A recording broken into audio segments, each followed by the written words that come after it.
Welcome back to Paris and to the Grand Palais, which cuts a particularly stylish figure at this time of the day. Even in this city of iconic monuments, it holds a special place. And that's on the inside as much as on the outside. Let's have a look at what's coming up today in this final session. There's just one classification class in Para Taekwondo in Paris. It's the K44 class for athletes with a disability in one or both of their upper limbs or the absence of part of their arms.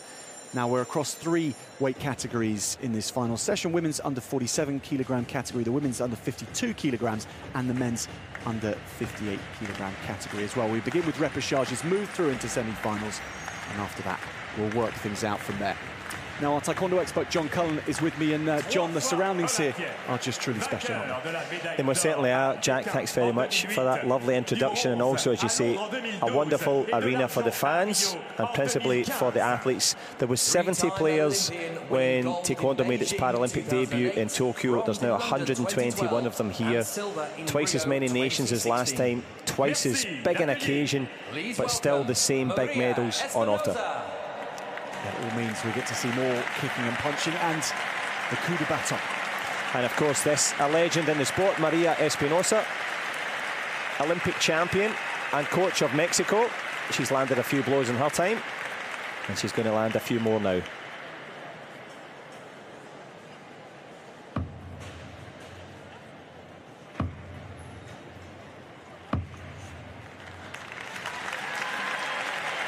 Well done, Maria.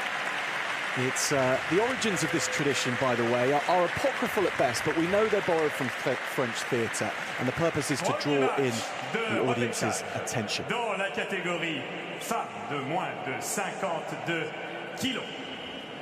First up, we have the women's -47 kilo Repechages. This is how things look in the under 47 kilogram category after the quarterfinals. The semi-finals are set here, but already we know that Espinosa, Angelica Espinosa, the Paralympic champion, is through to the final because of a walkover. She's not going to be facing a contestant in her encounter. It was due to be Noel Larif, but due to injury, she's had to withdraw, sadly. And of course that can happen in sport, and that's just the nature of Taekwondo. It is full contact combat. We will of course go through the pleasantries of announcing that, so Neidis Tavares, our centre referee, will welcome Mariam Darai onto the mat, and this, I dare say, Jack, will be her easiest match of the day. I think that's safe to say. And as the other side of what we saw earlier on today is this. So Mariam Darai, she comes through. She lost her first encounter today, went into the repechage, and she was visibly desolate really after the loss. She had hopes of fighting for the gold medal, of course, but she is going to fight for a bronze here. Yeah, big moments for her, 17 years old. Any chance to get up onto that big mat in the centre arena, even if it is for that walkthrough, that'll do her the world of good in terms of confidence. And of course that's the pleasantries complete. And there is the declaration from Neidis Tavares, the centre referee from Puerto Rico. I dare say this will be a perfect performance.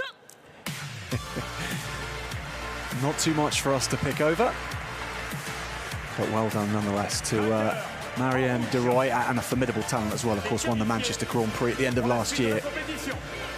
Yeah, just one of the teenagers coming through, and of course, just by virtue of injury, it is a full contact sport, of course, and Darai makes her way through. She'll be glad of that bye, will Darai, and we'll see her again in the repechage contest as they try to fight out for bronze, but then we'll be back to business, Jack, when we move to the men's 58s. Yeah, moving swiftly on to French interest. The tricolores will be waving for this next contest to come.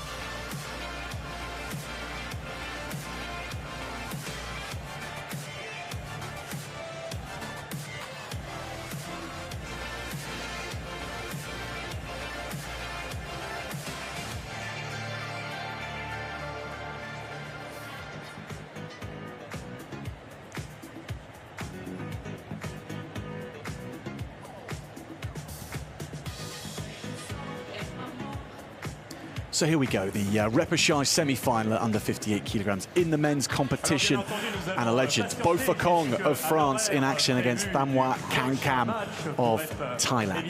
Exactement à l'heure, et le programme va véritablement démarrer avec la suite des repêchages dans les 3 catégories, féminines de moins de 47 et de moins de 52 kilos, et masculin de moins de 58 kilos. Et nous poursuivrons ainsi dans le tableau jusqu'à atteindre les demi-finales et puis les grandes finales. Et surtout, en fin de programme, ne manquez pas les cérémonies de remise des médailles. On compte sur vous. So we have plenty to come your way, matches galore in front of your eyes. We will have all the repechages, which gives them a chance to get into the bronze medal match. We'll then have our semi-finals, where they'll be competing to get into the final, and also, of course, the bronze medal matches as well.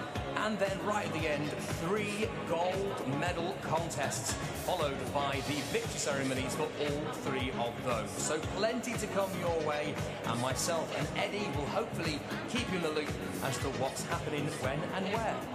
Et bien sûr Dave, surtout avec la connaissance et la compétence qui sont les tiennes. Et puis alors on a une super ambiance également, rappelons-le, puisqu'on a l'excellente playlist de DJ Kylan qui est toujours là. Come on, let's play DJ Kylan, come on, come on.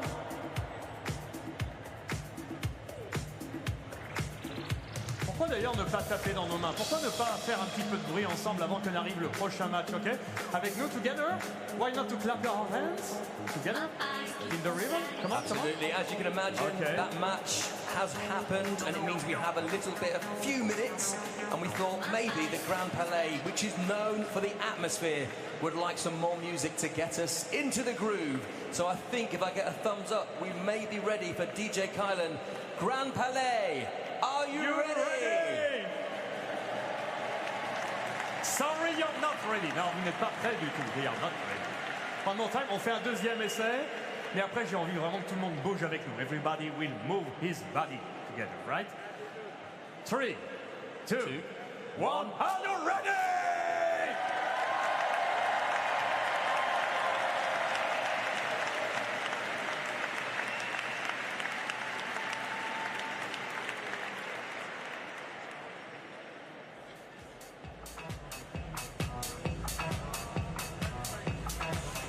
Allez, on clap des mains. Clap your hands. Ta, ta, ta, ta. Comme ça. Tout le monde. Comme ça, comme ça. Like that, like this.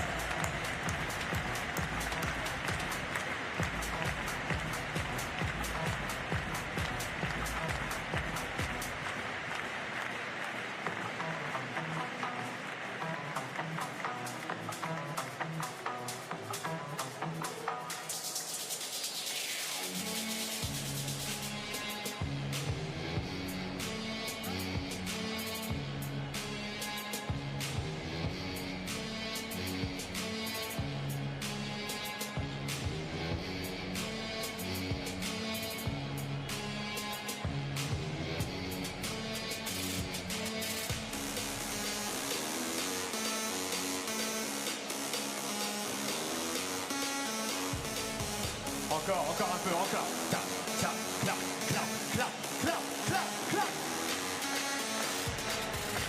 J'aime quand vous êtes comme ça.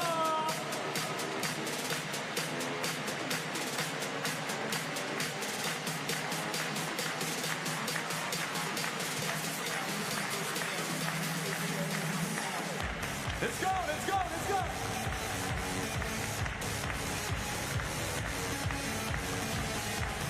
C'est bon ça.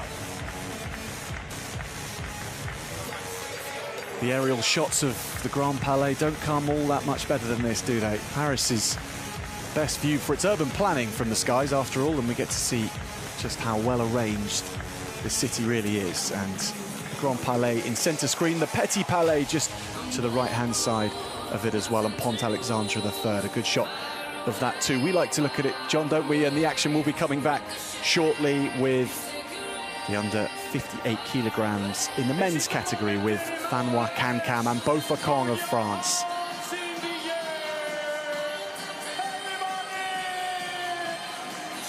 Vous êtes beaux, vous êtes magnifiques. Put your hands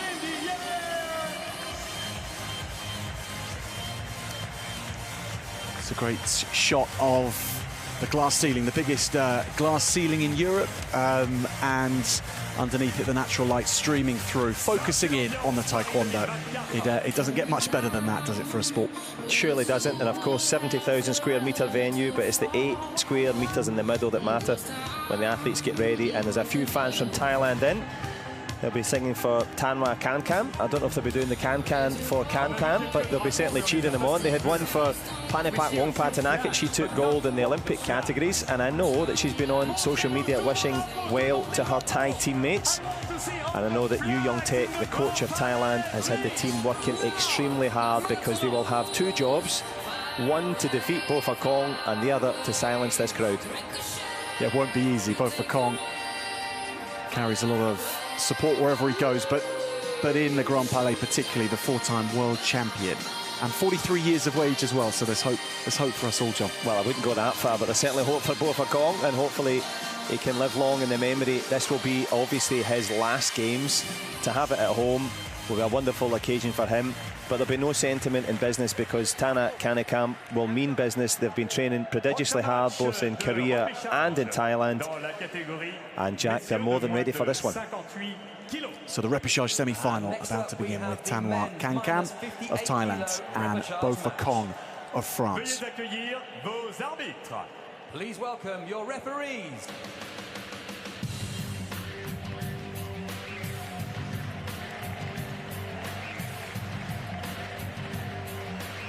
So the referees for this match marching to their positions. Of course, the referee's just the one without the blazer. The ones in the blazer are the judges. They're looking out for any extra points that can be added for spinning techniques. So kick to the body for 2, spin kick to the body you'll get 4, a back kick you'll get 3, but it'll become quite obvious. You also can punch, but the punches don't score. Well, Tanwa Kankan came through a very close encounter in his first match today. He then lost to the #1 seed, Yashur of Israel, 23-6. He's had a 3-hour turnaround or so since then before getting ready for this Repechage semi-final. One of 4 Thai Taekwondo fighters at Paris 2024, and the first one to take to the ring over these 3 days of the competition. Here is his route through. Galliano defeated of Argentina in the first encounter before. Yashur was an immovable force for him. Representing France,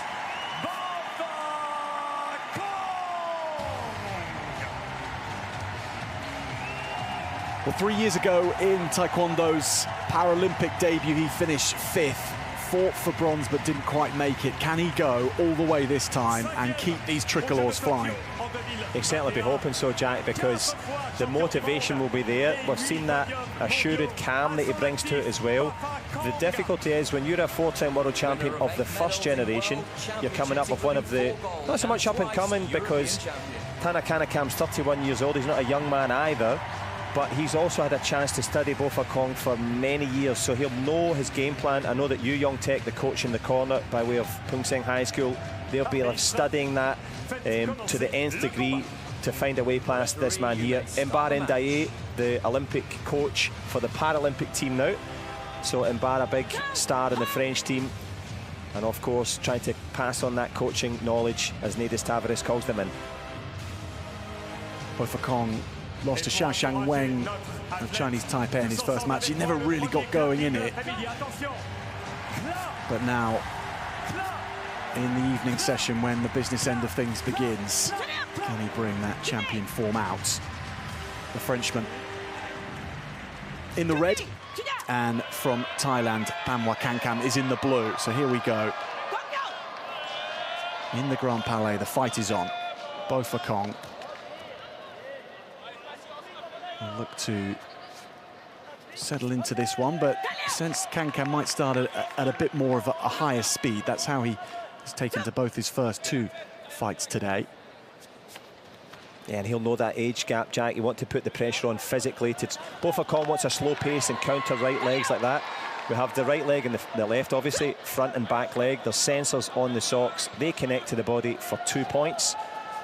And of course, If you can spin, you'll get extra points for doing that. But the pace from the man in blue, like so as he comes in, he'll want to keep that pace high over this one round of 5 minutes.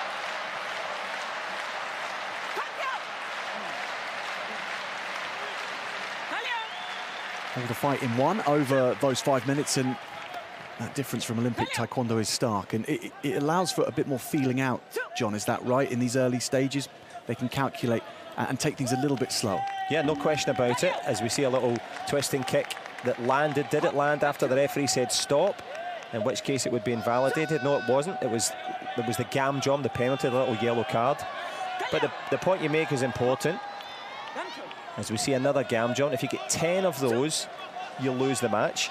But there are no kicks to the head in Para-Taekwondo, so that gives you a little bit more freedom to look for the distance without that overarching danger. There is, of course, the danger on the scoreboard, but you have that bit more time and space to find your distance. Still not much fun to get kicked to the body, though. Well, Can has been doing just a little bit more of that so far. 3-1 for the Thai fighter.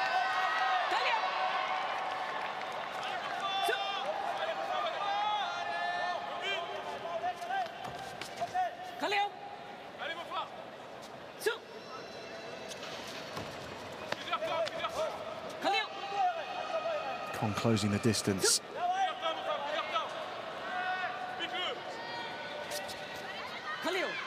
Yeah, Mbaran Daye, the coach in the French corner, saying disguise it as you cover the distance. He's just walking in a little bit. He's not. You've got to try and misdirect your opponent and find the distance like so. Decent double kick there from Kanakam from Thailand. That's 2 kicks in mid-air, but didn't register yet.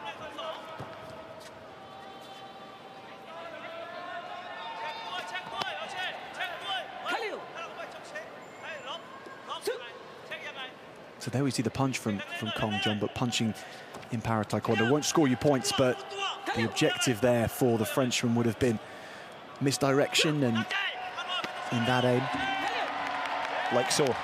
You drop the punch in, you create the distance. Obviously, your legs are longer than your arms, and in terms of the punches, you can use that to create an opportunity to kick. And like you can see again, Kanakam landing that front leg, the one closest to it.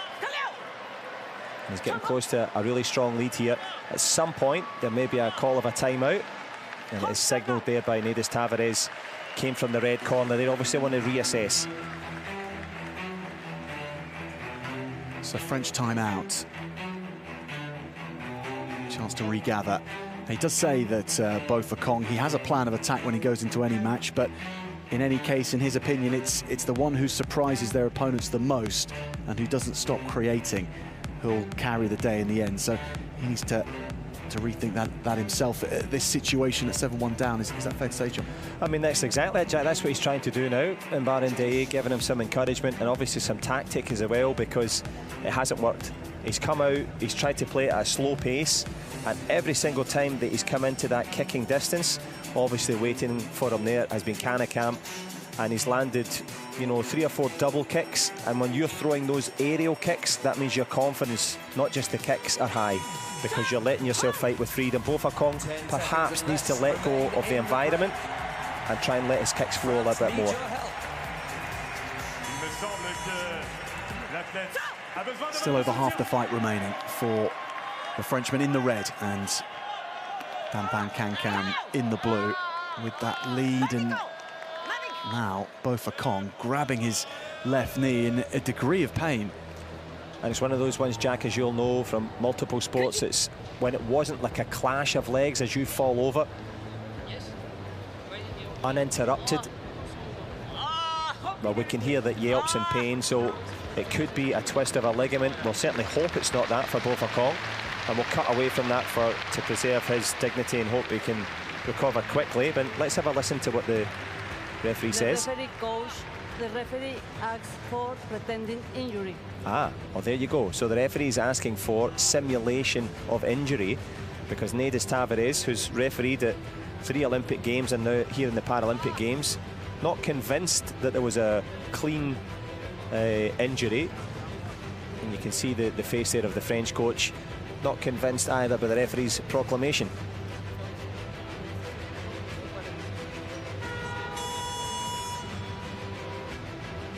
So it could be immaterial. The doctor there signalling saying 1 more minute for injury time. Regardless of what the referee has to say, it would only be a difference of 1 more point. It would be a penalty point for feigning injury. But if he's able to continue, that would be good news for everyone.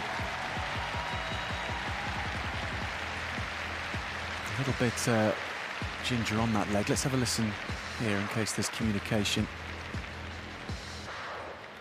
coming our way.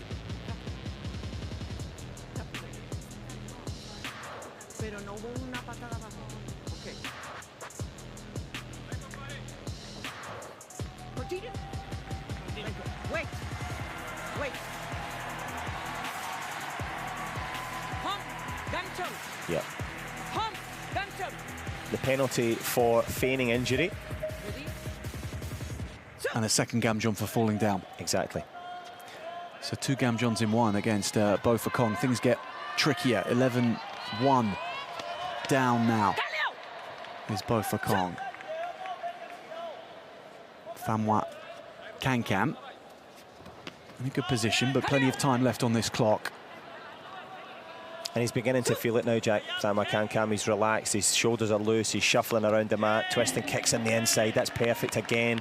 So obviously the bigger the gap on the scoreboard, the more you can relax. And also, as we mentioned, there's no head kicks, so you can just got to keep that radar and keep the awareness of Bo for Kong as he comes in. It's now incumbent upon the man in red to do the running. Does get on the board here with his first scoring kick of the contest. 13-3. Deficit reduced. Kong braces himself to go down over the next minute and 45 and try and claw this back. 12 points the difference.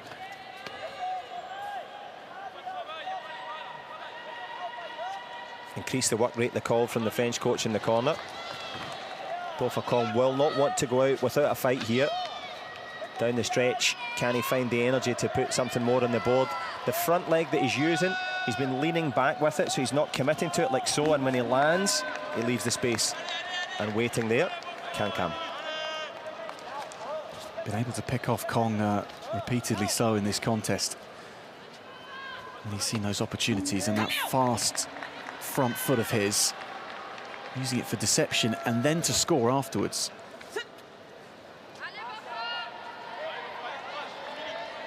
Yeah, faultless performance from the Thai so far.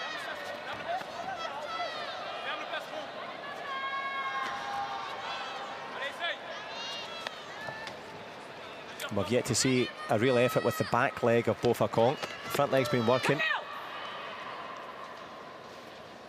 Can he find something down the stretch here? Otherwise, his Paralympic dream was coming to an end, and that's the power differential as well. We can see the speed in terms of the kicks off the spot, but that power to move someone, good shots every time from Thailand. Last 30 seconds of the contest, and of Bo for Kong's time on the mat here in Paris, which every French fan would like to see more of, but these seconds are eking away now. And if this is to be his final Paralympic adventure, 4-time world champion, one of the founding fathers, so to speak, of the men's divisions in Para-Taekwondo. He's been an inspiration to most, but his race is going to be one and done here. Yeah, he won the first world championship back in 2009 in Para-Taekwondo, but this is where it may come to a close against a worthy adversary. Thamwa Kankam with a brilliant performance for Thailand. He goes through to fight for bronze. And Thailand hopes pinned on this man. 21-3 against Bo for Kong in this Repechage semi-final.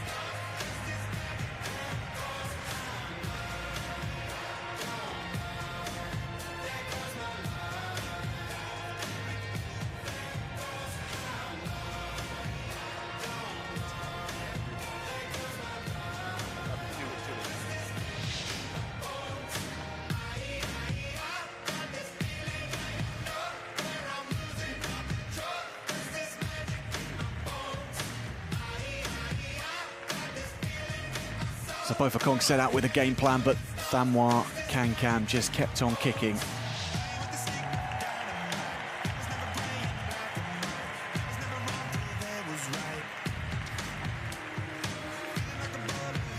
And the great man, so many World Championship titles to his name, with a difficult exit, difficult to carry his weight, it seemed, after that injury early on. He's done himself proud though there, Jack.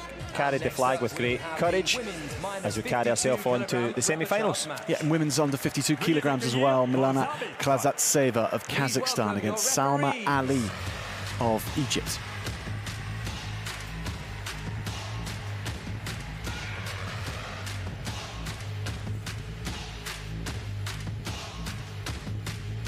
And the party of 4 officials making their way onto the mat as well.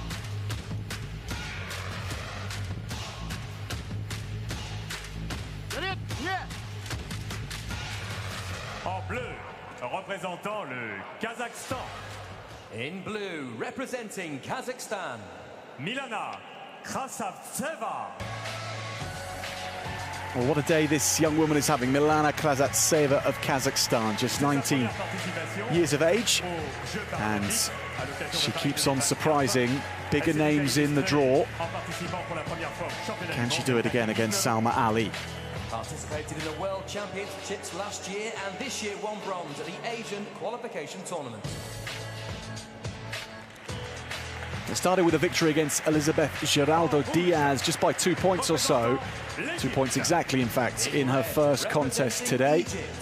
And she went on to beat Jessica Chiano, or rather lose to Jessica Chiano, excuse me, that's why she drops into the repechage. Now, Salma Ali of Egypt, similar fate today.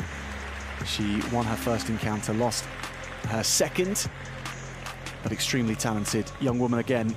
21 years of age, so although the elder in this one, still fighting her way up the ranks as well. She only picked up para taekwondo back in 2019.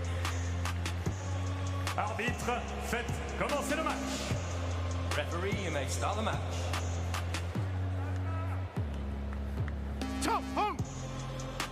So Ali Dinse Arsalan of Turkey is the referee.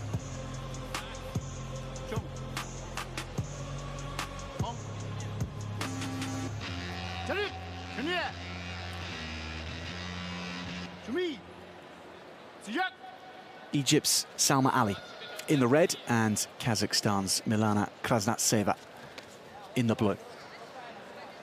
The winner goes through to fight for a bronze medal later on in the session. It's good distance control straight away from Klazatseva. She's in and out in that staccato rhythm, trying to throw off the speed of Salma Ali. You mentioned starting in 2019, and she's made an excellent rise as the Egyptian fighter in red, but she's taking her time here, doesn't want to give away any distance. Obviously the length of leg is different for both fighters. They have to manage that gap between them, get to the optimal distance for them to score, and hopefully avoid getting kicked at the same time.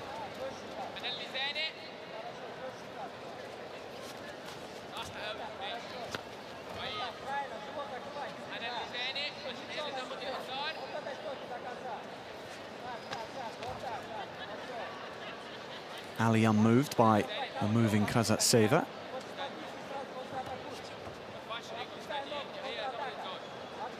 Yeah, both fighters just using the front leg so far, not even as an attempt to score. That's why the referee's saying gongyok, which means attack, to go forward. And the fans are doing their bit as well, and that's why they'll get this first warning here, Jack. Yeah, for avoiding the fight. So penalty points against the Egyptian. That means one on the board for Klazatseva.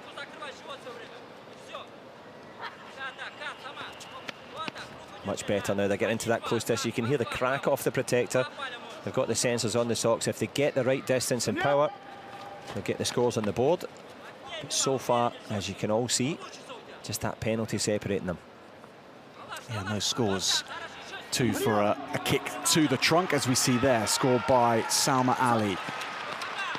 Right on cue from the Egyptian. 3 if you score a back kick into the trunk, and 4 if you can add a spinning element into the kick to the trunk as well.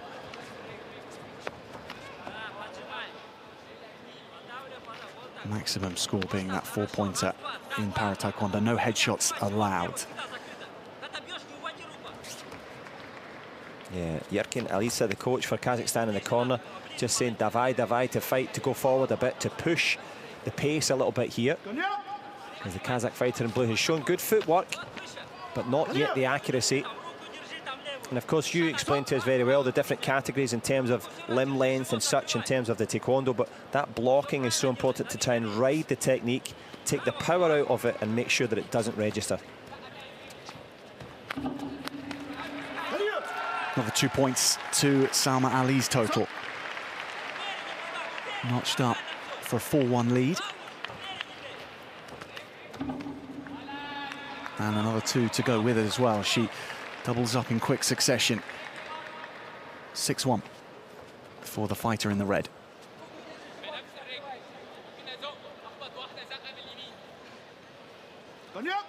And her patience has paid off. That ability to stand static in the centre. We've seen the big arena. They're right in the middle as they go back to their respective coaches. But to be that patient, to take your time, it's certainly paid off for her in that opening salvo. Hence the need to reassess here in the blue corner, because at the moment, I'm sure Yerkin Aissa will be saying to Kratseva to try and just change things up a little bit. She's become a little bit too predictable. It's been the same front leg shot every time with nothing behind it. So it's 1+ something that they'll be looking for in the blue corner. Well, Kratseva hasn't been this far behind in either of her contests so far today. She's been 2 points, 3 points behind at maximum at any one point. So presumably, John, that need to chase things, it's a slightly different mindset to just knowing that you're within a score the whole time. No question about it, and particularly when you have both been doing what you wanted to do. So Kratseva wanted to be aggressive and use her footwork, she did. Salma Ali wanted to be passive and use her front leg as a wand to try and pick them off as they come in. Both game plans have been enacted, but only one game plan has worked. So for Kazakhstan, now to try to counter that and change things on the spot, on the fly, it's going to be a difficult challenge. But the good news is there's time in which to do it. Yeah, 1:45 remaining.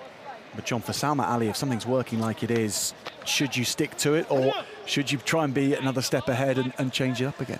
That's going to be the other internal dialogue that she's having. They'll have also had the actual dialogue with the coach to say, do we stick with it? Do we twist? You can see already she's starting to move back a little bit now, so she's changing it slightly. Instead of standing steady and waiting for someone to come in, the fighter in red, if you watch her, as blue comes in, she goes back and uses the front leg as a counter. This is more reminiscent of the first round, hold the centre ground.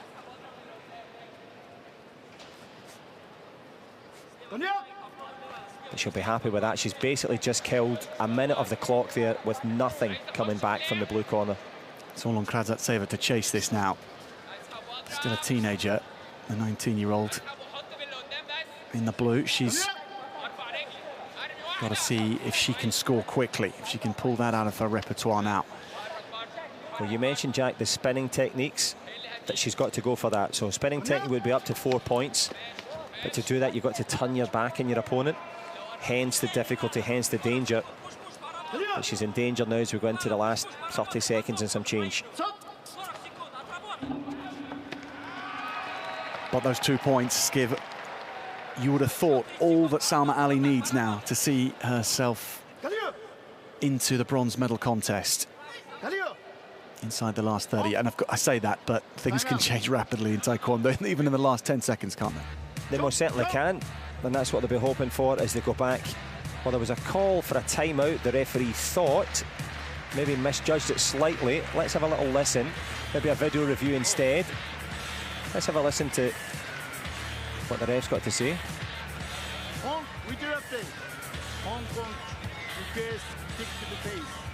So unintentional kick to the face. Red coach request Ganjam for the opponent for kick to the head. So very clearly delivered there. So this could be a bit of a danger zone now for Kratseva, but also for Salma Ali. Might not have been the right time to play this because the momentum was with her. The pendulum was very much swinging towards the Egyptian corner. Would have been easy to run down the clock, and this little break now is another additional benefit for Kazakhstan. Well, denied that request, so the score will stay as it is, 8-1 to Salma Ali. Kratseva has recharged the battery. She can come out with everything she's got. Yeah, this is her Paralympic Games right now. Sam Ali knows it. We've talked about these being scoring shots. We've talked about them being in terms of controlling the distance. Some of these shots hurt. When you're pushing someone back every time, there's a lot of weight and power behind Sam Ali's shots, and she's certainly powering herself forward into the next round. Dodging out of the last-ditch attacks from Krasatseva. Keeping herself safe and knowing where she's going. When this one concludes in a couple of seconds, it's the bronze medal contest for Salma Ali and for Egypt. The Cairo taekwondoist goes through again. Her second win of the day. She bounces back from losing her quarter-final. She will fight for a medal in Paris. And Milana Krasatseva put together a very decent day's taekwondo, that must be said, from the youngster, but in terms of competing for a medal, she just misses out.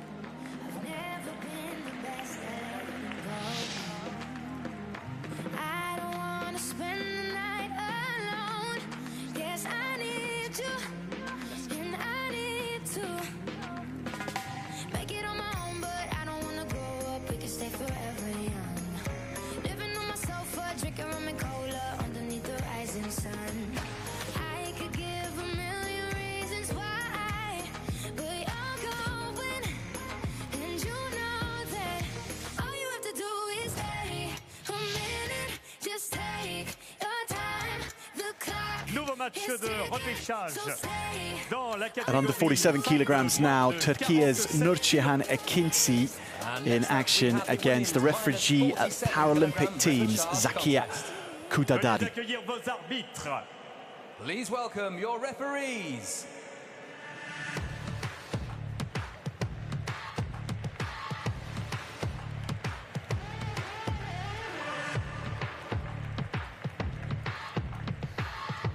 The referee delegation taking their marks as these repechages decide who goes through to bronze medal match contention. So there's a lot at stake. In blue, representing and those who've come out to the Grand Palais are in for the long haul as well. Will Nurcihan Ekinci be as well? The 36-year-old from Turkey who's been so consistent on a European continental scale at championships. She's so often featuring near to or very or in the medal matches. European Championship medalist, including gold in 2022. She's also a world silver medalist in 2021. Win against Aruna early on before going down against Fuankitsa of Thailand. Representing refugee Paralympic team, Zakia Kudadadi.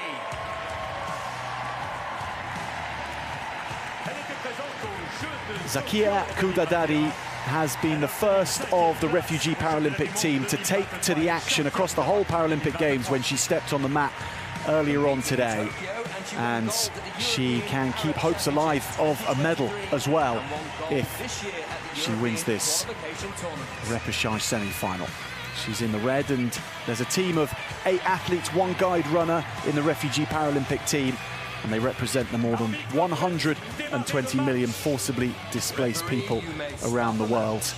They're a delegation that keeps on growing. 3rd time we've seen the refugee Paralympic team competing at a Paralympic Games, although only the 2nd in Taekwondo. Yeah, of course, big moments for the refugee team as we see a lovely moment between coach and fighter.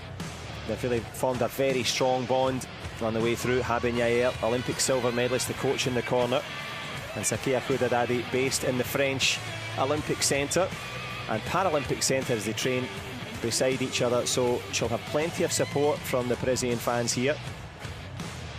And we all know that she's just having a little check there, maybe for a contact lens or something for the doctor from the refugee para team. Zakia Kudadadi just getting a little check on here from the World Taekwondo doctor. Let's see what Dr. Victor has to say. Profitons de ce moment où nos athlètes se préparent pour le combat. Important then, of course, for concentration for Nurcihan Ekinci. There's maybe just something in the eye there, Jack, perhaps. But the fans have got the eye on her as well. They want to be giving her plenty of support. Well, worth getting this right before the off, because once things begin, taking time out for the medical assistance, you cede a little bit of control to how things go after that. So now she looks ready to go. She does. It's all eyes on Zakia and indeed Akinci. And she's got her eyes fixed on the prize in that. I've never seen that before, someone needing a medical intervention on the way to the ring, so something must have got in her eye. But she had the presence of mind to get herself ready as we get ready for this one. Zakia Kudadadi of the refugee Olympic team, the refugee Paralympic team, excuse me, in the red, and Nurcihan Akinci of Turkey in the blue.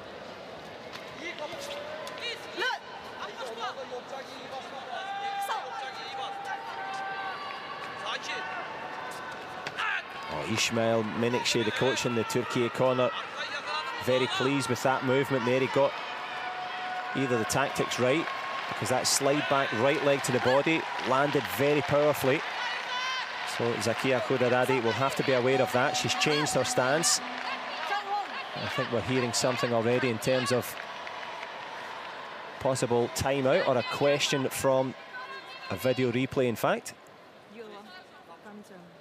Looking for a gam jump for the head kick there from Ismail Menekşe. And John, does intent matter here when it's the gam jump, unintentional versus accidental? What will be the difference in punishment? The difference in punishment would be straight out. You could get the yellow card for intentionally kicking to the head. You get 2 of those, you're out. Unintentional, you might get a little polite one to say, look, it can slide off the hand or it can slide off the shoulder and catch the athlete in the face. So intent does matter. Let's have a listen. It could be for dangerous play. John coach requests penalty for dangerous play. So is that straight out kick to the face? Didn't look so obvious, but mercifully they've got the face shields on. The athletes are divided in terms of their ability to see and breathe through those, so there is a constant review about those. But the review that matters now is, was it a kick to the face and was it intentional? That would be, if intentional, it came straight off the ground and straight into the face. There was no deflection, let's say.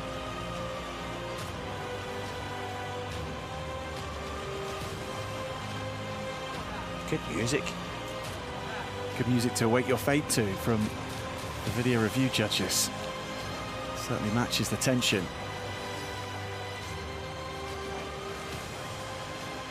So let's see. That has definitely... Let's see the kick here. Yep, perhaps a little bit high.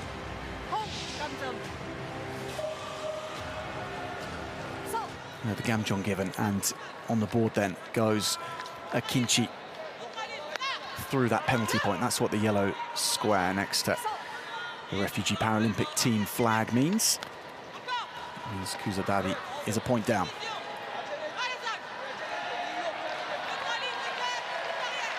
Zakia Kudadadi just beginning to hold the centre now, coming in with that right leg. Good movement from Akinci, sees it coming. So obviously you've got to work on your own kicks, but also try as best you can to mitigate the force. Good little fake there from Zakia in red.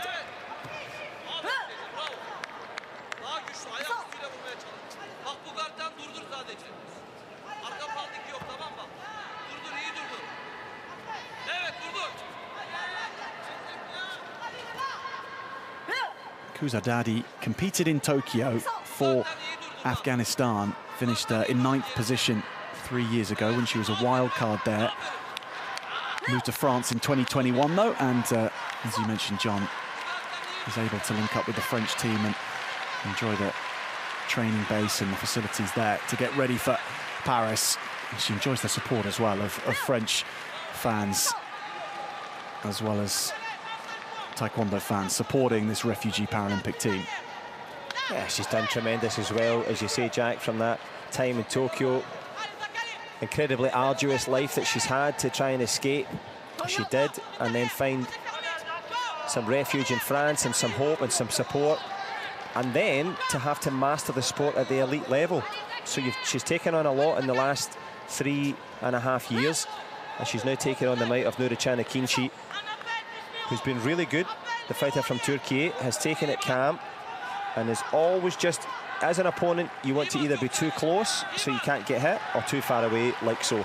And she's managed that well.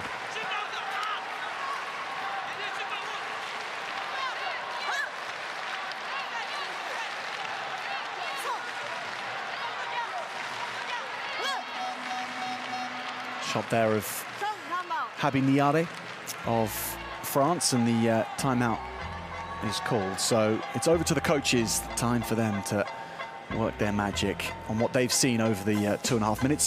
John, can you work your magic on the first 2.5 and how the two styles are matching up and what maybe both need to do in the second part of this? Yeah, I think it's key, as you mentioned, Habi Niare. What she'll be looking for is a little bit more moving and then kicking. If you kick into the distance like that, if you just swing your leg and land, you're leaving a space. You have to move, kick, and the movement is one of the most difficult things to do first. So Zakia Kudadadi from the refugee team needs to move, kick, and then add something.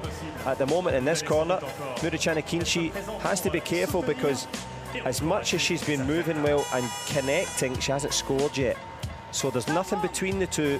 And the danger is that once the momentum starts to come from the other side, you start to think, well, I did a lot of good work earlier on, I got nothing for it. So psychology on both sides will be different. Zakia Kudadadi, as we see, has to come forward, but as we know, Ekinchi, she will be looking to get one on the board to get that confidence up.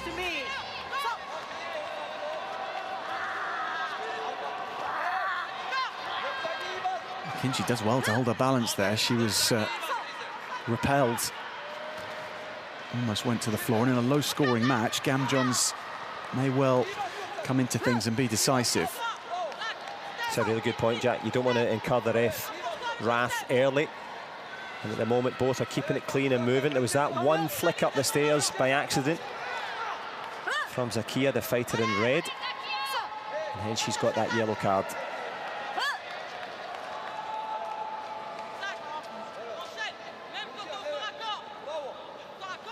Sensor sock gets adjusted, and those connect with the sensors in the trunk protector to get the scores automatically on the board. But we haven't seen much of those sensors connecting with each other yet. Not with the required threshold, of course. They can hit the trunk, but they've got to do so with requisite power. Just like that one. There we go. Yep. What happened there? The difference so far, Habi Niare happy with it. The kicks are coming straight up off the ground like a front kick. There's not been enough turn of the hip. Save for that one. Zakia Kudadadi turned it over, and she's turned the scores over as well here, Jack. 2-1, she has the lead. 1 minute 40 remaining.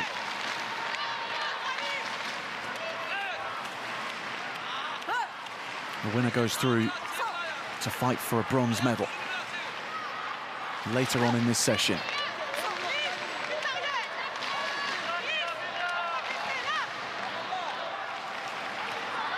And it's key to keep the concentration. Wonderful atmosphere here. We mentioned the imposing venue. Zakia Kudadadi has to keep her laser focus on. Ekinchi has to watch for shots like that, because she got caught in the middle distance, admiring the distance that she'd created, left a space, and it was filled perfectly by Zakia Kudadadi. And that foot flying straight into the trunk.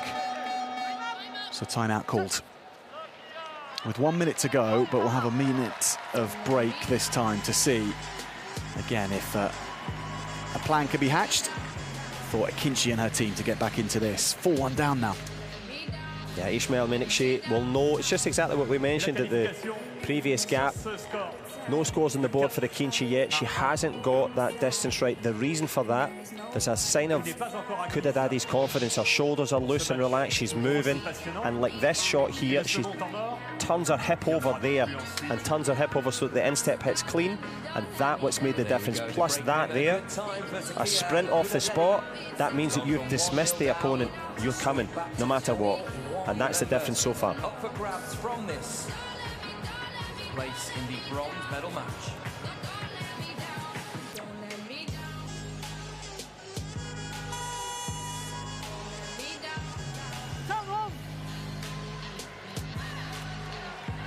Well, the DJ's playing Don't Let Me Down. Neither have let anyone down, but Zakia Kudadadi has a lot on her shoulders in this one. Akinci has the opportunity to try with a bit of stamina down the stretch, because it's literally a minute to win it now. But the points keep on coming, and they do so from the side of Kudadadi. 6-1 ahead now, 5 points the gap. The maximum score in a single attack in para taekwondo is 4 from a spinning kick to the trunk. But it's the head in the spin for Akinci. She can't get a distance. Zakia Kudadadi's controlling the narrative. She's leading. There was the spinning kick that you mentioned. Lovely little sidestep there from the para-refugee team athlete Zakia Kudadadi. Sees it coming and is using now this side kick to try and stay safe. The danger, though, 40 seconds is a long time. The control that Akinci was affecting on this contest earlier on has given way to some scores repeatedly from Kudadadi, which have changed the face of things. She now can't exert control. She has to take it back from Kudadadi and do so in a flurry of these final 30 seconds. Another point on the board with a Gamjon. 7-1 the difference. Kudadadi heading into bronze medal contention, and surely now with that extra 2 on the trunk, notched up. 9-1. Spinning kick attempts twice, the back kick this time from Akinci. Yeah, Turkey's Akinci has gone for it. She's tried to go for the win with the spin, but Zakia Kudadadi came in with the big expectation. She's delivered big kicks, big points, and for her it's going to be a big win, Jack. And she's certainly going further than she did in Tokyo 3 years ago, this time with the refugee Paralympic team flag. And she's representing them all right. She's through to the bronze medal contest later on in the session. And Habi Nihare, her coach, as elated as anyone in this arena. Zakia Kudadadi shoots for the skies.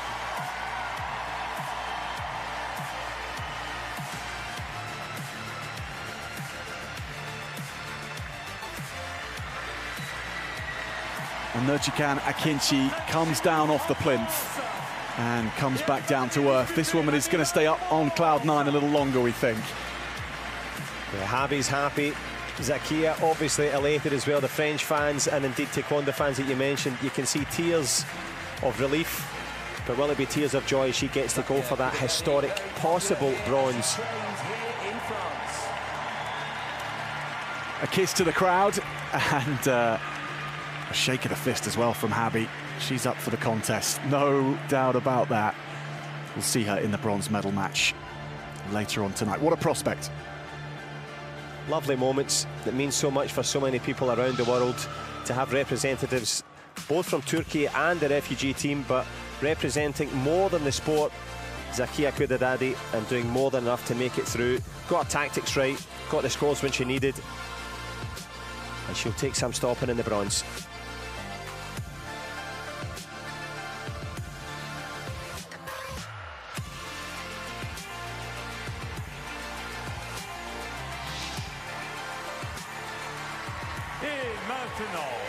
Une nouvelle rencontre des repêchages dans la catégorie. Tanaka Mitsuya now of Japan in action against Joel Martin Villalobos of Spain. It's another repechage semi-final, this time at under 58 kilograms. Please welcome your referees.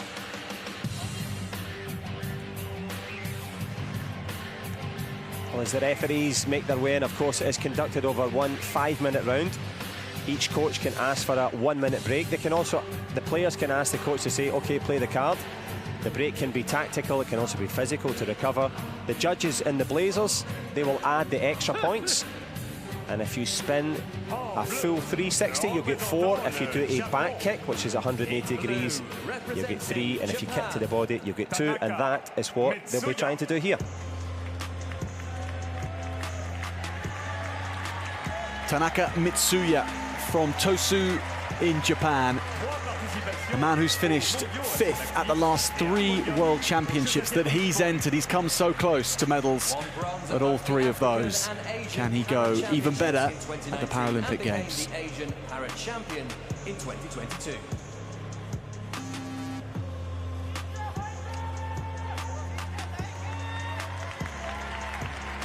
This is how he got here, beating Bharat of Singh Mahatta of Nepal, losing to Zainalov of Azerbaijan.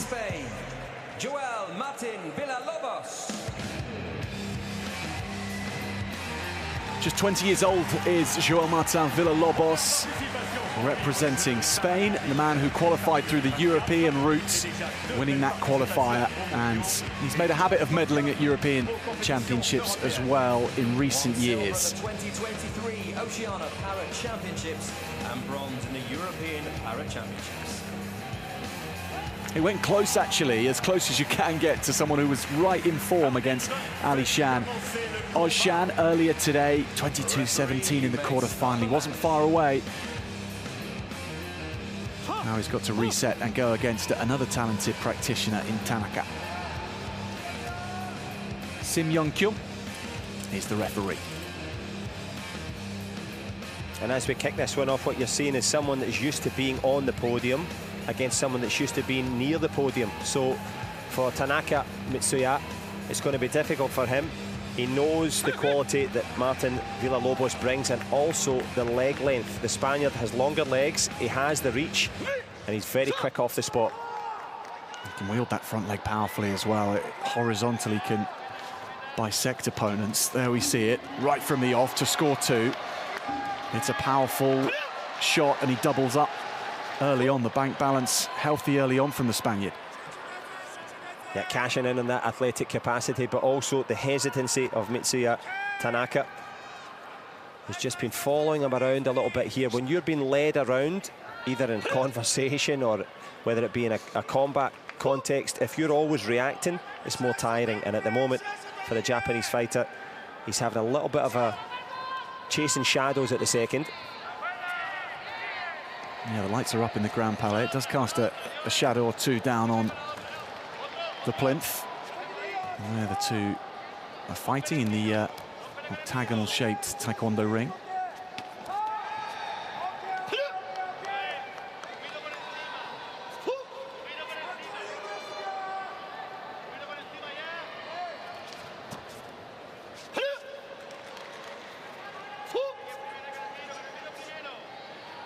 You can go first. The call from David Hernandez, the coach in the corner, or Diego Hernandez, I should say, the coach in the corner.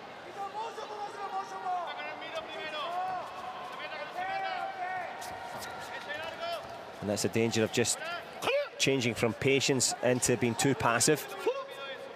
If it works, keep it going. And at the moment, the Spanish coach is just saying, go back to your basics, go back to it again. Well, that flurry of two-point scores to begin with just led to a cooling off period for Villalobos. Combinations or the double kicking hinted at by Tanaka without really going for things. Yeah, it's a good idea. It's a good idea to try and jump up in the air, because if the front leg's coming, you can step off it and ride that shot, not trying to score with the first kick, but trying to land the second. But lovely little block there we saw there from Villalobos. The defensive side of the game, so important, John. And sometimes, what do you particularly look for in a good defender? What makes a good defender? There's two or three things. Control of distance. We saw the double kick again there from Tanaka, the two kicks in mid-air. It's simple to say, you either want to be like this, too far away, in which case it's not the optimal length, or you want to be too close, in which case they can't kick.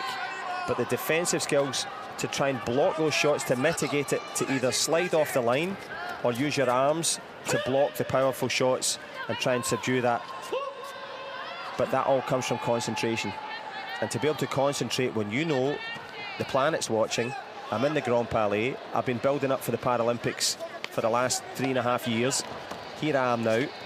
To have that steely-eyed focus, that's what we're seeing. And we're also seeing a little timeout call, because we know that Mitsuya Tanaka hasn't got that yet. He's a little bit wide vision. He's trying to find answers. He's making it up as he goes along, and it's showing at the moment. And whilst we're on the subject of defence, John, just illustrate the difference between those two terms which we sometimes hear, and we hear a lot in fact in defence, coverage and blocking as well, and how they mesh together. It's a really good question actually. because the block itself, so if someone comes with a clean technique and you see it coming and you block it, you're literally blocking that individual kick. If you're good at covering, you're making sure that there's no spaces at all, so that as you move in and move out, there's no need to block because you're covered. So as you kick, you're covered, but as you see sometimes one specific kick flies at you, if you're not focusing, you might miss it and you'll get hit. If you do see it, that's when you block. You literally drop your arm down to block it. So drop your arm down to block, keep your arms close to the protector to cover.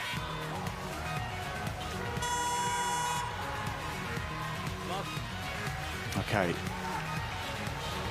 Villalobos with the lead, and whilst Tanaka, his defence, let things through a little bit, it's the attack which needs to be exercised as well with this 4-point deficit, but plenty of time to do that. And the Spaniard in the red moves in to shut down Tanaka, and the Japanese in the blue resets.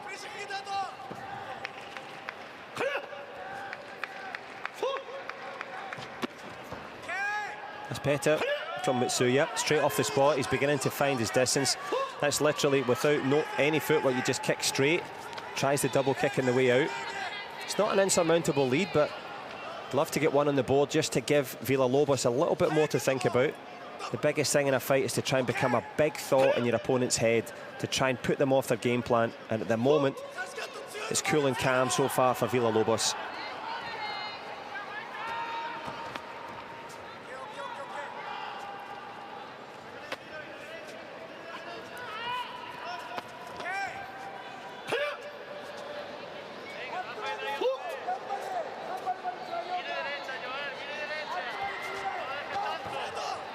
Back leg turning kick of Tanaka. It's got range, but as yet not the power required to score the points. That was close, it felt, but John, you have seen things there which mean that it just didn't quite have the power to It's millimetres, Jack. It's millimetres. What you're looking for is that clean contact with the instep or the sole of the foot onto the protector. If your opponent moves away a little bit, then you just slide off the protector. If they're too close to you, then it's not going to score. And it's those fine margins at the moment that have been managed nicely by Joel Villalobos, whose coach is saying to him, let your right leg go, use your right leg as well.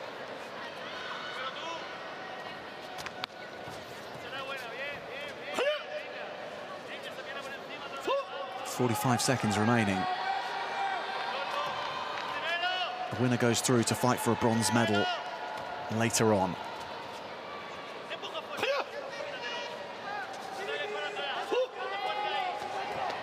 And these are points which were scored in the first 20 seconds of the whole contest by Joel-Martin Villalobos. He went 4-0 up, and he hasn't sat back, certainly not, but he hasn't scored any more, and things are about to get tetchy. 2 for Tanaka. That makes things interesting. Another 2, but 6 on the board for the Spaniard for a 6-4 lead. How the points can fly towards the end of a Taekwondo contest. 8-4 though for the Spaniard. That's some breathing room again. Back kick makes it 3. It's 8-7 seconds to go. The touch paper lid on this one with 20 seconds remaining. Thrilling finish, and Joel-Martin Villalobos just had the hunter's instinct in the end. It's exactly as you said. A couple of scores right at the start and all big flurry right at the end there. Villalobos walked into a back kick. We saw the best there of Tanaka Mitsuya. He'll be gutted obviously, but he didn't leave anything to chance. He threw everything in there, and the young Spaniard Villalobos, well, he lives to fight another day and go for that bronze. Yeah, that back kick from Tanaka brought in 3 points in the moment, almost up to 8 points each. Villalobos taking points though out of those exchanges as well, and that was crucial. Goodness me, that kicked off. It sure did. We saw the best of Paralympic Taekwondo there from both men. And you see the contrasting fortunes. He was all smiles when he came in, Mitsuya Tanaka, but he'll be dejected and ejected from the competition. Tried with all his might, particularly at the end, but Villalobos, to the delight there of Diego Hernandez, will go for bronze.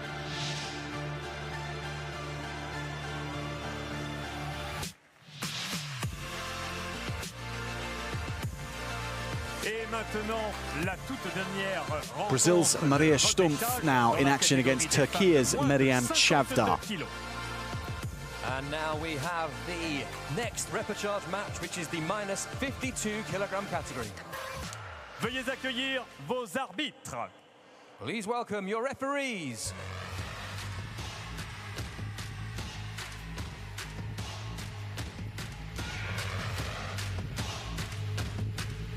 So the referees, refereeing quartet, taking to the mat, and the referee, the mat referee in the middle, without the jacket on, and the judges are assessing many aspects of the fight, but amongst them, the level of spinning involved in attacks, and they award extra points if kicks are scored with a spinning element or via a back kick in para-taekwondo.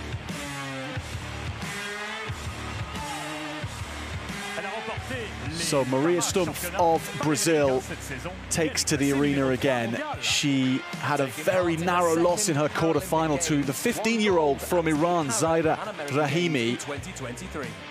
So she's had to get herself dusted down, built back up. The number 3 seed in the draw, remember, just 2 points the difference in that quarter-final, but she still has a chance at a medal if she can win this contest. But Meryem Çavdar stands in the opposite corner as well, off the back of a narrow loss herself.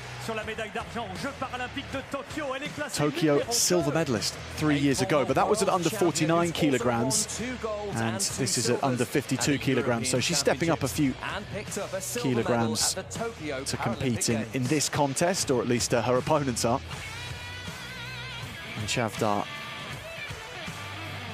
looking to come away from a second Paralympic Games with a second medal if she can win this one. There we have that loss in the quarterfinals by a single point to Japaridze. Martina Navratilova of Indonesia.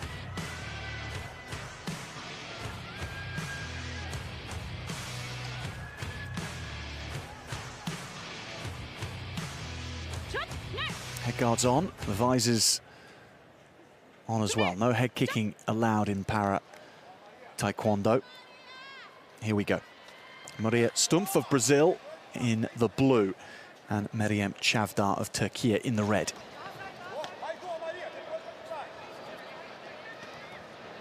John Çavdar, the Tokyo silver medalist, but at a lower weight class, or 3 years ago, of course.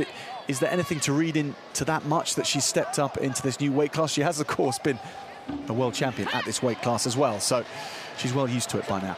Yeah, she's added a couple of kilos and a couple of points there with that little front leg to the body, but making minus 49 wasn't the easiest for her, so the fact that they then had the extra categories, so they now have 5 categories available, which is excellent, actually more than the Olympic group as well, much to their delight, and the consternation, I'm sure, of the Olympians. They would love to follow suit, but she's certainly stepped up. And it will be an adjustment for her because she's used to being in the Paralympic final. She's done it before. To now have to summon up the strength to come out for the bronze, it's difficult for her, but she started well. By way of contrast, Maria Stumpf has just been caught out with that one kick so far.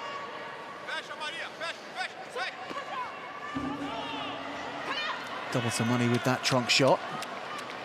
Good amount of rotation and that clean lining of the foot landing on the trunk protector. Yeah, we saw Daniel Brasotto there saying, right, time out, let's figure things out, because it's moved from being just one simple shot which you can pull back to a bit of a pattern here, and the pattern for Çavdar looks good. For Stumpf, she has to try and figure the straight shots that are coming. She has to move off the line to mitigate that force, but at the moment she's going straight back and walking into those kicks. So a little adjustment here. Still time for Stumpf to recover, still just 1 minute gone, but that shot from the Turk, a clean one. Une discipline en plein essor, vous l'avez compris, qui nous permet chaque fois d'inviter de plus en plus de délégations, de nations et de plus en plus nombreux athlètes. 121 de 50 Denise Touré, the coach in the Turkey corner. de l'équipe paralympique des The réfugiés. start really of that generation for para-taekwondo. Ali Shahin on the men's side, Denise Touré on the women's side, and they've produced a lot of successful fighters. She's had good success so far in this one. 5 up. Où il n'était que 70 athlètes de seulement 36 nations. Not even 60 seconds elapsed for that lead. Chavdar not resting on any laurels and not waiting to feel her way into the fight. She's dictated terms to Maria Stumpf. But now they've both broken away into groups, and now the reaction can begin from the Brazilian side of things. If Chavdar has a say in things, then she'll carry on in her vein of form. Here we go. Chavdar in the red, remember, and Stumpf in the blue. And Stumpf with plenty of oomph behind these shots early. She puts Chavdar on the back foot, who's then trying to hold in the clinch, like so. If you do that too much, the referee, Martina Navratilova, will serve a warning. Yeah, that's very good. Very, very good indeed.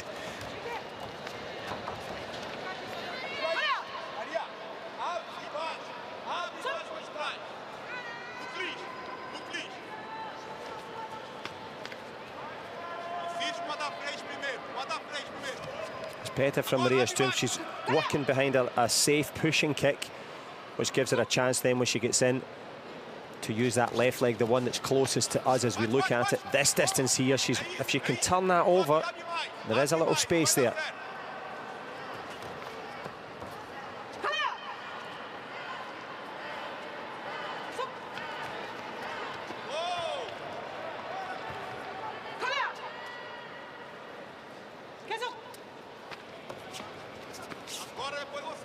Well, the deficit only reduced by 1 since the timeout. 1.5 the contest remaining. Really is no panic for Maria Stumpf. Certainly not for Miriam Chavdar either. She's, as we talked about, either too far away or too close. She's moving in nicely as she sees the kicks coming, like so, and just slides into the distance and just stuffs the shots of Stumpf.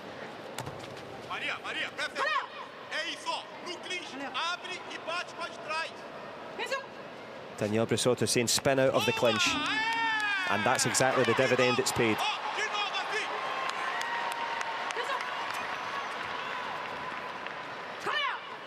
So Stumpf heeding the advice from her corner and executing the game plan perfectly.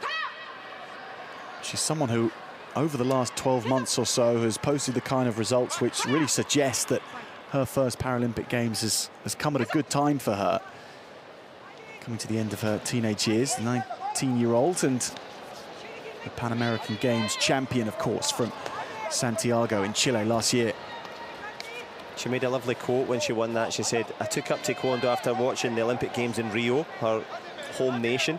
And she said it was love at first kick, which I thought was perfect. So lots to love about her response here. Not so much, though, for Mariam Chavdar, who's gone a little bit quiet. And that's the danger when you try to compete against the clock rather than the opponent. There's a long old time left, so Chavdar has to get back in her groove a little bit.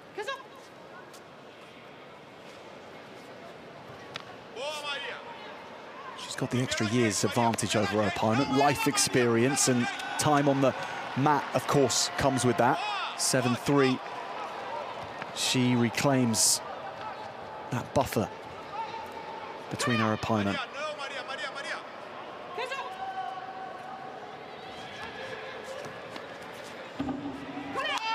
Another 2, though, and that'll be roundly applauded.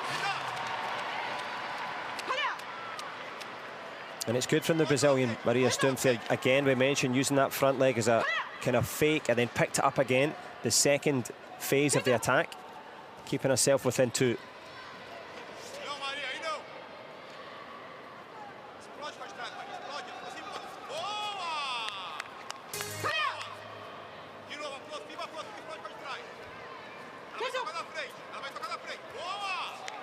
So Chavdar is the fighter, still in the lead, by the way, despite what our graphics might be saying, that the two haven't changed nationality to Moroccan and Peruvian. There we go, back to Brazilian and Turkey again. Someone's listening to you, Jack. That was good. Controlling the graphics, but controlling the narrative so far. Chavdar has been the star, but it's the 2-point margin is marginal, and the Brazilian beginning to seek things out. The danger, though, you get a little bit too ragged and caught up in the desire to score and leave a space for Chavdar to score.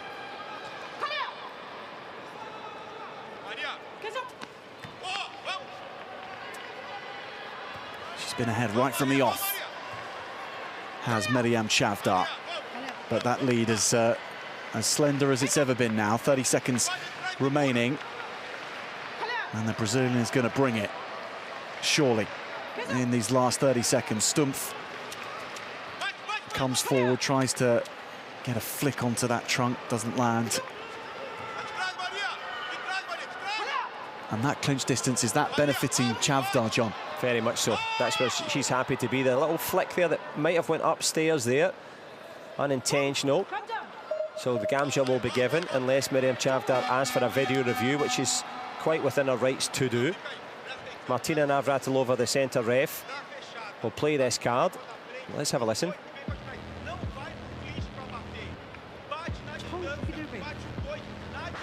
Please check intentional dangerous play or not. Intentional dangerous play or not. So Chong video replay. Please check. Chong was intentional dangerous play or not. So we can guess. Both coaches asking about the same thing, but from different sides of the street. Request by center referee for Chong. Request by center referee for Hong. So Chong and Hong, the Korean language for red and blue. So this is important because whether or not they are successful and they keep their card, doesn't matter. Wafer thin, the margin between the two. It looked as if it connected perhaps up around the shoulder, anything above the collarbone, around that chin strap area. The referees will have a right good look at it. So below the ankle, connecting with anything above that chin strap area, could well be the yellow card.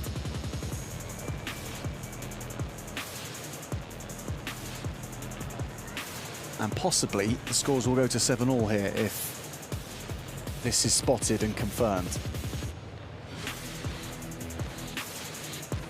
That will make things mightily tight for the last 15 seconds. Super tense. So the referee did give the gam jump. She saw it. She gave the penalty. Then we saw the video review. If that was the case, the gam jump given would be taken off if it was unsuccessful. So will the video review go against the centre referee, or will they endorse the view? Now, let's have a little chat.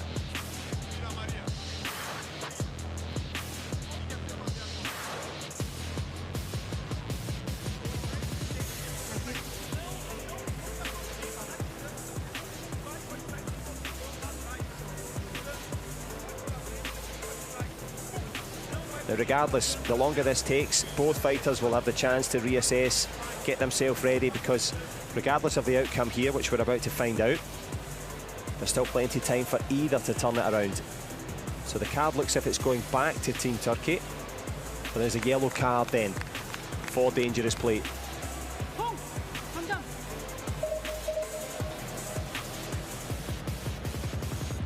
And the yellow card will come back out for both. So gam jumps even, scores now 2 points difference. Almost as we were before play was stopped for both reviews, but it's landed on the side of Chavdar, restoring her 2-point lead. By center referee.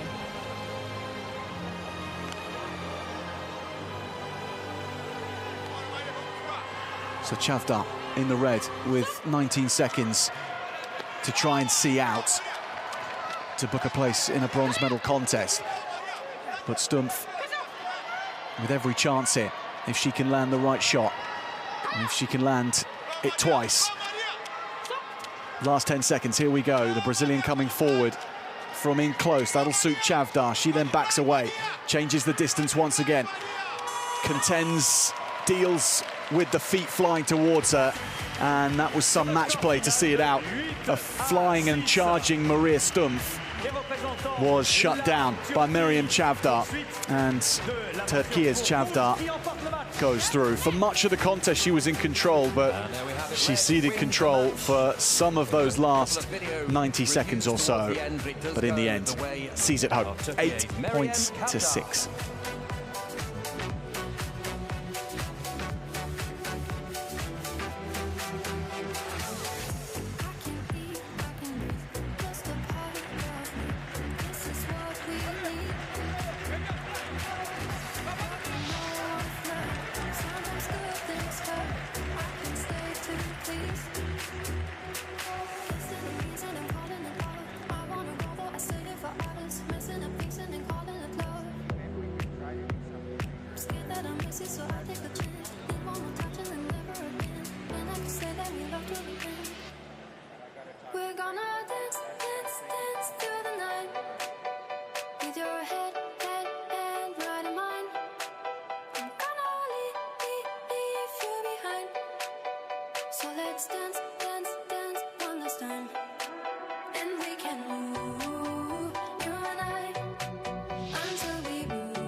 It's semi-finals time now in the women's under 47 kilogram category, but a full start to that in a contest sense, because this is going to be a walkover. Angelica Espinosa of Peru is already through to the final due to a withdrawal of Nao Larif.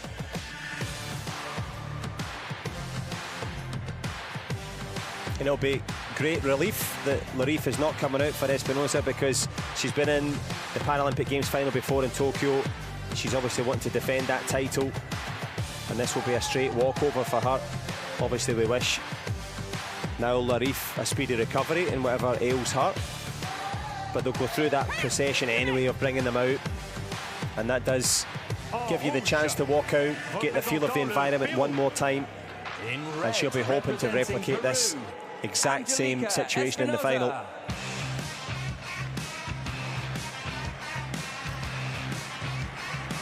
The Paralympic champion from Tokyo, with a calm, untroubled walk to the mat this time. And maybe she can build that into muscle memory for the final, because that's where she's going. Peru flags will be flying again for that.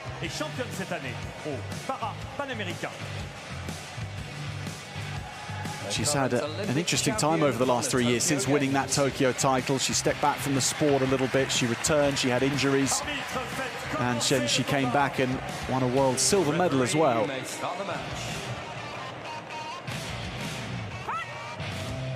It's good that they've let both the coach and medical team give out the tactical advice for this one. What would be your advice, John? Just stand there. If in doubt, just stand there. And it seemed to have worked out nicely for it. We're making light of it, obviously, for Nao Larif. It's a painful one to miss out, but that withdrawal then means then that Espinosa makes it through to back-to-back finals for her. And there we have it. So Espinosa through with a break, and our very best to Nao Larif as well from Morocco. Great things happening in para taekwondo in her part of Morocco as well, and we hope to see her again in another Paralympic Games down the road.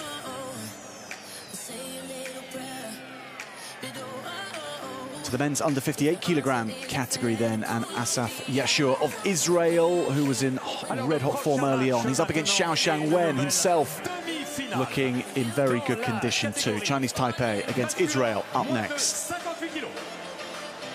And now we have our next semi-final for the men's minus 58 kilo category. Veuillez accueillir vos arbitres. Please welcome your referees.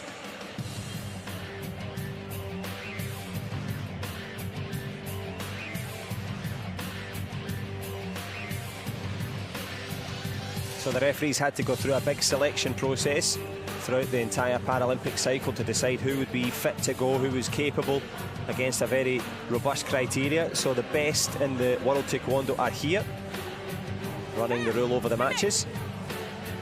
En bleu, représentant Israël. In blue, representing Israel, Asaf Yassou. He's in great form. Asaf Yassou, the reigning world and European champion, picked up that European title just a few months ago as well in Belgrade. Seeded #1, the 2022 The top seed in the draw. world champion and the winner of the gold medal at the European Championships this year.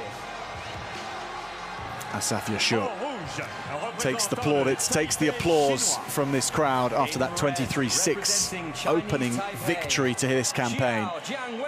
He was in thrilling form, not just impressive form, it was highly entertaining. But this man has looked really good too. Xiao Xiangwen of Chinese Taipei, who's off the back of an excellent 12 months in the sport, won the Asian Para Games, came second at the World Championships as well, where, of course, he lost to his opponent today. It is a rerun of that World Championships final in Veracruz in Mexico. Beat Danishi of Afghanistan today.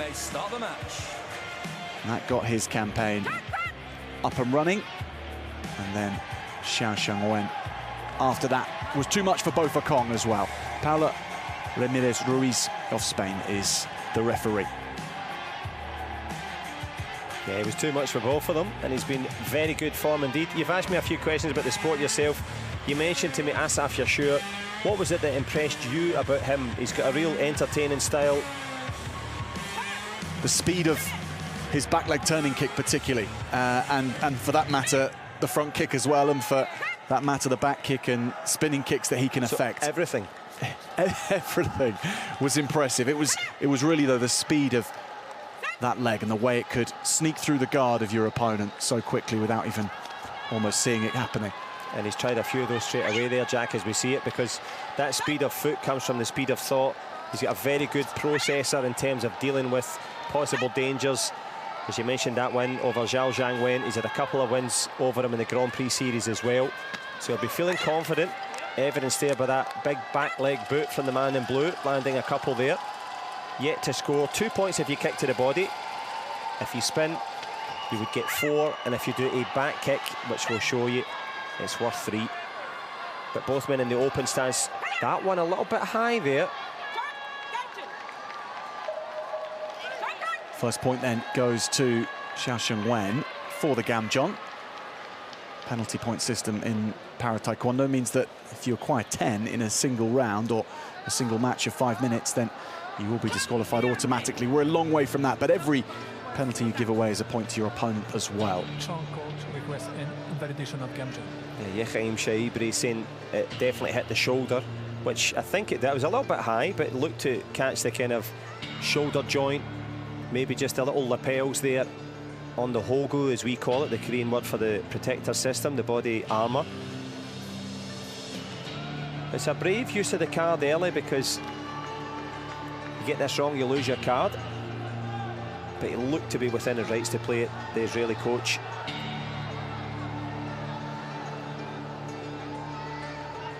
Good work on the piano from whoever's doing that. A live orchestra would be an addition, wouldn't it?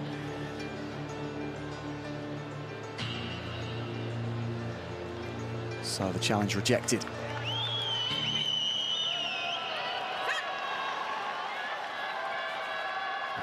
Now, Yassou wants to get back to the business that he's so good at. Stepping away, judging the distance right, staying out of Xiao Xiangwen's range. But when you're as fast as he has across the mat as well, John, you can close that distance so quickly. That's the key point, is he's got that speed off the spot, that initial sprinter speed. Xiao Xiangwen is no slouch in terms of quickness himself. That's not bad with the right leg in that close distance there. But it's the movement before the kick. The movement before the kick for Xiao Xiangwen's a little bit transparent. Asaf Yashur just appears from nowhere under the radar, and he's off to the races. There's a couple of connections, but no score yet. Well, that speed honed on the football fields as well before he took up para taekwondo.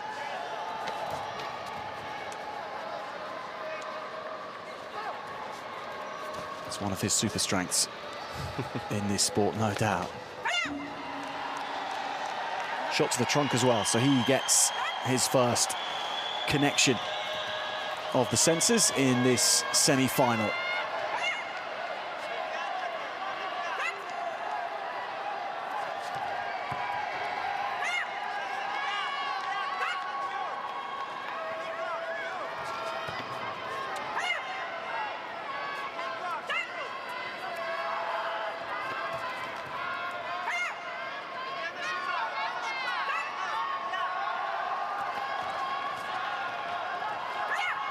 It's good work in the clinch there. Asaf Yashur, you mentioned his football background. He's got the goal so far. And the big goal, of course, to make it into the final. That one will help in the short distance, and it's the same thing that he does. He gets into the clinch, he spins round, he then fakes and goes the other way and follows up with a short kick in the inside. So good work in all distances. You would think with longer legs it would be difficult in the clinch, but he uses that to manipulate and spin off. He's managed a couple of good scores with that.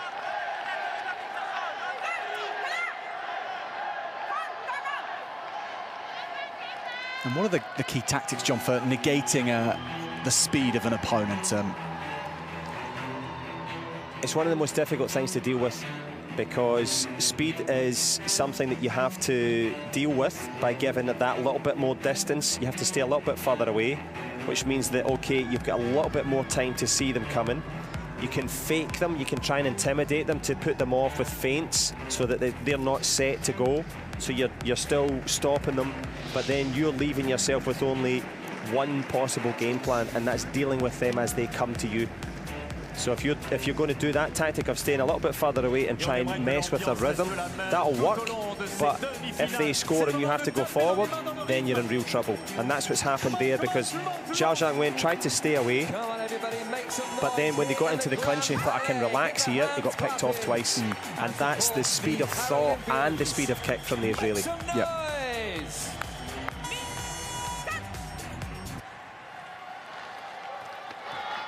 4-1 the victory, the lead with the ambition of victory for Yashur. Leaping out of harm's way as well there.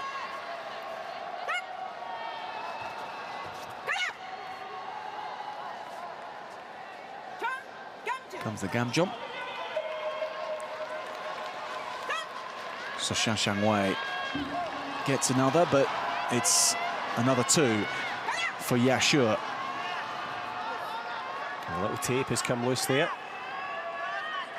But in the tail of the tape so far, it's that simple shot to the body again there from Yashur, who's looked assured all the way through.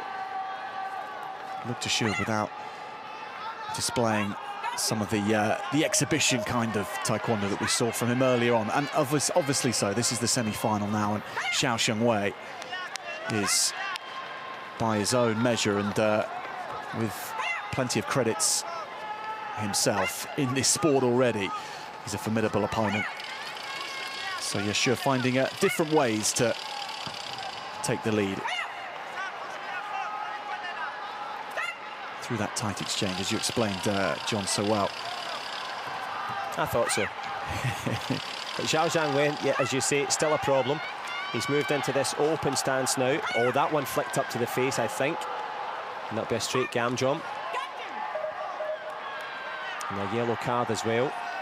He cut to the body and then flicked to the face. There is a debate amongst the para taekwondo athletes, and it will, of course, be for after the Paralympic Games, about being allowed to kick to the head. As we see a step through back kick attempt from the man from Chinese Taipei.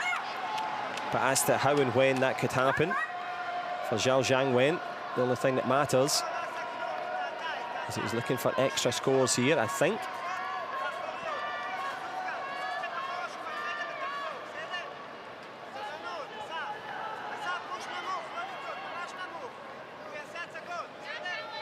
Yeah, that's exactly what it was. The referee saying no.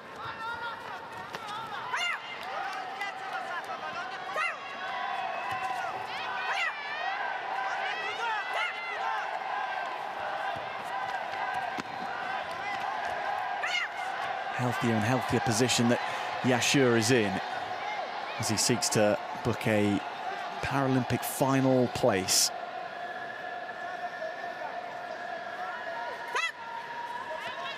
Reigning world champion, of course, in which he beat Xiao Shengwei last year in Veracruz in Mexico.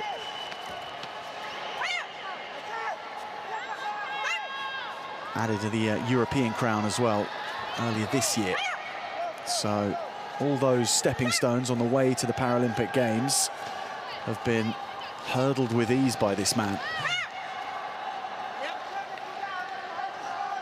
And although he's not having it all his own way right now, he is coming up with every single answer, and the defensive side of things strong too. And he's also creating these gamjums, these penalties as well. Zhao Zhangwen trying to throw his legs at anything. But Asaf Yashur controlling the distance, controlling the kicks as well. As we creep towards the last minute, is he going into his possible Paralympic final? He's going to go back to the coaches to try and just do a little bit more of the same, I would think, for Asaf Yashur. Akhang Sharibri, the coach in the corner. We're trying to keep him calm. It's too early to just defend this lead. We saw one step through back kick so far from Zhao Zhangwen. Didn't score. He needs one, certainly minimum, in this last minute. Plenty of Israeli fans in the crowd, aren't there? But those back at the Sharabi Martial Arts Club in Israel, watching on with anticipation now and expectation as well, because their man is close. And that was also close. That was that step through back kick that we talked about. As you mentioned, Sharabi Martial Arts, well, he's got a good coach in his corner, former medalist on the A-class circuit in the Olympic category. But here in the Paralympic variety, you can see the scores on the board for yourself. That little kick to the leg gave a space there. And Wen has managed to put one on the board, trying to do the same thing now and turn it round after the referee said stop, though. So those 2 points will be taken away. But it's so funny how athletes can mirror each other. That was done to him twice by Yashur. He tried to do the same thing, but did it after the referee said stop. But trying to turn on the spins now. Yeah, winding up for some higher point scoring potentially. 3 points for a back kick, 4 for a spinning kick to the trunk, if you can affect that level of rotation and then land the shot as well. Meanwhile, Yashur just adding 2 points to his pile. And the force of kicks starting to really up as well. These are impactful blows landing, and that's a nice back kick attempt. Doesn't have the strength to land on the trunk protector.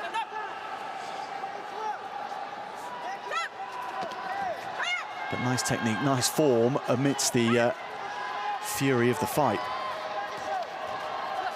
Form plus the fury for the route to the final, and of course all the training that's gone into this. There'll be nothing left from Zhao Zhangwen. He's going to throw everything at this one. Could fall into the bronze medal final, let's call it, but he'll be wanting to get into the final himself. Needs the spin kicks, but watch now the work there of Asaf Yashur. He will not run away, he will try and get in close.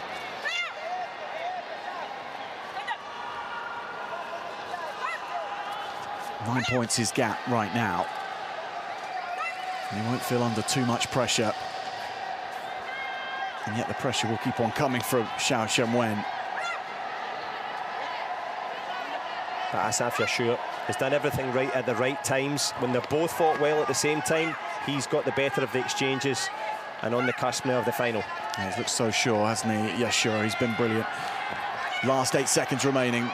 Just seconds to see off here. Avoiding the fight, he is there, but that's okay. Plenty of gamjons to burn. And the seconds will tick away quicker than they can be accrued. No doubt about that. It is the gold medal match that the #1 seed, the reigning world champion, the reigning European champion is heading for. The man in blue is setting his sights on gold.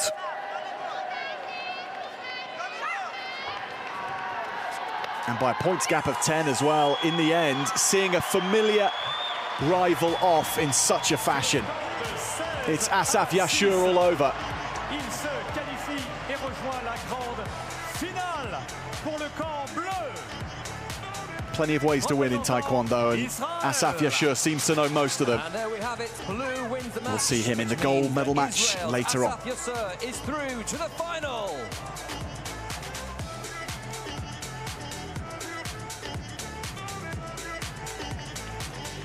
And Xiao Shangwen, of course, we'll see as well, competing for bronze later on. So lots to play for both.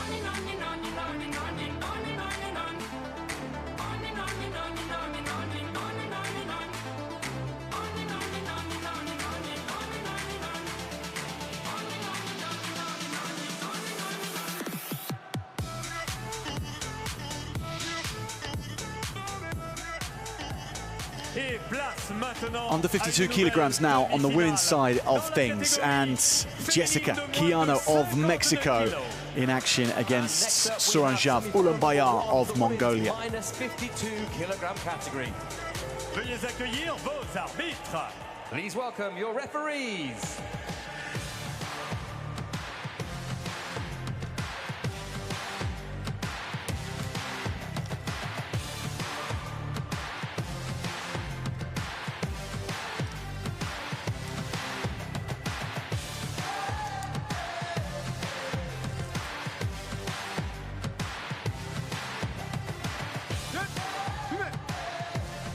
The referee's ready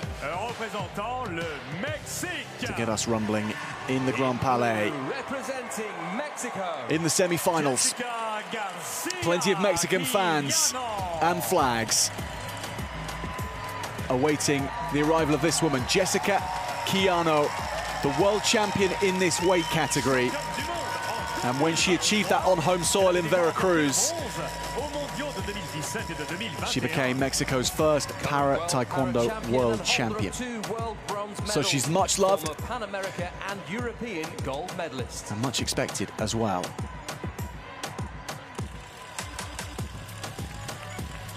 Just the single contest against Milana Krasatseva. 10-8, it was close enough. In red, representing Mongolia. Krasatseva coming on strong towards the end, but seen off in the end by Quiano. From Mongolia now, Suranjav Ulambayar, the 4th seed, who won the bronze medal at the World Championships last year. She also won the European Championships earlier this year as well. So the person that does the seedings deserves a pat on the back. It's the 1st seed against the 4th in the semi-final. It's well set up for us, John. I'll let them know. They'll be delighted to hear that. They don't get too many pats in the back in the sports department, but they'll be happy with that one. As we see Team Mongolia, Eren Bata Naranchimeg, the coach in the corner, getting ready to give the final instructions. And there he is, by way of Pungseng High School. And then the Mongolian national team, and they've been extremely successful. Lots of expectations for them in the Paralympic Games. But that attention focused now on this 5-minute round. There can be a pause of 1 minute from either coach as needed.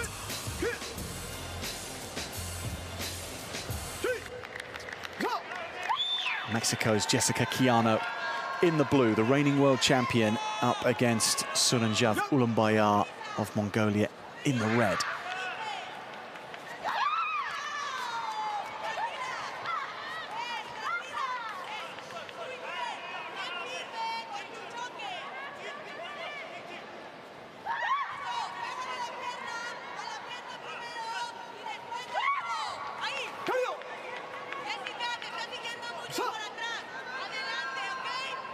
The coach from the Mexican corner saying, don't go backwards, Janet Alegria. There's a lot of space for you if you go forwards, but try not to go back against. The reason for that, the longer legs of Ulambayar.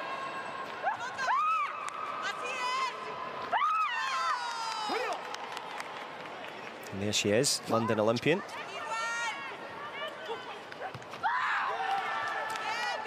Spinning kick attempt from Ulan to the trunk. Doesn't land, nothing's landed yet after 60 seconds. No headshots allowed in Para Taekwondo. Those shots are not part of the sport for safety reasons, but it's all about the trunk. There's been plenty of work to the body from both coming forward again there. Ulan Bayat.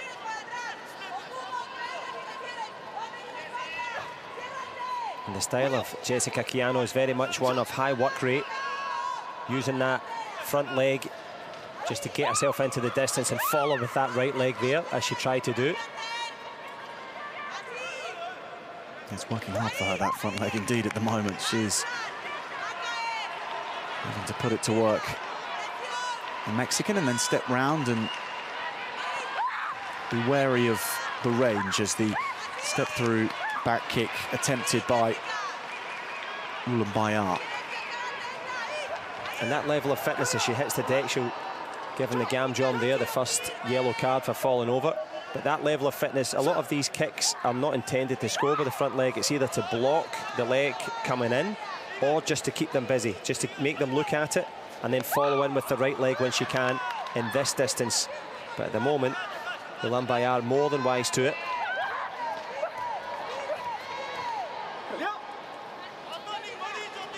And in this contest where we've got a height difference, the safer area for Chiano is either at a distance or in close. And that's what she'll be finding out now from Janet Allegri as she goes back to the coaching corner. She actually waved behind her to say, play the card, I need a break. The reason for that, the pace that she's come out at with no reward. That's the difficulty. When you've thrown 10, 20 kicks, you've hit the protector and it hasn't scored, it saps something from you. Your question about the distance, she was trying to stay quite far back initially, and her coach was saying, no, no, no, you go forward and take it. She did that, and just by way of the amount of kicks, fell over and gave away the Gamjom. So the distance management is one aspect of it, but it's this front leg here is not intended to score. She's just using it to stay busy. Can she find a little bit more space? But Ulan Bayat, happy with her work so far. She's probably done about 10% of the kicks of the Mexican, but has the lead. How much should you read, John, into position within the ring? Because in other combat sports, you might talk more about someone dominating the middle, but in Taekwondo, does that matter? It certainly does, because if you step out of the mat, you lose a point. So holding the centre is not essential, but that's why we've cut it to 8 by 8. Used to be 12 by 12, then 10 by 10, then 8 by 8. It's to make people get in up close and fight each other. So this psychological position held by Ulan Bayat is to keep her Mexican opponent at bay. That's why, to step through with a short back kick like that. So Jessica Chiano has to watch what she's doing here. She's deployed that back kick multiple times now, and it's threatening, even if it's not scoring. And it's painful. One of the things that we don't always see when it hits you, that's the one shot that actually hurts. That will hurt the efforts of the Mongolian. No, a nice simple shot on the inside there. Chiano with the first point-scoring kick of this semi-final, with 3 minutes or so having been played.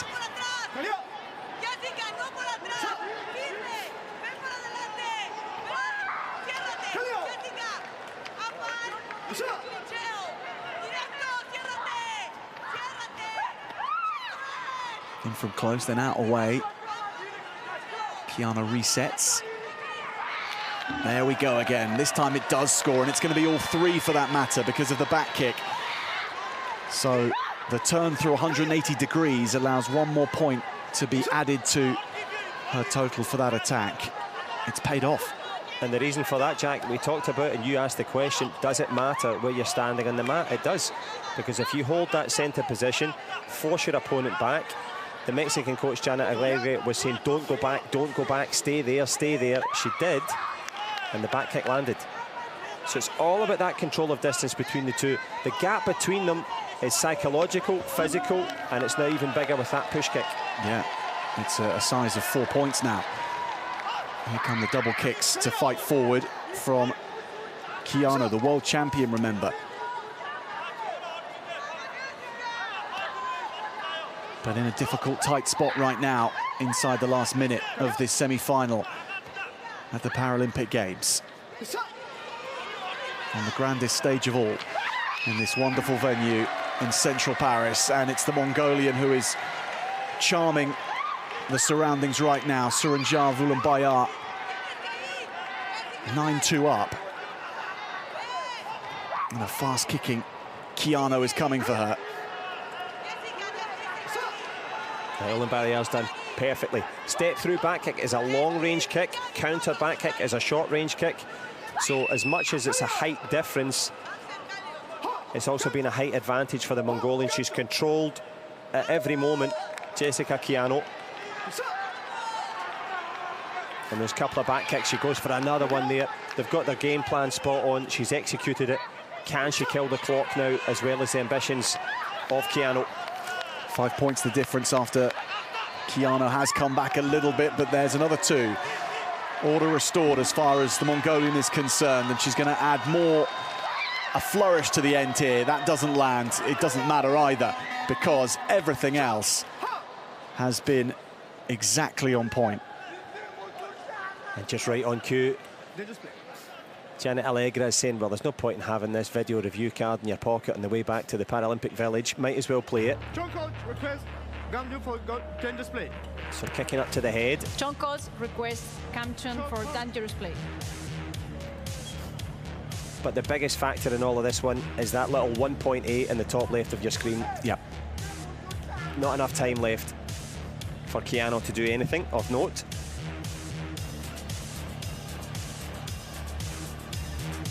And you would venture more than logically it's a bronze medal opportunity now for the world champion. But what a performance so far.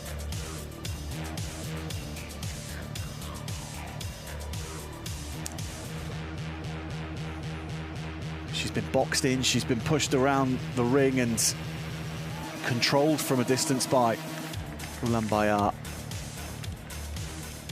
Tactics meet execution for this one, and in the most perfect way.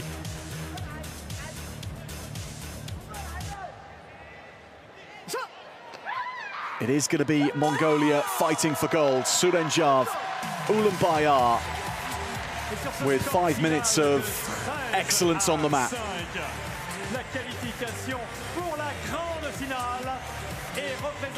The Grand Palais, the home for artistic expression in Paris for 100 years, and in the art of kicking and punching, that was right up there. Through to the final.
At under 47 kilograms, the semi-finals are upon us, and it's Kwansura Puwankicha of Thailand against Ziodokan Isakova of Uzbekistan. Please welcome your referees.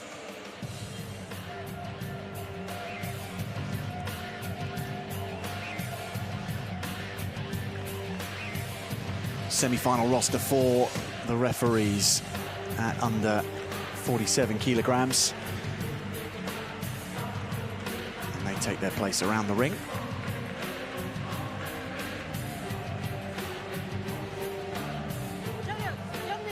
A warm welcome to them, and a warm welcome to you wherever you're watching on from around the world, and whoever you're supporting in this one as well. Uzbekistan and Thailand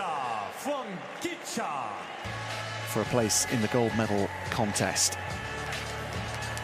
And here is Kwansuda Puankicha of Thailand, already a two-time world champion, and she won the bronze at the most recent edition of the World Championships in Veracruz in Mexico. Thailand fans and flags and the adornments and accessories that go with it as well. Wonderful to see.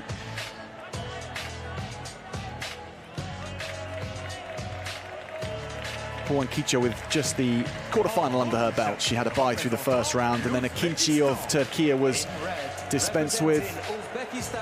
8 points to 4.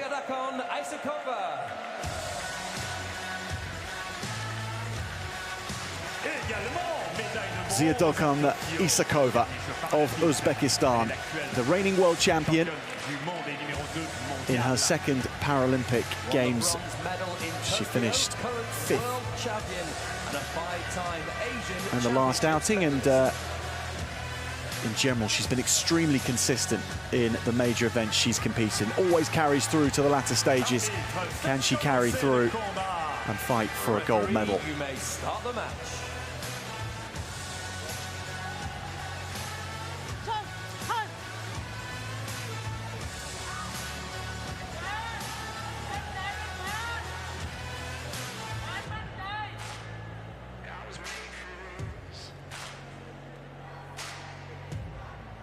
Taekwondo in Thailand has a real cachet about it, and combat sports in Uzbekistan, well, goodness me, it's the recreation of choice. And the fans from Uzbekistan who have travelled to Paris are loud, and they are musical and well dressed with it. So a lot of support for both these two.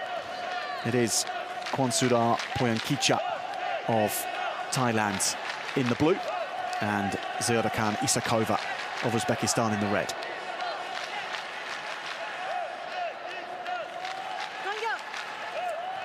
You mentioned the success of both Uzbekistan and Thailand in the Olympic side of the fence. They actually trained together in the same Olympic centre in Uzbekistan and in Thailand, and presiding under the same coaches, so the same methodologies, the same options. It is Taekwondo after all, so that's the thing that you would benefit from.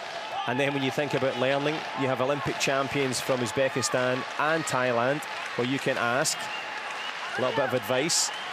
And I'm sure Kwansuda Puankicha had a little chat with Panapak Wongpatanakit, who took the Olympic gold. She'll be wanting to mirror that and take the Paralympic gold. They train together, they work together. And then, of course, Ziadokan Isakova will know the efforts of her teammates. Ulubek Rashitov winning gold back-to-back, so lots of success, and that success is important for your team, not just in terms of training, but for expectations. If you look across the mat and think, well, they did it, that gives confidence. And so far, we're seeing a clash of that confidence from both, because no room at the end, despite the height difference. But it is a difference, not an advantage. You have to be able to make it work. Yeah, and Isakova, expert at flipping the sometimes expectations of how height differences work. She makes being a smaller fighter so dangerous. Real powerful front foot as well, and in that sense a lot like Ulubek Rashitov. Yeah, she does everything well. Kwansuda Puankicha starting well, though. That little simple shot on the inside, if you are just new to the sport, 2 points if you kick to the body. There's automatic sensors on those socks, and then it gets some extra points if you spin, but we'll bring that to you as it happens. But so far, that one little shot making the difference.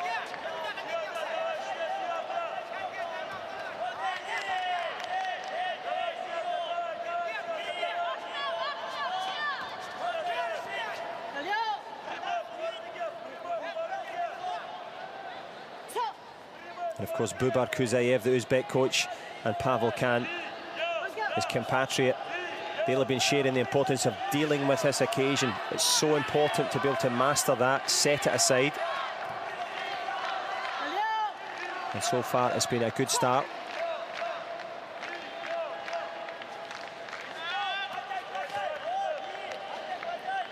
And John, in this new generation of para Taekwondo athletes, they know each other particularly well, don't they, because of the number of tournaments where they all travel to the same one to compete against each other, so the level can be raised. But does that have the tactical effect of that at these events? Means they know each other so well. And that is absolutely the case. Obviously, for development, as the match develops here, they head back for a little 1-minute break, so it's a perfect time to discuss that. In Tokyo, we had 70 athletes from 36 nations. Fantastic first generation. Now, in the next Olympic Games, 52 nations and 121 fighters. The European athletes will fight at the Asian Games. The Asian athletes will fight at Oceania, the South American and Pan American region. Everyone competes everywhere. So probably akin to something like tennis, where you're used to the person across the net from you. That can create two things. One, confidence, because you're used to dealing with them. Two, it can also create a little bit of complacency where you think, well, I've beat them before, I'll just do the same thing. Guaranteed, they're sitting planning for these people all the time. Right. So 80% of their game will not be a surprise to them. It's that last 20% that you've made up the night before to think, I'm going to do this. And have I got the courage to stand in this capacity crowd and do that? And that's why it's so important to come from those successful stables, to know that you have to master that environment to deliver those kicks. And how much are the crowd worth in a scenario such as this as well? What percentage would you put on there? Both well supported, and Uzbekistan's Isakova 3 points down now in this semi-final after that Gamjon slipped to the floor. So every time you hit the deck in Taekwondo, it's a Gamjon against you. Well, you mentioned the importance of the crowd. Team Thailand used to hand out little Thai flags to everybody in the crowd. Nice touch. Just to get everyone on their side. Yeah. But neither fighter flagging at the moment in the open stance. Not so much open scoring. The shorter fighter, Isakova, trying to reach in with the left leg.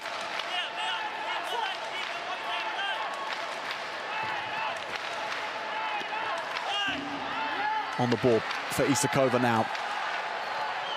90 seconds left to contest. And another Gamjon, so we're all square as well. 2 yellow flags each. Means we're at 3-all. And things are going to get more and more explosive from here, you sense, with these two. Isakova in the red from Uzbekistan. Remember, Puyankicha from Thailand in the blue as we get into these last 60 seconds.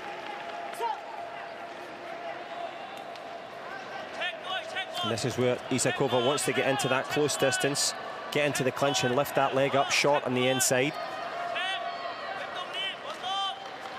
Puyankicha wants the opposite, wants to use that front leg, keep it at this range here and pick off with the back leg on counter. It's a nice contrast. Who can dictate terms? A big fan of the Taekwondo?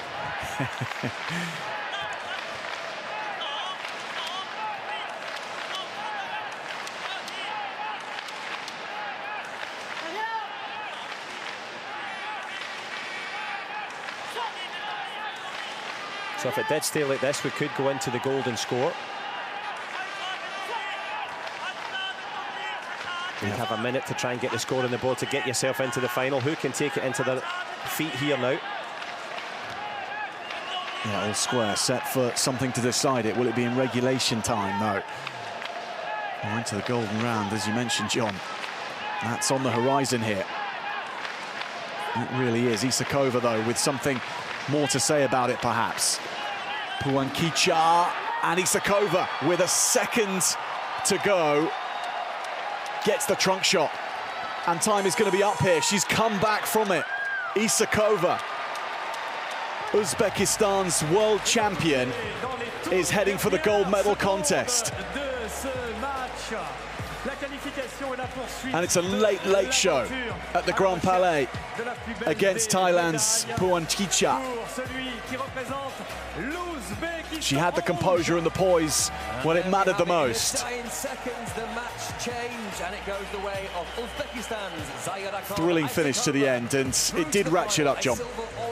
Befitting of a Paralympic Games semi-final, and befitting, as we mentioned, the height difference. It wasn't a height advantage. Isakova knew how to use her skills And what she did, which was so impressive, just before she took the shot to score, as we see Puan Kicha, who's going to have to rouse herself for that bronze medal. Izakova looked as if she was going to fall foul of a possible gam jump. She took a little kick to the leg. You might see it in this closing stage. Took a kick to the leg and kind of half stumbled. But then had the presence of mind to see the space. There, she's half stumbled there and then picks up the shot there.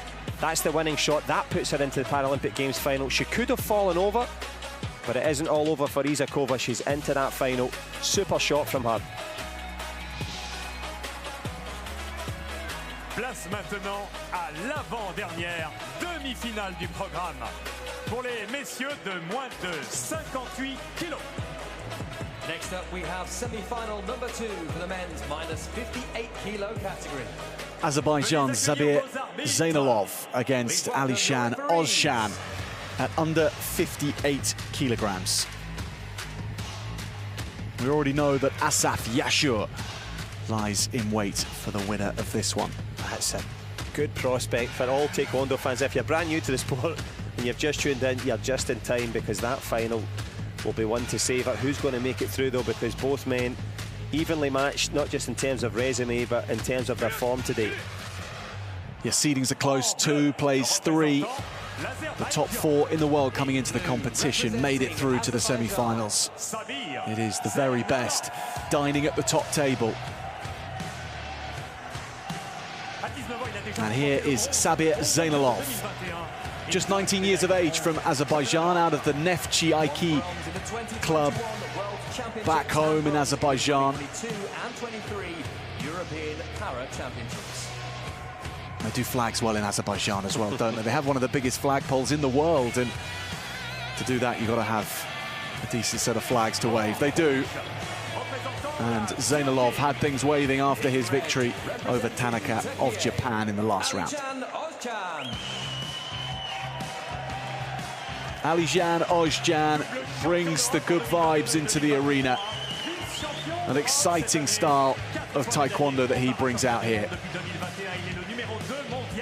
It's his Paralympic debut competition. He was in with a shout of making it to Tokyo, but he lost out to teammate Mahmoud Bozteke, who won the bronze medal. And Ozcan has designs to go one better. Impressive against Villalobos in the quarterfinal. Repeated European champion. He does it year after year, except for this year, where he lost to Yashur.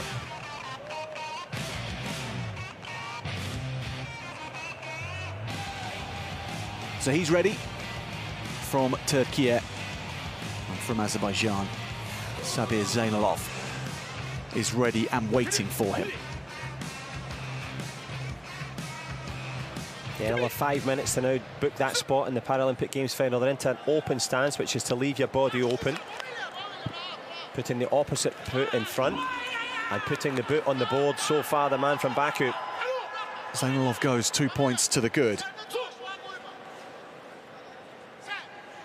That first outing, scores in para taekwondo, if you're new to the sport, come in the form of 2, 3 and 4 points.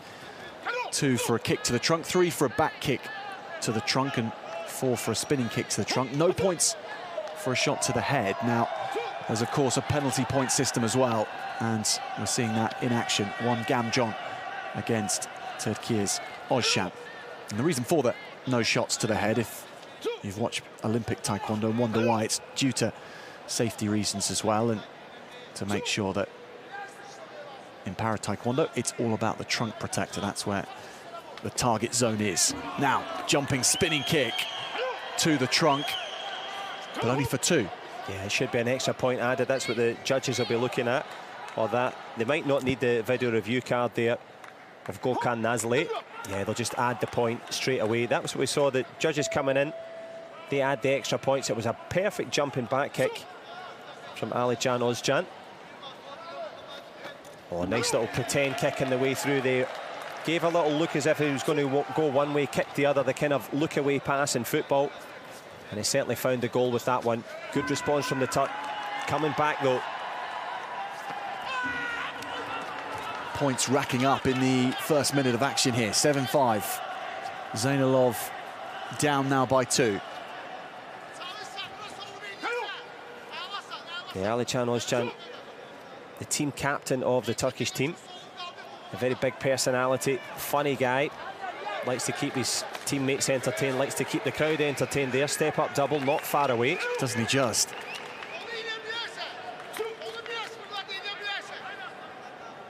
It's good evasion in the end from Zeynalov. Making sure his exit route was clean and had plenty of space behind him. Scores 2 points to level it up at 7 apiece.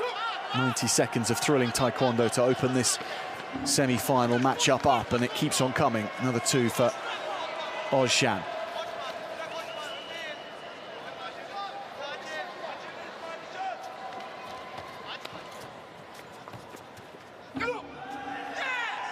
That front leg, little snapshot there from Zeynalov, right on the cusp of the mat there, the danger zone. He was on the highway to the danger zone, but he's picked up the right kick at the right time as he goes with the right leg again. Ozcan coming forward. And what he's doing here, Jack, that's so impressive, Ozcan, is he's also doing a bit of refereeing as well there. Made sure that that was seen. Gamjom given. But he's also dismissing the work of the Azeri Zeynalov. He's just coming straight at him and saying, OK, you can have your kick, but I'm going to find my shot. Well, is that what we're seeing? Two fighters happy to fight in the fighting distance and not giving too much regard to the defensive strategies that can be employed. They're just saying, let's see who can score the most points off each other. They're happy to do it in the regard that Zeynalov is having to do it. So Alican Ozcan is fighting it at the distance he wants to fight it at.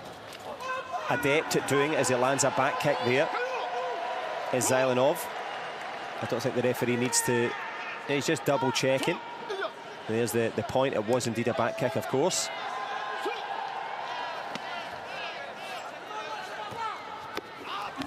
So Zeynalov being forced into this more than Ozcan, but we're at 12 points apiece. He's making a good go of it.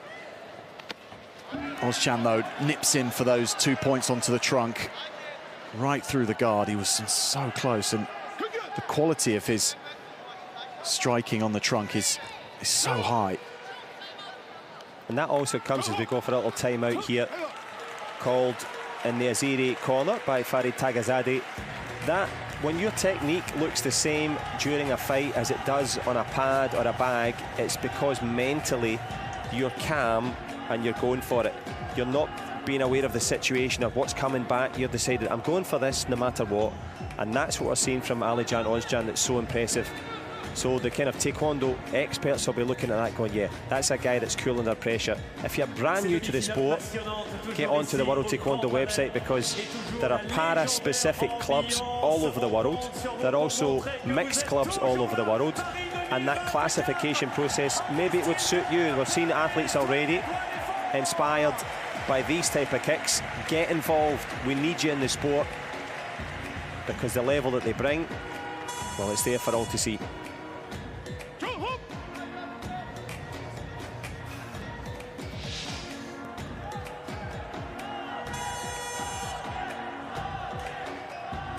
The level of this semi-final is such that it is so attacking, so far so entertaining, and so far 2 points in it. Ozcan just ahead. Now he extends that by 2. Seems full of energy, no flagging. The battery's still at least 3/4 full for Alican Ozcan. Yeah, and it's been a battery of kicks from the Turk as he's come forward, tries in with that step-up double. The only danger for him is Zaber Zeynalov will not go away. He's still been kept just a couple of points of a difference and has yet to really produce his best stuff yet, the man in blue. He's always been reacting, he's always been trying to find that spare shot from somewhere. Can he get his game plan going and put Alican Ozcan on the back foot? There we go, back up to 16 apiece now. He's matching him kick for kick, point for point. Nothing to choose between these two, and we've seen 32 points of scoring so far. High scoring affair. in the semi-final. This is to the ground, so the lead for Ozcan comes from this. Penalty point against Zainalov for hitting the floor.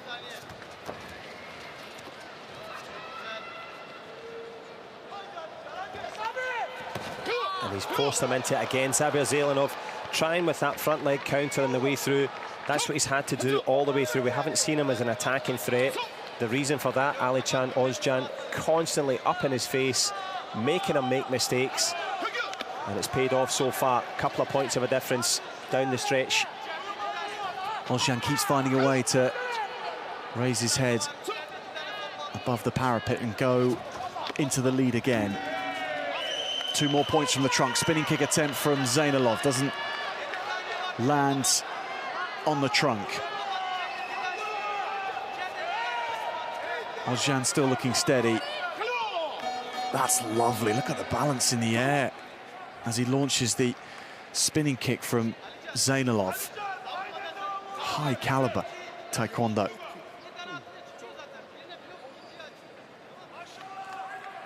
Yeah, Farid Tagazadeh, the coach in the corner, asking for kick up to the head. So the Gamjom for dangerous play, hiding somewhere behind the laptop. I don't know if they're checking emails or booking flights, but they're going to check this one out quickly. Chong coach request to the head kick.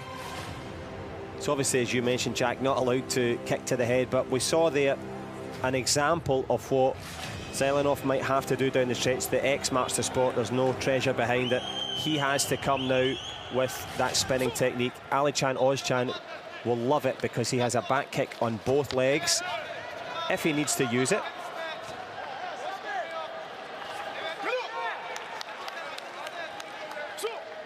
So for Ozcan, not long left to go to seal a place in the Paralympic final. Headshot is going to be the reasoning here for another Gamjom, and a yellow card brandished. Another point to Ozcan. This is 5 the difference now.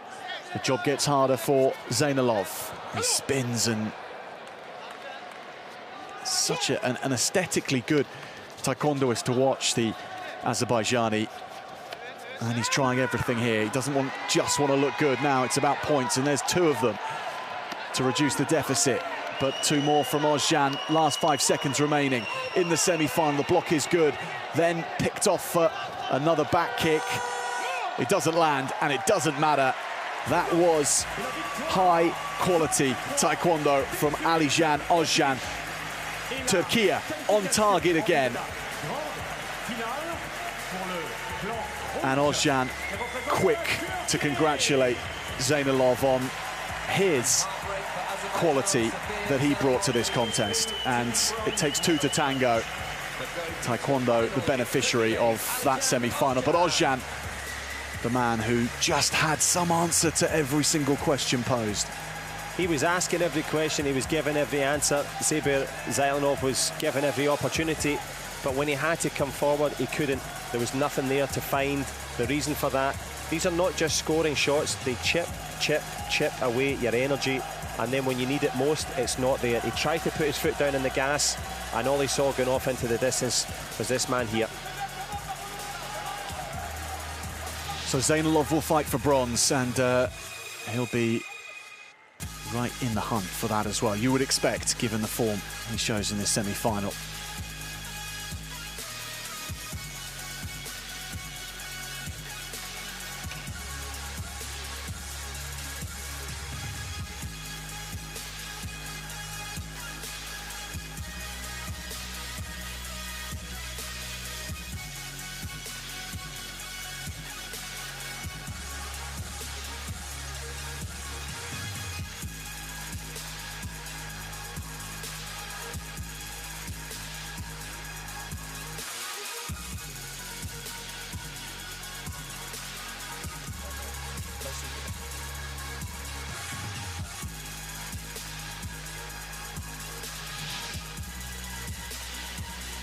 Et la toute dernière demi-finale de notre programme du jour. Semi-final now in the under 52 kilogram category. Zara Rahimi of the Islamic Republic of Iran against Anna Japaridze of Georgia. Minus 52 kilogram semi-final number 2.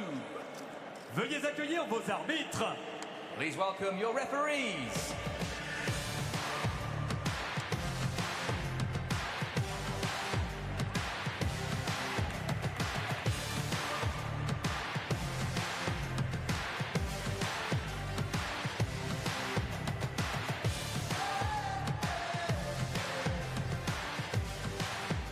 The referee team here to run the rule over the fighters to make sure they adhere by the letter of the law, but also to award those spinning kick attempts which can light up a contest.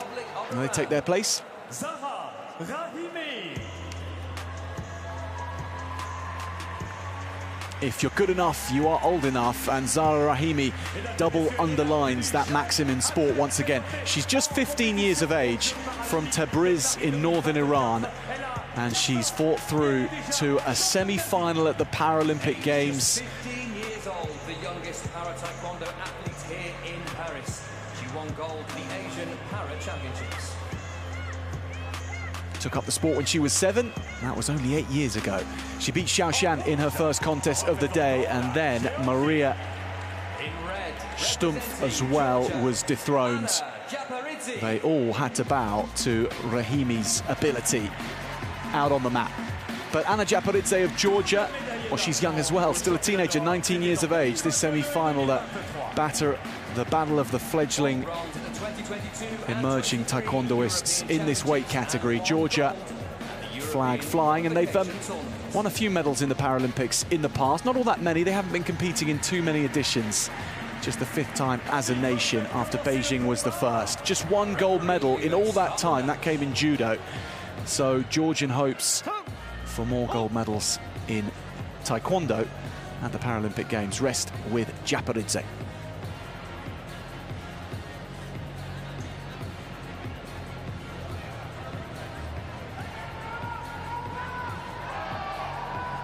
She's cut a relaxed figure across today, Zara Rahimi, and she does again. The occasions just keep getting bigger for her. This, the Paralympic semi-final. Zara Rahimi of the Islamic Republic of Iran, then in the blue. Anna Japaridze of Georgia in the red. And Japaridze, the taller of the two, with the range to work at, but the explosive power that we've seen so far. Zara Rahimi has good footwork in and out, trying to set that tempo early. For sure they'll have a game plan to deal with Japaridze, who's happy to stand stock steady in the centre, to not use too much energy early. And if you are just tuning in, sensor socks on, kick the body for 2. And after that, it's bonus points if you can spin for the win. Japaridze with a 1-point victory over Miriam Chavdar in her quarter-final. She seemed to be fracking into every ounce of energy she could muster towards the end of that. She really went to the well to win it. She's had time to recharge those batteries, but nonetheless, it's been a tight turnaround for her. She's 2 down to the Iranian after 1 minute and 15. As you say, she's going to have to plumb the depths to get that there, but looking pretty slick so far, Rahimi. That little sideways movement there, belying the years, as you mentioned, starting the sport 8 years ago. So she does have a lot of taekwondo in terms of the knowledge bank, as we see Shotat Gochashvili, the Georgian coach, and all of the plans and ideas that they would have had in the training hall are now coming to fruition. They are seeing exactly what they're dealing with, and so far, Zara Rahimi, as she puts her right foot in front this time, is just a bit more explosive with her movements. She may be 15, but she hasn't come out of nowhere, because she won the Asian Championships this year in Vietnam. Still a student, of course, and she's been dishing up lessons for people much older than her today. Everyone learning the name of Zara Rahimi here in Paris right now.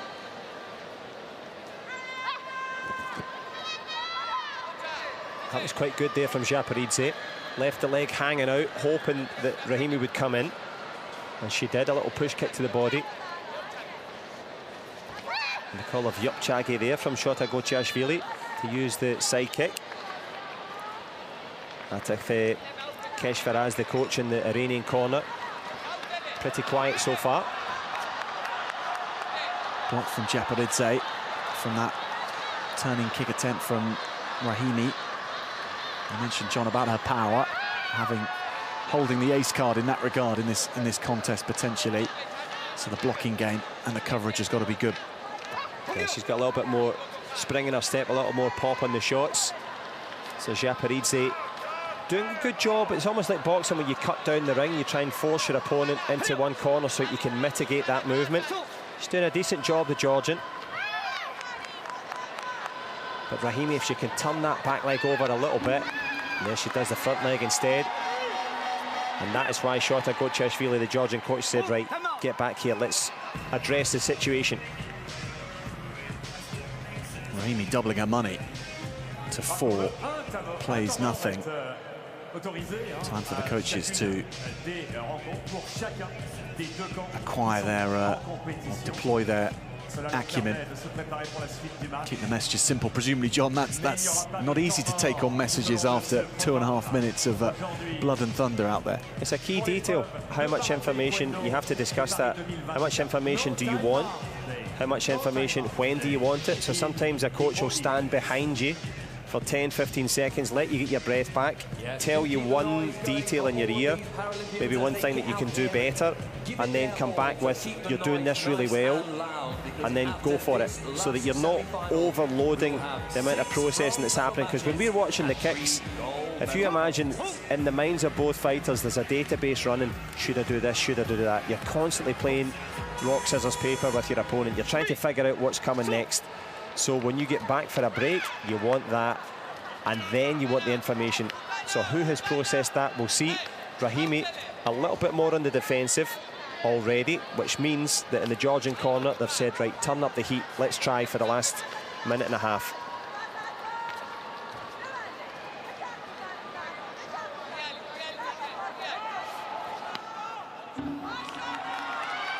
It's Rahimi, though, who gets the first score after that timeout.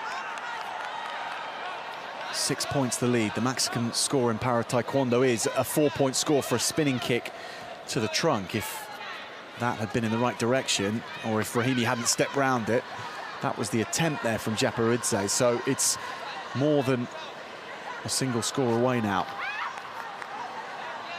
And it's been a singular style from the Iranian, Zara Rahimi. Every time she wants to kick, she's more or less in the perfect, like that, steps round and kicks. She's in the right place at the right time. Oftentimes you watch, I don't know, a top tennis player or a top football player or whatever, they seem to make it look easy. She's doing that just now. The reason for that is the movement. The hardest thing to do in Taekwondo is the footwork. The kicks are fun. The footwork is miserable. And that's the hardest part, and she's making that look easy. And she's only steps now from the final. And she's kept on the move throughout, hasn't she? She's had that extra bounce in her step at all points, and this 6-point lead has been hard-earned.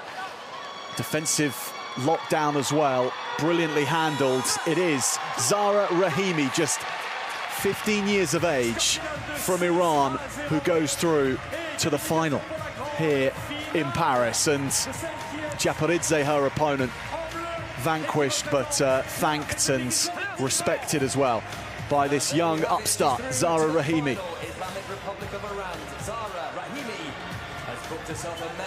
And then she's starting a legacy for Iranian Taekwondo at the Paralympic Games. A brilliant performance once again. And she's into the final deservedly. They're giving up a final prayer there. She's in with more than a prayer of causing real difficulty in that final. You mentioned it, 15 years old, the teenage sensation. Sensational there, didn't put a foot wrong. Every single kick was the right time and the right place. And she made Japaridze a real difficult proposition for the Georgian. Gave it her everything. She'll have to shake this off, because that'll be a blow to her confidence. She needs to reset now, focus on the bronze, but going for gold Excellent from Zara Rahimi.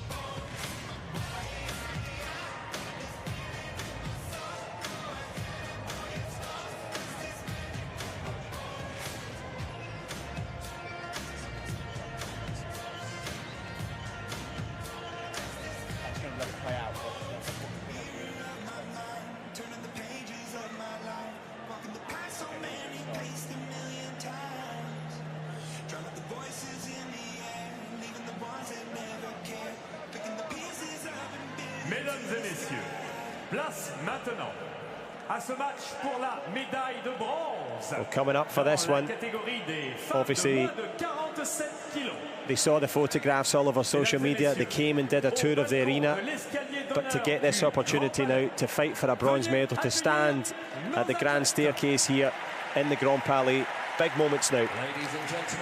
Mariam Derayi of the Islamic Republic of Iran in action here, and she's up against Kwansuda Phuangkicha of Thailand. The staircase taken on at the Grand Palais. What a moment in any fighter's career. And I actually went up myself and counted them. There are 50 steps down.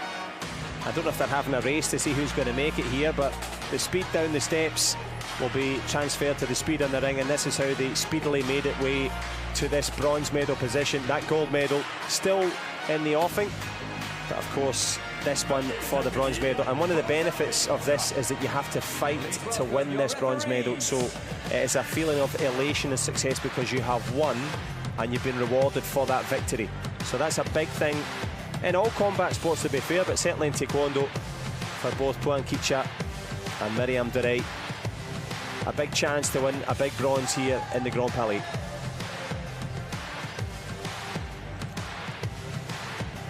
In the venue characterised by more ironwork than anywhere else in Paris, even at the Eiffel Tower, by the way, to hold up this glass ceiling, it's most impressive. The medals are all on display. But they'll be testing each other's metal here now. Yeah, who can keep their pedal to the metal all the way through. Let's see. Kwansuda Phuangkicha of Thailand makes her way through the sports presentation area, and Thailand's #1 para Taekwondo fan back again for more. Two-time world champion already in the back pocket for Phuangkicha. In 2019 and 2021, she won bronze in the edition last year in Veracruz. There's a lot she's achieved in 23 years, Phuangkicha.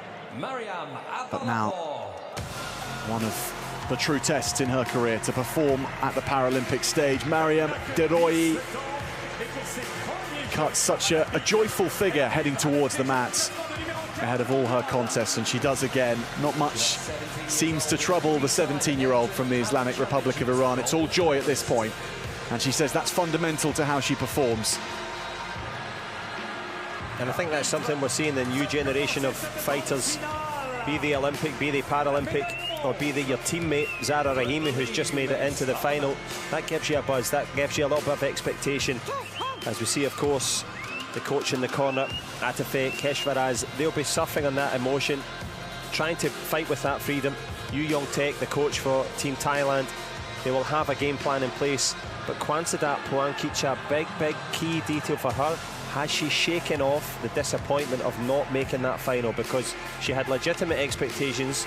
She looked absolutely devastated not to make it. She needs to reset, and reset quickly.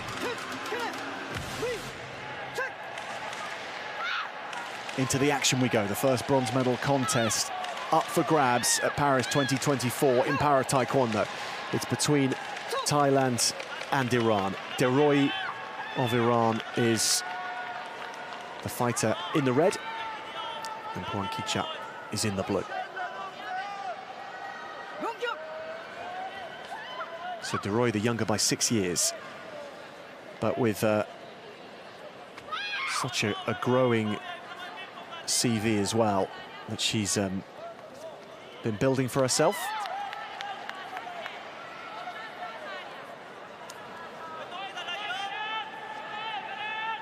Yeah, Mariam de Rooij in red, doing well there with that front leg, the one closest to the opponent, also using the upper body to try and fake and intimidate Kwanzada Poankitcha, but the Thai fighter not buying any of it so far. She's staying calm. And the reason for that, you can either fake to intimidate the person to make them move back, you can try and put them off, or you can try and draw them in, depending on their nature. But the smart fighters, which they both are, know just to stay cool and go when they want to. You can see the first point in the gold medal contest now, in the bronze medal contest, excuse me. It goes to de Rooij for a Gamjon.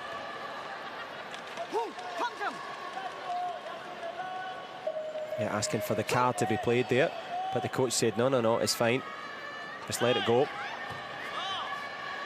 Because as you see, those little yellow cards at the top left of your screen as you look at it, 10 of those, you'll lose the contest. And just losing her focus a couple of times there, Mariam de Rooij having a little look at her coach. Not happy with something, so wants an early timeout.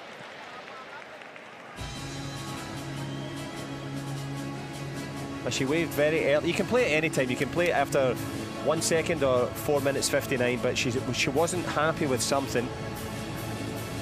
Wasn't dealing so well, was de Rooij with Poankitcha. The scores are tied, of course, for Thailand and Iran. It is an interesting time to play it because the trend normally when someone's down or having conceded a flurry of points in a row. But the problems, or the reasoning, a little more deeper than that for this one. Yeah, I think it's potential problems, as you say there as well. Atafe Keshfaraz, the coach in the corner, will have to give a little bit of encouragement. Didn't look to be any sort of injury there on the way through. There is the Iranian coach. She'll be giving out encouragement and some advice as it stands at the moment. As you can see, the Iranian hasn't quite been able to use that front leg to the advantage. The speed off the spot there, the old school Barambal from Kwanzada Poankitcha. Barambal means the fast kick. But it's a fast response from the Iranian. To go 3-1 up.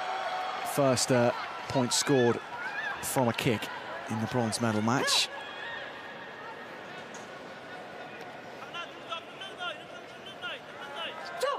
Already has a bronze from the Asian Games in Hangzhou last year, as well as winning the Manchester Grand Prix. And you have to be a serious competitor in order to do that. De Rooij did that in November of last year. So she won't be overawed by the World Championship titles that Poankitcha has to her name.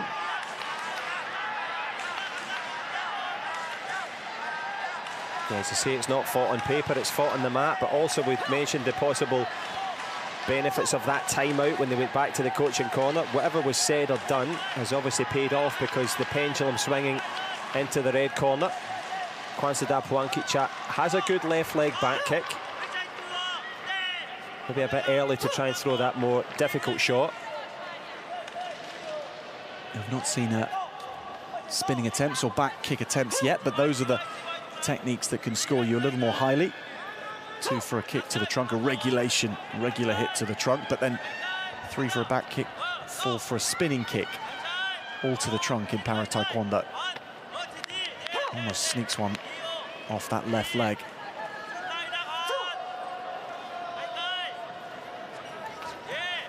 Yu Yong Taek, the Thai coach,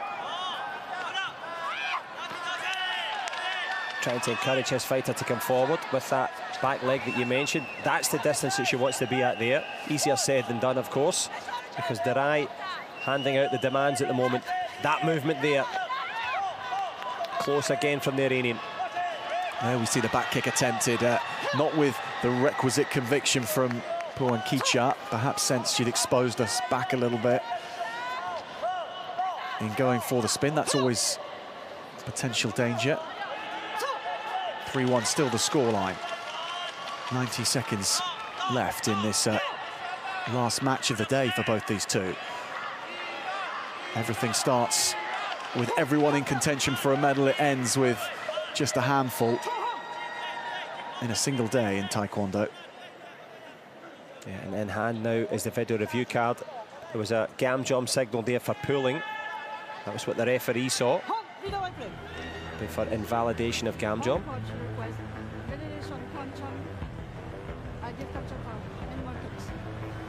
Animal kick, sorry. It was a twisting kick on the inside. So this could be an interesting one. The reason this came in is a rule that people would get in close, hold each other and just lift up the side of their foot and touch the ribs, so to speak. That was outlawed.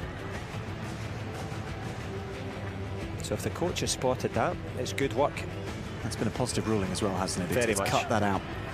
Literally. Yes, exactly, yeah.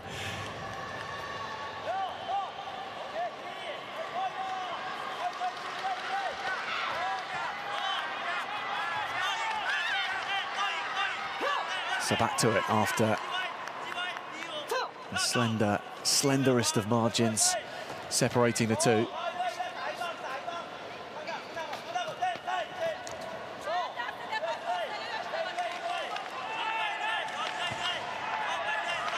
Kicha needing to push the envelope a touch more than her opponent here. Plenty of time to deploy a whole array of skills. That man has a very particular skill set as well, which he's brought to great effect for all of us here. Wonderful colour and entertainment to the Grand Palais. And I don't think of everything that you will see in the Grand Palais usually, John, with Karl Lagerfeld and Paris Fashion Week, there's no one dressed better than that man in this particular building for, oh, I don't know, the last 100 years or so. That's a good call, a brave call, but dressed for success so far has been Rahimi. And she's measured twice and cut once. That's the measure of every good tailor. She's figured out what she's supposed to do and then executed it in fine style. So can she finish it off with a bronze medal? But as you mentioned, merest of margins between them. But can she fashion her way through to the podium?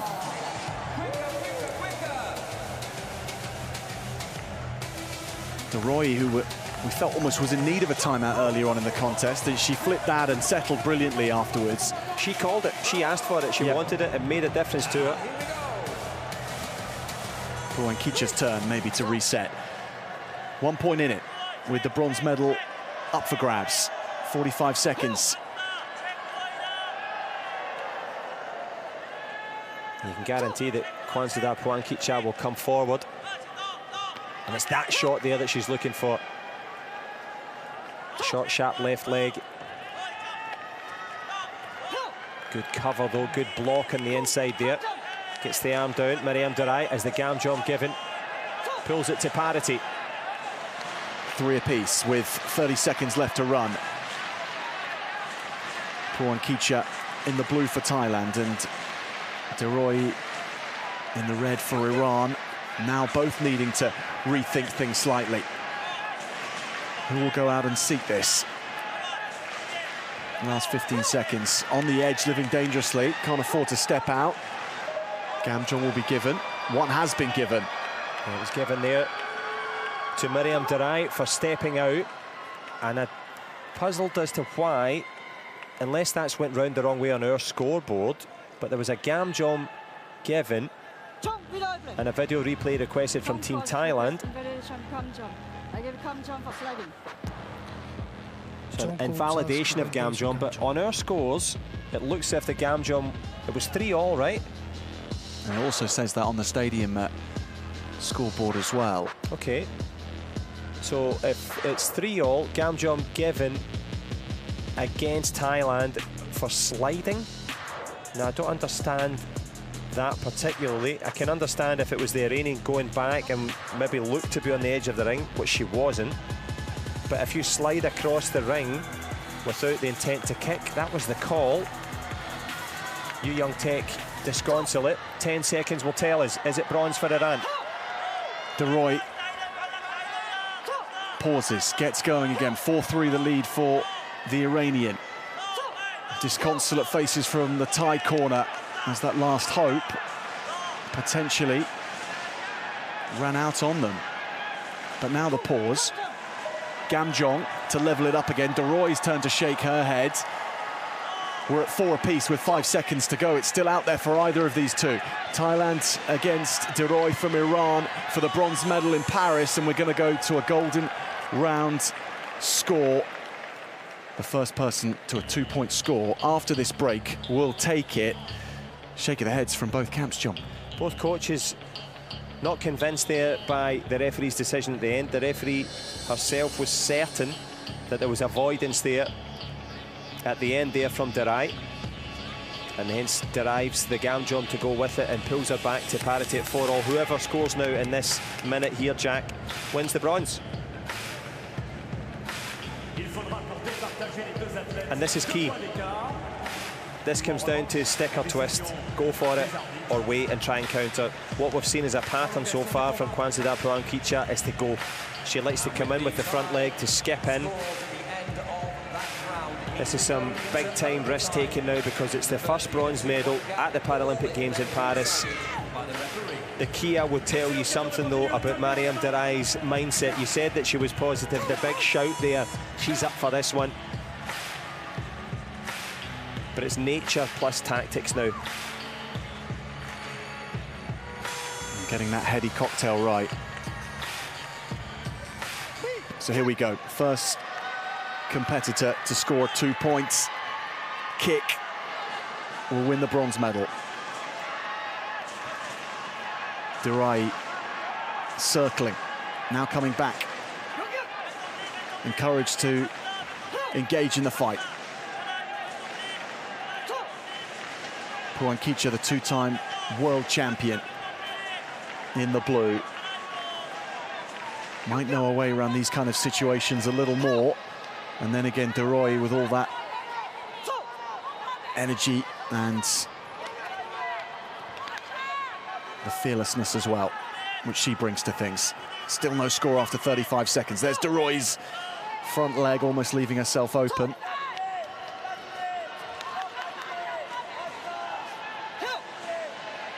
Clock ticking, it could come down to superiority decisions. Gamjong won't make the difference so far in terms of connections, both fighting it out here in France.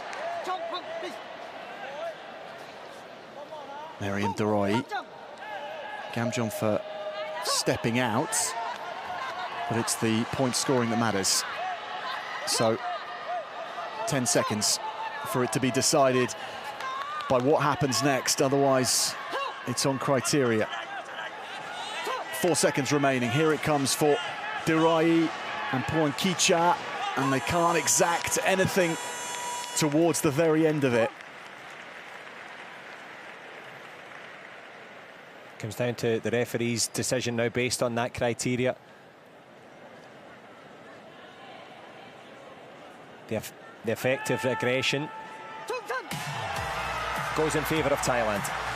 So the judges and the referee in collaboration deciding that this one and the superiority was the Thais. Kwanzada Puankicha takes the bronze medal, the first of the medals in para taekwondo in Paris.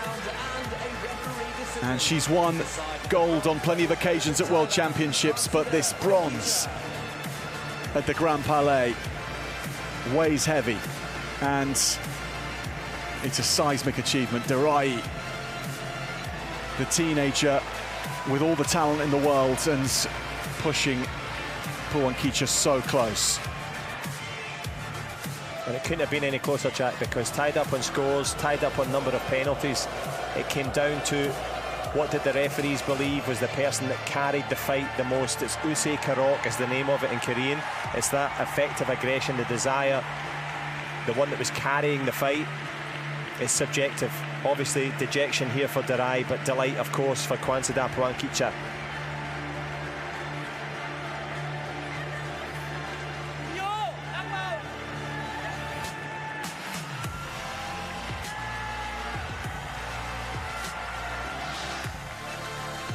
And what a fight. And something to open up with for the first of the medal matches here in Paris. A lot to live up to after this.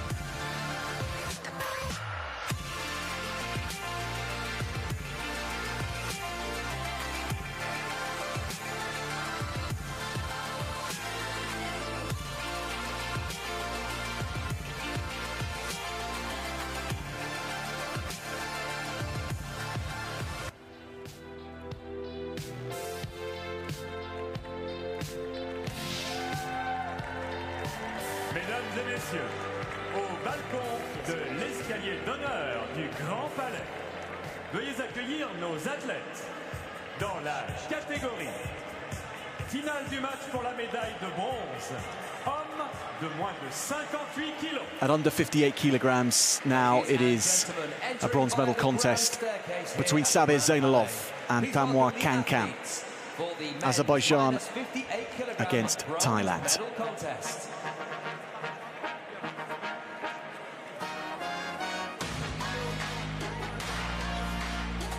Well, of course, Team Thailand have been busy. The coach, Yu Yong Tek, will have to dust himself down and get ready because the game plan will need to be rock solid against Sabir Zainalov.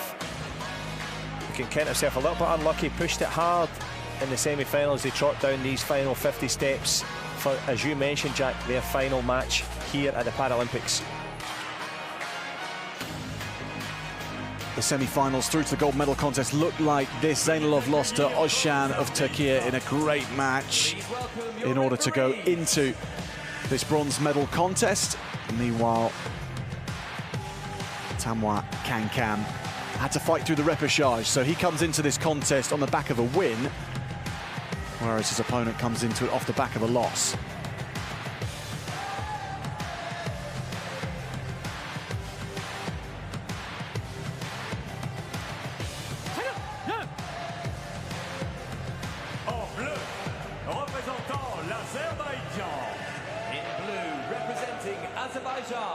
Sabir Zainalov.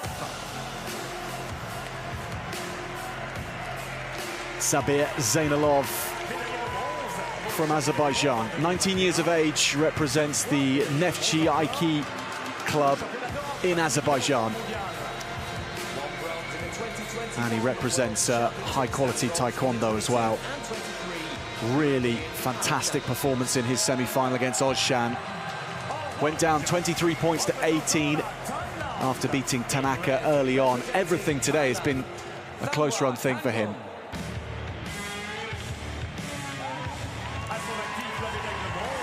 Thamwa Kankam looking to make Thailand's night even better, going for a second bronze medal of the session for Thailand. The Thai flag flying in the Taekwondo arena at Paris again.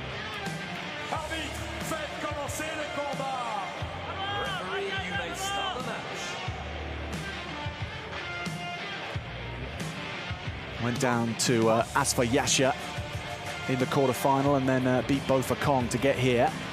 Miguel Veloso, the referee. And this is an interesting one. There was an extra event put on in Chuncheon, Korea, just about 7 weeks ago. And it was mostly as a practice for the Paralympic Games. There was a training camp, there was a competition added onto it. Both men met there, and of course, they'll be aware of how that one shook out in it, because the man from Azerbaijan, Sabir Zainalov, took the gold in a very close match. They went into the last 10 seconds. He won it on a back kick. So they've met each other just about 6 weeks ago. Repeat of revenge as they go for this bronze medal contest and into the open stance. And it's very important to be able to reset from that and try not to fight a continuation of that match. And this is why both men, another function of that is that they know each other, so they're already just going for it straight away. And John not carrying those kind of thoughts through as we see Zainalov take the 2-point lead. Must be so hard. That's elite sport, right? You've got to be able to reset, overcome the disappointments of previous rounds, but I could be going to the final. You've got to reset from that. I fought this guy 6 weeks ago, he beat me, I have to reset from that. This is why they're professional athletes, training twice, 3 times a day. In the case of Thailand, I know they train 3 times a day, and competing internationally all year round. So these are full-time professional elite athletes. And if you are interested in para taekwondo, pop on to the World Taekwondo website, find a para club in your area, or as he finds a little kick to the body there, Zailinov, ask for classification. You can get an email, figure out, would you like to get involved? And you never know, come LA, you could be involved yourself. But so far, good start for Azerbaijan.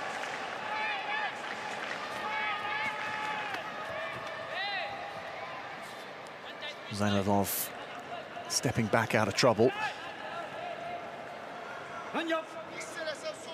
Can trying to get on the board.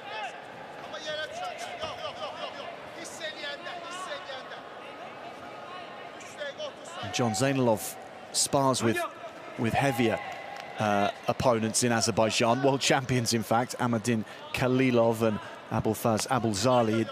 What does that give you if you're competing usually in a lower weight class? As he manages to get another shot to the body, it gives you plenty of bravery, because you're not afraid to go. You can see marginally taller is Tanwa Kankan, so you're used to fighting against bigger people. You're also used to being pushed back, like so. You see he's unmoving there. So you build in that little bit of internal resistance, that little bit of style to say, okay, I'm not going to be moved here. And the converse of that, plenty of bumps and bruises, because you're fighting against the bigger men.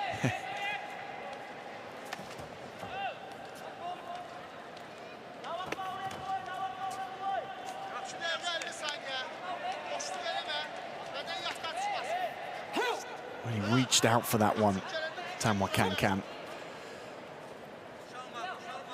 Across the mat and looked to plant that foot into the trunk protector, but didn't have the requisite force for it.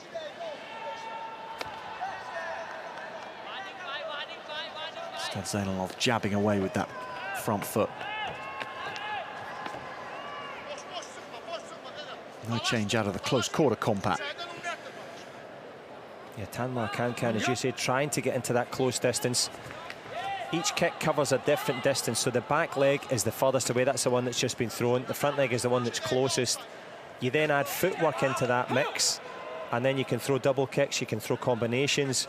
So you have to measure that distance, and so far, getting the measure of it, Sabir Zainalov has found his distance. He's found the body of Kankan, and he's going to have to stay calm if Kankan wants to come back in this one, because it's an uphill battle, and he's also beginning to show the tiredness, because you're coming in, I know the bus times, 5:40 a.m. or 6:20 a.m. you're coming in to the Grand Palais from the village. We're now deep into the Parisian evening, wherever you are local time. It's still a full day. How much energy have you got left?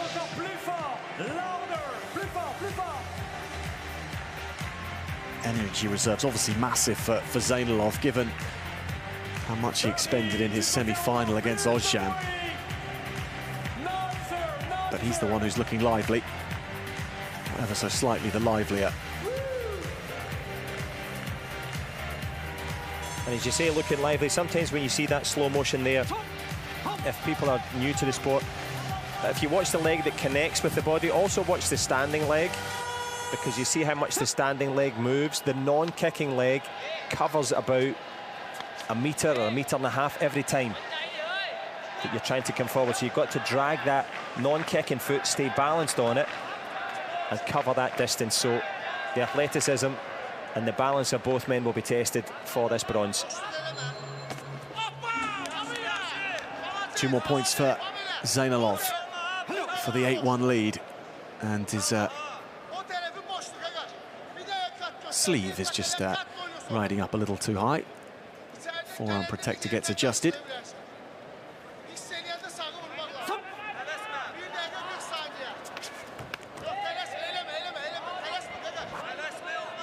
Knew that was close, Kankan. See that facial expression through the guard. Does catch him here, nicely done with the counter from Kankan. Then he spins forward but gets caught. Maybe felt he had to take that chance. That's exactly it. Has to throw caution to the wind. He's getting into the danger zone now. Last minute and 15 seconds. He can still pull this back. Tanwa Kankan, but time is against him. And Sabir Zailanov has shown great. That little shot there is a function of fighting with bigger, heavier people. The standing leg stock steady, the power of the front leg, just pushing him back. Avoids the back kick and a lovely little double kick. Textbook Taekwondo there from Zailanov. Judging his range so well, even staying out of reach from that spinning kick of Kankan. Big Azerbaijan flag that he can probably see glinting at the Azerbaijani. And at 12-3 up, you can see why he might look around just for a moment. There's 35 seconds left to run in this. Bronze medal. There's a fair chance he'll be looking around for a flag of his own to take it and run around the map, because he's in that bronze medal territory now. Farid Tagazadeh, the coach in the corner, saying just focus, keep your eye on it. The man from Baku in blue on the cusp of bronze.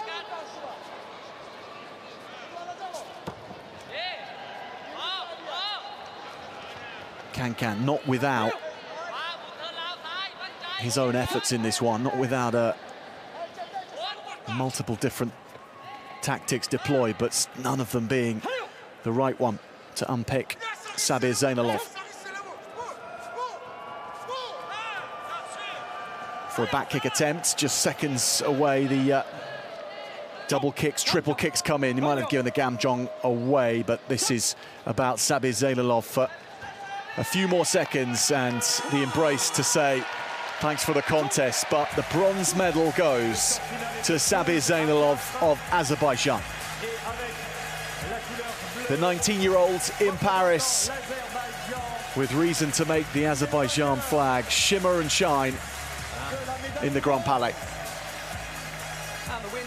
Yeah, reasons to be cheerful for Sabir Zailanov. Hit the high notes every time. Good back kicks, good control of distance, and he's earned his spot on the podium all the way through. I think he's trying to give that dedication that we mentioned. He wants his coach to come round with him as well, because Sabir Zailanov knows this was a journey completed. We mentioned his teammates. This is one of the reasons when you're from a top-class team that you get to fly your nation's flag here at the Paralympic Games. And for me, Jack, richly deserved. He's from the Neftchi IK club in Azerbaijan, and Farid Tagazadeh, John, as you've mentioned, the key man driving this campaign, but a full team effort all round. The bronze medal, though, goes to the 19-year-old.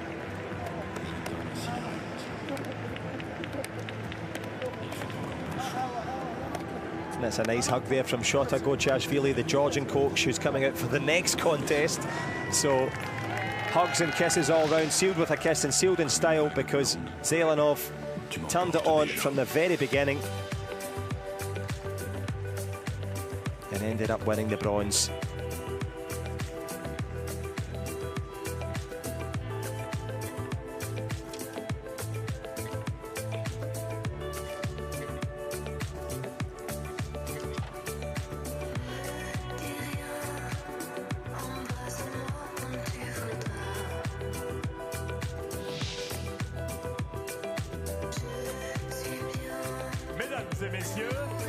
Taking in the scene before them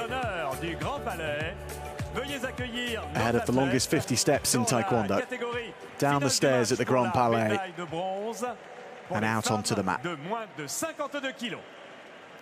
Anna Japaridze of Georgia on the right-hand side, up against Salma Ali of Egypt in the red on the left.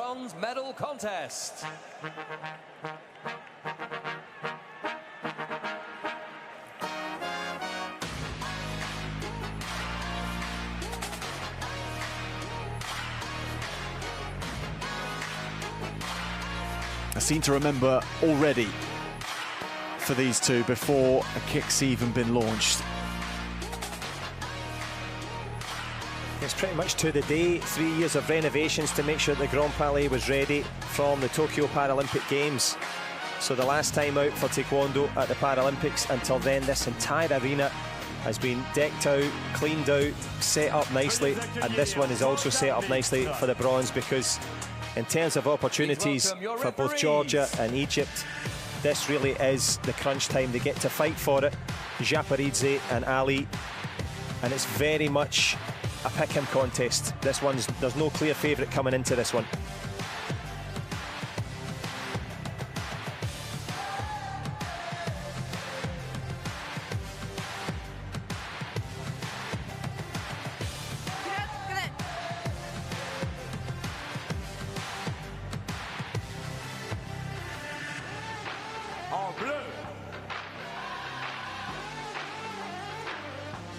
Représentant la Géorgie. En bleu, représentant la Géorgie. In blue, representing Georgia, Anna Japaridze.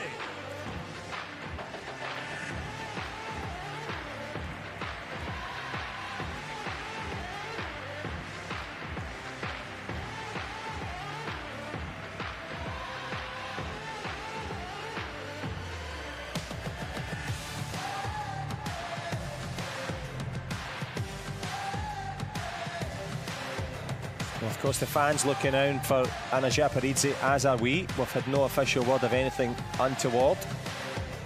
I think we need a bigger cheer. Let's try that one more time. Good work from Dave Payne, the MC, trying to make sure that the crowd can cheer the athletes out. And here we go. It obviously worked. From Georgia. Anna Japaridze does make her entrance into the Grand Palais. She's had significantly less time to prepare for the fight since her last encounter than her opponent, but the engine has been kept running in some senses, so who knows, a benefit or something to overcome for her. But either way, it was a semi-final loss to Zahra Rahimi, which put it into this contest. And she's the younger of two very young competitors competing for bronze here. Salma Ali of Egypt, 21 years of age, someone who only started competing in para-taekwondo in 2019. She went to the Paralympics in Tokyo. She was the second youngest in the entire games when she was in Japan. Since then, she's won a world silver medalist last year. Now in her second Paralympic Games, she is competing for bronze. Elizaveta Tarasevic is the referee.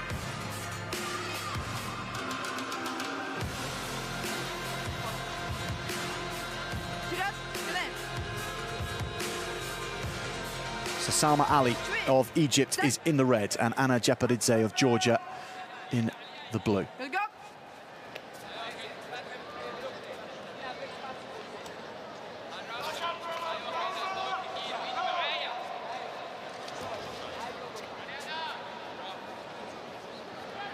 I mentioned the importance earlier on of covering. If you look at Japaridze in blue, she keeps both arms as close to the protector as possible, provides a little small target.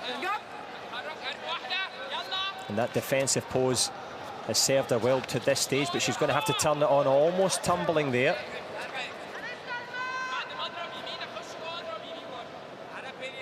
Keeps her balance and takes things slowly, both taking it slowly in the bronze medal contest, figuring each other out and establishing the distance this one's going to be fought at, or trying to establish that distance. That's the perennial battle in Taekwondo. Who's controlling who? Salma Ali holding the centre, trying to draw in Japaridze, who's having none of it so far. Good calm from the Georgian.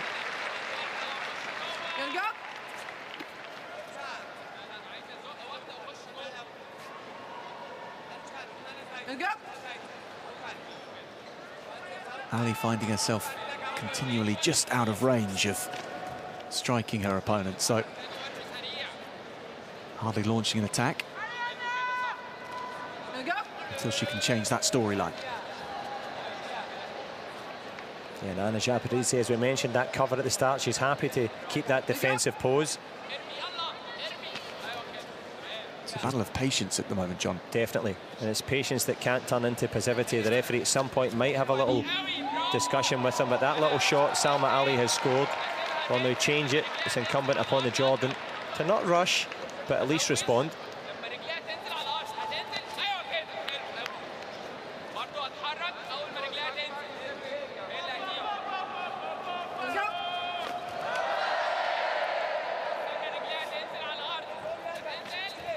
Well, Ali happy to play cat and mouse with Japaridze, holding her nerve. And it helps that she holds the lead in that regard as we go over the halfway mark in the round. Just a single round, 5 minutes, but already 2.5 gone. She did well not to go over the outer reaches of the mat there to give away that Gamjon, the yellow card, but there's a little push kick in the inside from the Georgian. So a pushing kick is with the sole of the foot, a turning kick with the instep.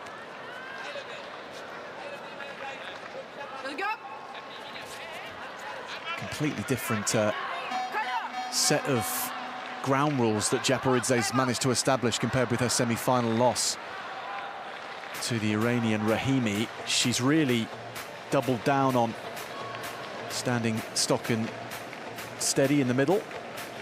Yep, definitely a conservative performance, and it's paid off there latterly. Shota Kochiashvili, the coach in the corner. They might change things up now as we're into the last couple of minutes now. But of course, for Salma Ali, it's too early. It's too early to start trying to go with more than one kick, because at the moment what we've seen from both fighters is single shots, and they have scored, but the combinations might be required to get that winning combination. That was the push kick that pulled it back to parity, but to push it to a bronze in Paris, I think we're going to have to see a bit more from both. Well, I know we're going to have to see a bit more. A couple of minutes to decide it.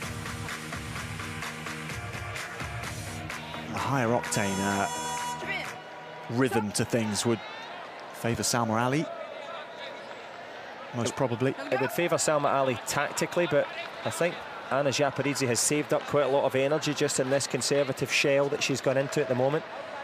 It's been a choice, but once she lets loose, she's got all the skills and all the speed.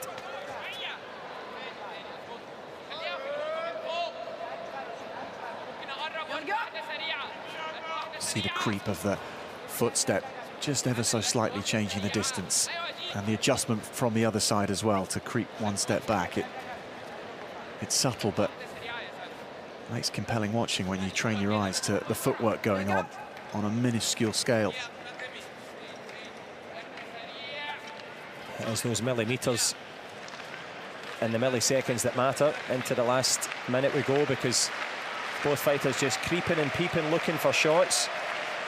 But Salma Ali, perhaps a little bit more aggressive, thought about that front leg counter.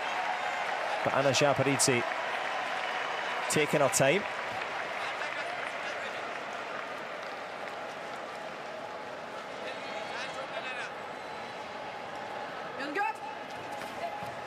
As much time as she's allowed, she's encouraged to get back to it though by the referee, and does so. 30 seconds remaining. Another enticement to battle, and someone does need to battle here. Yeah, we're creeping towards possible golden score round, which would be an extra minute unless someone can find the score. There's the front leg there from Japaridze, not far away. Will they have a bit of an agreement and go back for the golden round? Salma Ali takes a step back, avoids that front foot from Japaridze, and it jabs out again, but we are into golden round territory for the bronze medal on the line. Yes, it's been cagey, but hard to take your eye off it as well. But that's combat, right? Because it's the most important thing is to get the bronze medal at the end of it. There's not an asterisk next to it saying that was cagey or that was passive or that was patient. It's all about getting that result, and that is testament to the maturity of both, because television cameras for the first time for Taekwondo, so it's making its TV debut. You've got 6,000 fans in this 70,000 square metre arena, and you are standing there saying, yeah, okay, you wait for me. And that's what they're doing, and that is maturity. And will that pay off? However, they'll need that maturity plus a spark. They're going to need something special to try and get the score, unless, if it's tied up at the end of the golden score round, it goes to the referee's decision and they will award it to the player that has been the most aggressive for the duration of that round, not the match, of that round. And that plays into tactics over the next minute, doesn't it? Maybe Japaridze will change things up slightly. Georgian in the blue. Salma Ali in the red of Egypt. First player to score points wins. And this is like standing to cross the street on a busy road. You don't want to make a mistake. You have to get it right. You have to measure it to perfection. Salma Ali, a little bit quicker, the Egyptian in red. Good cover though for Japaridze. And we're moving towards referee decision territory. They've got to show that they themselves have been the aggressor.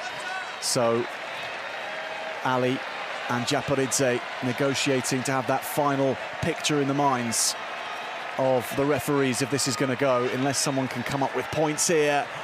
And we've seen so few of them in the contest. It's down to superiority.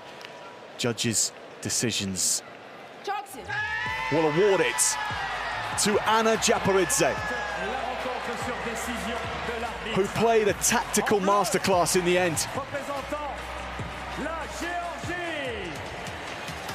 She was the negotiator for distance for all 5 minutes, and she ever so slightly upped the aggression when it came to things. I think we'll see a customary video review card. 2-1 in terms of connections. Let's hear, was that the call there from the referee? Or it was 2-1 judges in favour of. But 2 plus 1 is 3, and that's the position she's in. 3rd place overall. So already the flag's out for Georgia, and despite the protestations of the Egyptian camp of what might have been, it's a Georgian flag flying right now for Anna Japaridze, and testament to such a clever way through. And Salma Ali with the flip side of things and the despondency and those hopes crashing down. But for Anna Japaridze, the opposite. And John Cullen, you would have been in situations such as this, the victor and the loser in medal matches, and particularly when it's been up in the air until the very end, and the unknown element in this one particularly must be hard to take. Oh, you can see it. Salma Ali doesn't want to leave. She's heartbroken. She's put in all those thousands of hours, and it is thousands of hours of training to get to here. 4th place at the Paralympic Games is the most painful of all, having fought for bronze. Contrast that there with the patience of Anna Japaridze, and that patience pays off in Paris, because she will be delighted. Her game plan came to fruition, and that's why she emerges with that bronze medal. But it is the toughest of the tough. You could see Salma Ali didn't want to leave there. She can't believe it. All the effort, and that's what it produces. What does a bronze medal mean? Exactly that.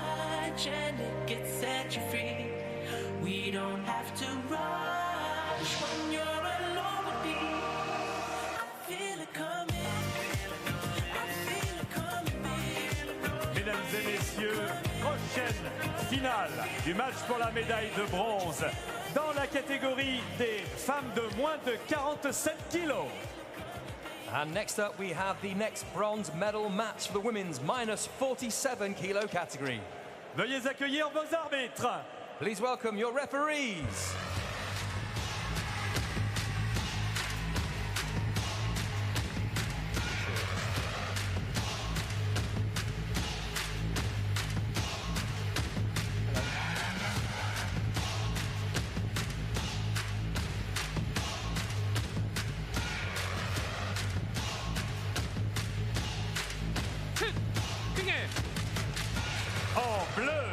représentant le Maroc. En rouge. In red, representing refugee Paralympic team, Zakia Kudadadi. En rouge, représentant l'équipe paralympique des réfugiés. Zakia Kudadadi of the refugee Paralympic team, with a long, long day here at the Grand Palais, and it's going to end famously for Zakia Kudadadi. Second time competing at a Paralympic Games. The first was for Afghanistan 3 years ago. She then moved to France. She started competing for the refugee Paralympic team, and these are joyous moments because the outcome is already secured for her. She won't be able to contest this out on the mat against Noel Larif, who is injured. Very unfortunately, an injury to her, and we wish her the very best. But for Zakia Kudadadi, nonetheless, a moment in time for the refugee Paralympic team. They win a bronze medal in Paris at the Paralympic Games. The first time they make that achievement, and it's to Zakia Kudadadi to take it home. Habi Niare, her coach from France, is wrestling her to the floor. For this team, what a moment. Just 8 athletes and 1 guide runner in the refugee Paralympic team. That's their biggest delegation in the 3 editions of the Paralympic Games. And it's a bronze medal for the refugee Paralympic team and Zakia Kudadadi. And the two of them will fly that flag now. Habi Niare, Olympic silver medalist. Her charge, Zakia Kudadadi, Paralympic bronze medalist, and they have earned it. Zakia Kudadadi couldn't have had a harder life if she tried. Incredible what she had to go through to escape from Afghanistan into the Olympic Games, and indeed the Paralympic Games in Tokyo when she had that first performance. She's now here on the mat, taking that moment, taking that medal. She's been through everything you can imagine and more, and she cites Habi Niare as the main reason. What solved it? What fixed it? Hard training. Taekwondo pays off in fine style.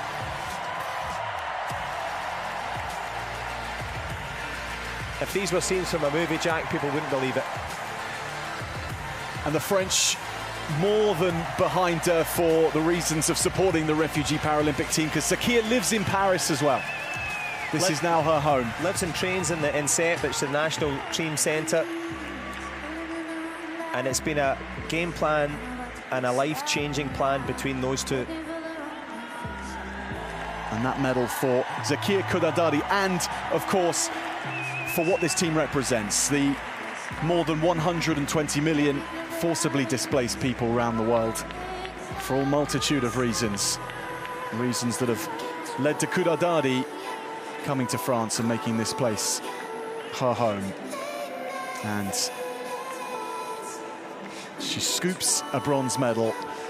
It'll be hanging around her neck at the end of the day. And what a day. One she'll remember forever at the Grand Palais. Incredible scenes for her. The French public bringing her to their heart. She had to learn the language. She had to move here. She had to figure out from the beginning what's going on. Training at that Olympic and Paralympic Centre, representing that refugee Paralympic team with such distinction on a beautiful night here in Paris. And Jack, to make that history here in the Grand Palais, wonderful, wonderful moments for Zakia Kudadadi. Mesdames et messieurs, au balcon de l'escalier d'honneur du Grand Palais, veuillez accueillir nos athlètes dans la catégorie finale du match pour la médaille de bronze, hommes de moins de 58 kilos. Ladies and gentlemen, entering via the grand staircase here at the Grand Xiao Shengwen and Joao Martin Villalobos of Spain have their grand staircase picture taken.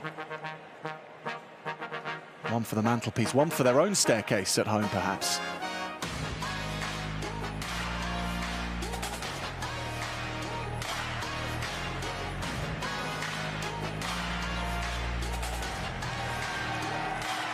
50 steps down towards the mat here at the Grand Palais, this grand old venue, the exhibition of artistic and creative influences across France for over 100 years. It's 124 years of age this year, the Grand Palais. There's more ironwork holding up this ceiling than there is in the summation of the Eiffel Tower. I know that's hard to believe, but it's true as well. This place extends outwards, westwards, eastwards, in all directions. The nave that we are placing the Taekwondo mat under is the biggest in Europe.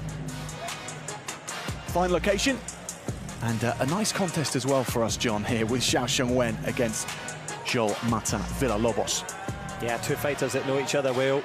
You mentioned that grandest of locations for the big occasion now for them to fight it out in. Their only thoughts will be that 8x8 octagon in the middle. And you mentioned the Eiffel Tower, part of the medal, of course, coming from that puddle iron, taken out of that scrap iron, so it's befitting that there's a scrap in the centre now to try and get, well, the penultimate bronze on this opening day.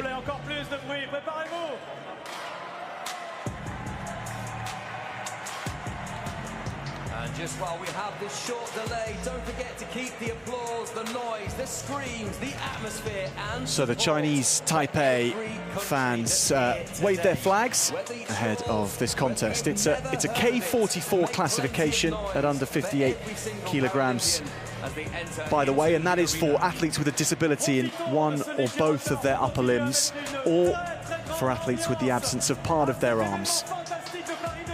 So it's the only classification category in para-taekwondo at the Paralympic Games. Yeah, there is a K41 at the World Championships for athletes with no arms, and that was, of course, a little bit of a safety decision that they had to decide because it's on a raised ring for the athletes, just in case, to protect them. So of the 6 available K41 athletes, it is under consideration for the future, as is Parapumse, which is another opportunity for athletes of every capacity. But it is indeed that K44 quality and category. And what a night it's been. They've really delivered so far. I'm so proud. Quite choked up there for Zakia Kudadadi as well. Just means so much for her, for the sport. in blue, representing Chinese Taipei, Xiao Chengwen. Bronze on the line for Xiao Chengwen. Something he has achieved at World Championships in the past as well. He was the gold medalist at the Asian Para Games last year. And give this man an opening in your game and he can profit from it. He moves quickly over the mat, strikes hard. And if it wasn't for Asaf Yashur and his formidable form, he would be competing for gold. But he came up against a man right in form. But Joel Martin Villalobos may just have the keys to challenging Xiao Shengwen. 20 years of age from Spain. He's a formidable performer at a European Championship level. Bronze medals picked up at the last 2 of those. He then won the European qualifier to get through outright to compete at these Paralympic Games. Ali Chan Ozchan was the only man that beat him. He then beat Tanaka Mitsuya of Japan in the repechage. Stéphane Menard of Canada is the referee. So Villalobos was caught in the repechage. He was fished out, as the word for repechage translates to from French, and it gives him this bronze medal chance. He's in the red and Xiao Shengwen in the blue of Chinese Taipei.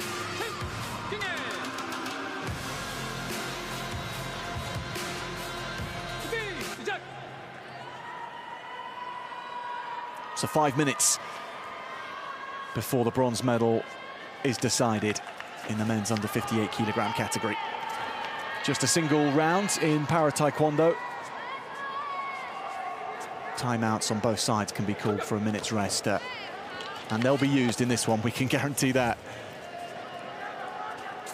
Certainly no rest so far from Villalobos. He's been up on his toes. He's been shimming and shuffling around the ring, setting that staccato space, the Spaniard, trying to get into that close distance. Zhang Wen keeping a close eye on him. They've got sensors on their socks. You hit them off the body, you get 2 points. If you spin a full 360 degrees, you get 4 points. And there's 3 for a back kick, so plenty of opportunities. The referee, Stefan Menard, just signalling to fight there. If he's not happy, if you're too passive, if you run away, if you fall over, you'll get a gam jump, which is a penalty. But so far, both men beginning to heat up now, finding their range.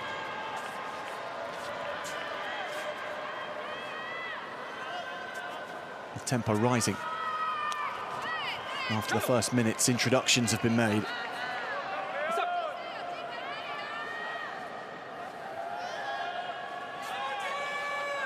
Villalobos with a really strong front foot attack that can knock you backwards.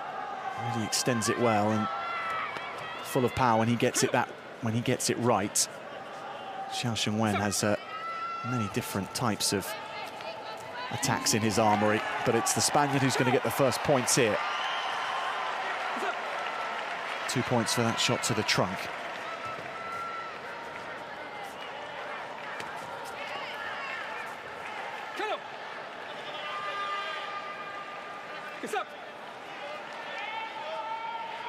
Diego Hernandez, the Spanish coach, was in view there, just saying, tranquilo, stay calm.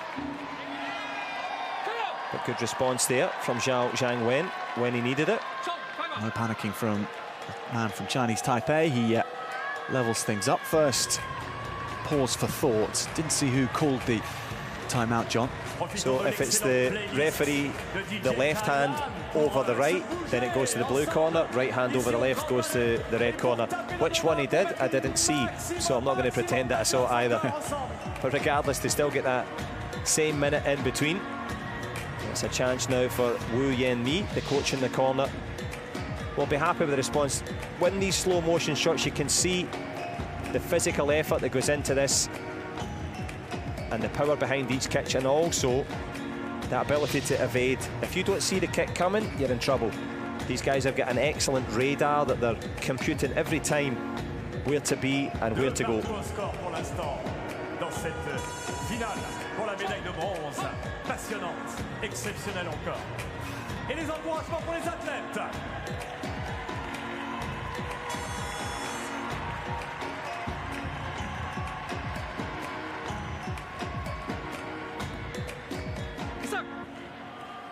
So the rest is history, and we get back to it.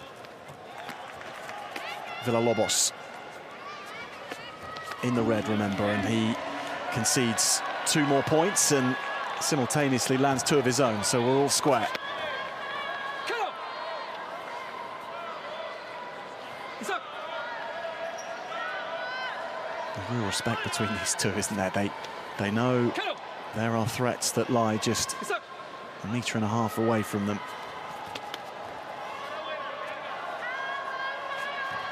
Gauging the risk of launching an attack as part of that computing power in their brain, that part of the processing, John, which it's got a long list of things to be thinking about. No question, and that's why they train so prodigiously hard to embed that so they can rely on it in these pressurized moments. The right moment, the right kick. They're trying to compute that distance as they begin to just let these kicks fly a little bit more now. But of course, if you think about it, the gap between them, that's their ambition. Also, the desire to get that medal, all the years of training, everyone backing them up, their families and friends, the people that have travelled for them. They carry their life onto the mat, so that's a big consideration. You have to put that out of your mind when you compete. Try and fight with some sort of freedom. But no freedom in the centre at the moment, as we're halfway through this one now. Tied up on the scoreboard, in for the clinch, right in the middle. Pause and then go, and the trunk shot does land. A couple of shots which were delivered with excellent strength, and the Spanish corner calls things to a halt this time. We saw that from Diego Hernandez, he wants his man to have a break. 6-4. Well timed from Xiao Xingwen, that attack. Yeah, Wen knew exactly when to throw that shot and landed it with precision. And he's also got Villalobos for the first time, probably since that semi-final, where he's felt a little bit unsure what to do next. We've seen from Joel Villalobos before that desire to follow up with 1 and 2 kicks. He's just been caught in the middle distance. Obviously, the middle distance is the danger zone, if you like. You can have a safe distance when you're too far away or too close. You can have the kicking distance when you can both kick and score. When you're in that middle distance, that means you're kind of stuck in between and you're not sure what to do. 2 or 3 times, Joel Villalobos just caught in that distance a little bit. So can he make that adjustment? The optimal distance for Villalobos, John, is that distance therefore where he can strike his opponent, but his opponent can't strike him. And it could be a matter of millimeters. Right? Hit and don't get hit. That's the old adage in all combat. And to be there to score like that and then get in close, that's exactly the perfect management of distance. And that's the battle that's going on all the time. And then, of course, you want to connect those insteps with the electronic sensors on them, or the sole of the foot. But we have parity in Paris with 1.5 minutes. There's a good shot, though, response there from Wen. Couple back-to-back. First time there's that extra 2-point gap in this bronze medal contest with under 90 seconds to go. Xiao Xingwen hits the front and hits it good with another 2-pointer. He's twice the points ahead of his opponent now. Yeah, double trouble for Villalobos, and he's also limping heavily. Changes stance, puts the other foot behind. The tail well and truly up from Xiao Xingwen. The feints start to come in, and talk about the quality of needing to be loose, John. He's found that. Yeah, the shoulders are loose. He's relaxed. He's shimmying and shuffling. He's turning it on down the stretch here. Villalobos came out with quite a lot of movement in that first round, but the response now from Xiao Xingwen just when he needed it most. And as you said, with that significant margin as it stretches even further now. In less than 40 seconds, things have turned around this well for Xiao Xingwen. There's points from Villalobos here. And he needs to let the spinning kicks go now. They're the 4-point value shots, the man in red. But in doing that, he'll use a lot of energy. But a Paralympic bronze medal is at stake. And for the moment, it looks to be heading towards Chinese Taipei. Into the last 30 we go. Xiao Xingwen of Chinese Taipei putting together his best 5 minutes and 4.5 at this point of action of the day. It's been step by step and perfectly handled. Yeah, and the stamina now for the Spaniard a problem. Joel Villalobos running out of energy just at the wrong time and running away now. Xiao Xingwen again. He's 8 points up, 8 seconds to go. The bronze medal heading the way of Xiao Xingwen, and these are fine moments, rare moments of relaxation out on the mat, because he knows he's done it. Xiao Xingwen of Chinese Taipei, at the end of the day in the Grand Palais, he takes the bronze medal. And Martin and Jean-Martin Villalobos, formidable for all but really 30 seconds of today, and yet it was those 30 seconds where the points were accrued. It's those 30 seconds where medals are won at the Paralympic Games. Xiao Xingwen, 16-8. By that margin, it's him who gets to fly the flag. Jean-Martin Villalobos deserves to have that hand raised in the air by his coach Hernandez. He's been a brilliant exponent today. Really fine tournament from him, but not everyone gets to take home a medal. So few, of course, and that makes the smiles even more precious.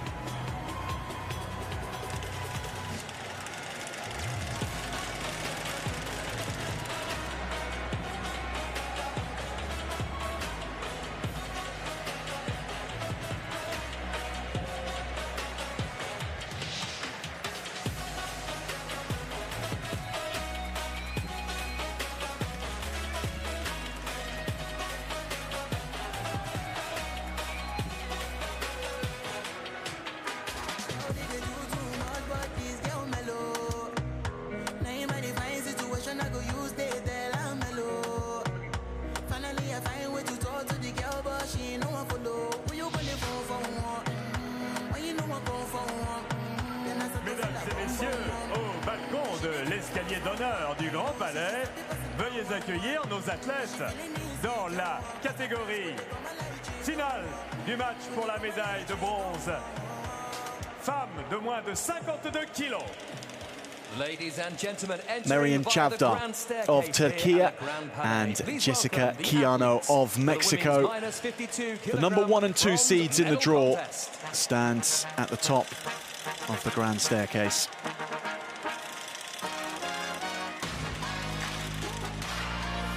The bronze medal about to be contested at under 52 kilograms.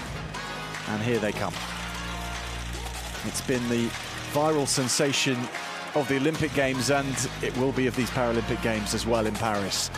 Getting to march to your orders in these kind of surroundings. John, what was the grandest entrance you ever made to a Taekwondo ring? Actually, it was in Paris. We had the Pierre de Coubertin Arena for the Olympic qualifiers for Athens 2003, a few years ago now.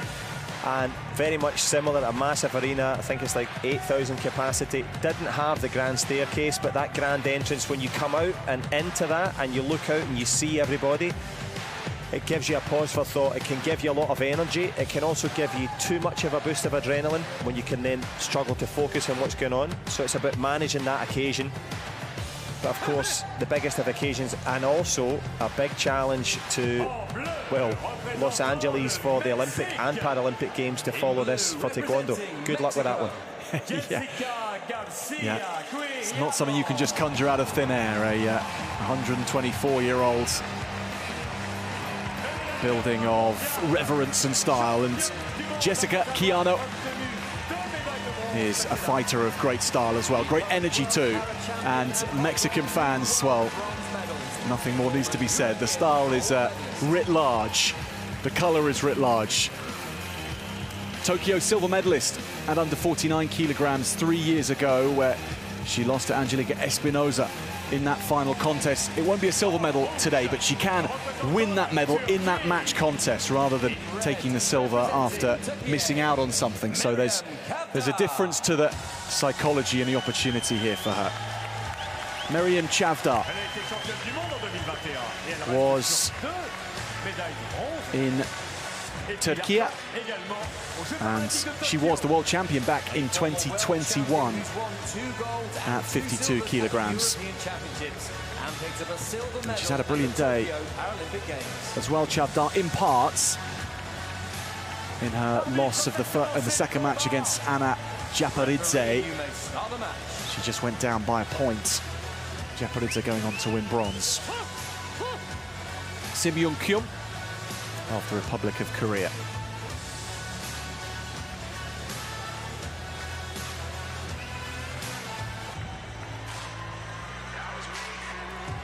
So the world champion from Mexico last year in Jessica Chiano in the blue against the Tokyo silver medalist Miriam Chavda of Turkey in the red.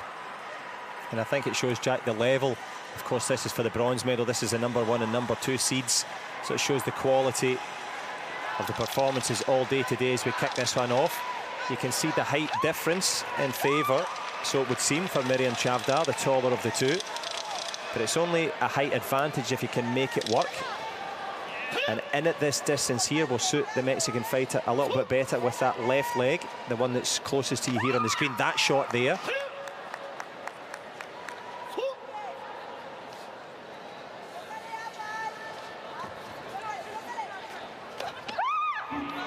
Chavda making sure that she dictates at least where this contest is being fought initially. She's pushing Chiano towards the edge of the octagon. The octagon allows many exits, though, from tight spots, and that's part of the design purpose. But Chiano takes more control now. Doesn't want to be dictated to. There is... Yeah, Janet Allegria, the coach there, former London Olympian, regular medalist on the World Tour in the Olympic grouping. Trying to give it some encouragement here. Just a bit audible over the crowd.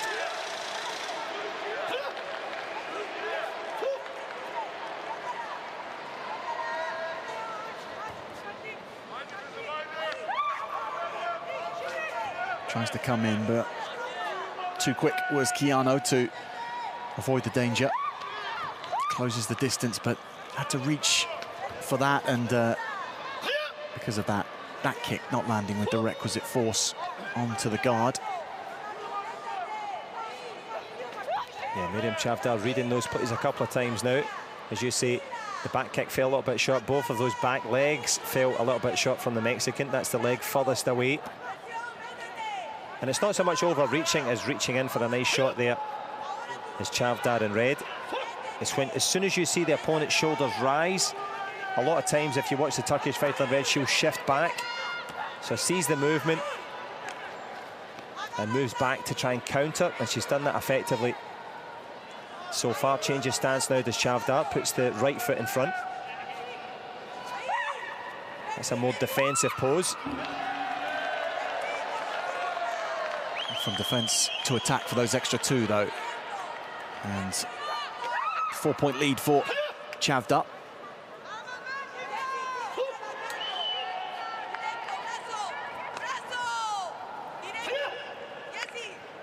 Clutches that side, though, after that exchange between the two. It wasn't obvious what that was about at all, but nonetheless, will have been spotted by Keanu. And she'll come forward quickly. Yeah, Janet Allegria saying try to force that situation for a Gamjon, but you saw, well, they're going to play a timeout, I would imagine. I heard a peep there from the scoreboard, but maybe not. On we go. Definitely more than a peep, but nothing doing, says the referee. Not right now.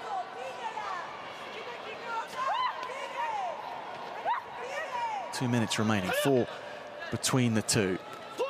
Plenty of attacks, none scoring for the Mexican, the world champion. And that's good footwork. The reason for that is when you see that kick coming, if you just come slightly off the line, you can anticipate it. The thing to anticipate now for Miriam Chavdar is the spinning kicks that we know that Jessie Keanu has. Still a lot of time left, though.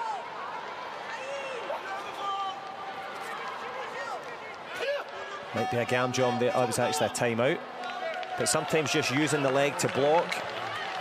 A couple of occasions there as we see Chavdar kind of limping down the stairs there. You spotted it. There's a little bit of a shaky knee, which is never good to see. However, a minute and 30, she'll be able to tough it out, I'm sure. Let's go on, clap your hands. Continuez. Something about Mexican fans supporting Taekwondo in Mexico as well. Vera Cruz was the host of the World Championships in Para Taekwondo last year, and Guadalajara as well has hosted the World Championships in non-disabled Taekwondo the year before that. Tend to churn out the World Champions when they host it at home, don't they, Mexico? No question, because the home advantage, the ability to perform, we've seen it time and time again. That ability to know the arena, to not have to deal with time differences, but the biggest difference in time now, a minute and a half to go in the bronze. 31 on the clock. Here we go. Jessica Keanu, as you said, took that victory in the World Championships, overcame Miriam Chavdar, but Chavdar knows what it's like to win medals at the Paralympic Games. And she's in the ascendancy, and she's also standing up quite tall, looking very confident, and getting that arm down quick on the front leg side, like so. Left arm shouldering the defensive duties, now the right arm if Keanu chooses to go for her. Instead she goes for one onto the back of the trunk protector.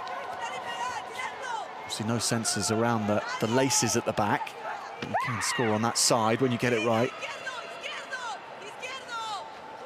Go with the left, the call from Janet Allegria.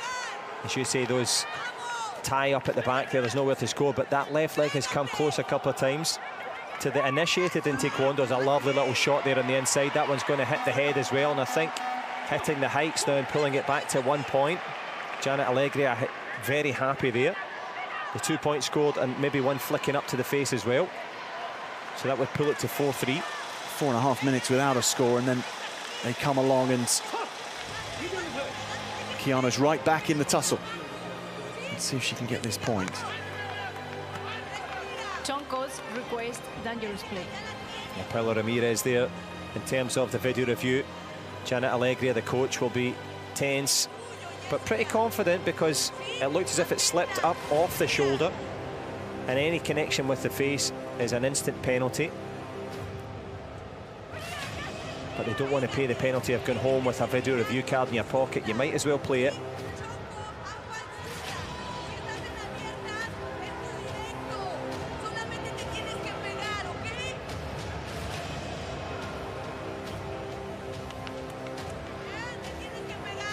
Wait for their fate to be decided. And this is tense now for Miriam Chavdar, because if this does go up, it's a 1-point game. Yeah, it's unsuccessful. Video review gone. Still a 2-point game though. It has to be a trunk shot to level things. And 30 seconds in which to do so. Keanu from close in. And Kia means to shout in Korean, so Keanu is in with a shout. Can she get these big shots to convert? Just needs to turn the hip over a little bit more. Can she extend that left leg? At the moment she's kicking up straight and it's not scoring. But time of the essence. Those last 10 seconds incoming. And Keanu incoming as well. Trunk shot though for Chavdar. 4 points the gap. And we tick into the last 5. Chavdar in the driving seat for the bronze medal, and more than that, gives away a Gamjong nonetheless. There's just seconds away. She just has to keep her distance and then close the distance and then punch the floor. No points for that. But the bronze medal nonetheless. Miriam Chavdar, it's a bronze medal 3 years after she won a silver medal at the Paralympic Games in Tokyo. That was at under 49 kilograms. At 52 kilograms, she's now a Paralympic bronze medalist to go with her world title from a couple of years ago. Miriam Chavdar, when she gets to medal contests, she is so hard to beat. And you have to be hard to beat Jessica Keanu, the reigning world champion, beaten in this contest. Some of the best exponents in the world in this weight class, but it's Turkish flags which fly in Paris. Yeah, they certainly do. Denise Touré, well, it'll be hip hip hooray for the coach as well as the fighter.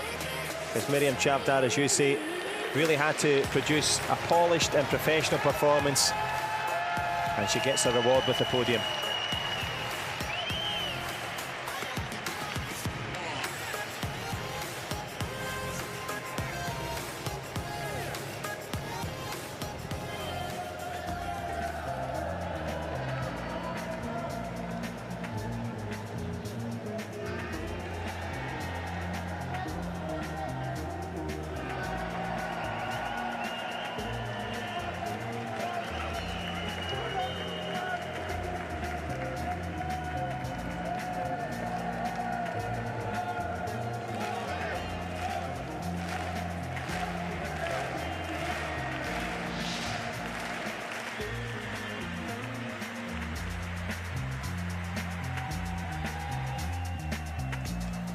Et maintenant, mesdames et messieurs, on se prépare pour les finales, les 3 finales pour la médaille d'or. Est-ce que vous êtes là? Est-ce que vous êtes chaud? Grand Palais, we have 3 more matches and they are all for the gold medals. Make some noise! Alors, un maximum de bruit maintenant dans nos 3 finales pour la médaille d'or. Faites du bruit!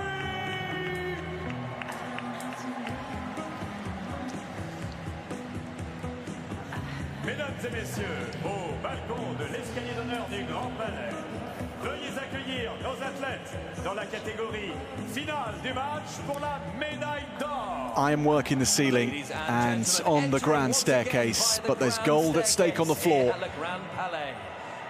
And this is where these two are headed. In the women's under 47 kilogram gold medal contest, Angelica Espinoza of Peru up against Ziodakon Isakova of Uzbekistan. It's the reigning world champion in Isakova against the reigning Paralympic champion from Tokyo in Espinosa. And Espinosa knows her way, as you say, to the top of the pile on the podium. She's made this trip, of course, to Paris to try and replicate that. So the pressure, if there is such a thing, which is a privilege of champions, is on the shoulders of the Peruvian. But Isakova comes into this red hot and on form, Jack, for this one. And also go back to the World Championships in Veracruz last year, and she beat Espinosa in that final. Yep, if you go back to Tokyo, in the semi-finals, en route to winning the maiden Paralympic Championships, Espinosa beat Isakova. They've marked each other's cards before, and now they go for a thorough stress test of each other's abilities in Paris, with everything on the line. En bleu, représentant le Pérou. In blue, representing Peru, Angelica Espinosa. Since her title in Tokyo, she stepped back from the sport for a while. She returned and she had to build herself back up physically as well. Since then, there's been injuries, 6 months on the sidelines, but she's also returned to that world level and won a silver medal at the World Championships last year. Now for another Paralympic tilt. Angelica Espinosa hasn't had the load that others have had, with a withdrawal from her opponent in the semi-finals.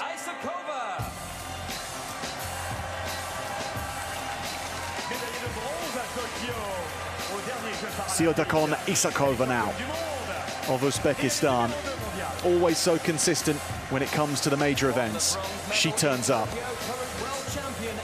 She most certainly does. She's got that quality. They've got the confidence within the team as well. They're feeling good about themselves, and that's evidenced by those big wins there. referee, you may start the match. 2 fights in the legs of both, as France's Christine Nguyen calls them to their marks.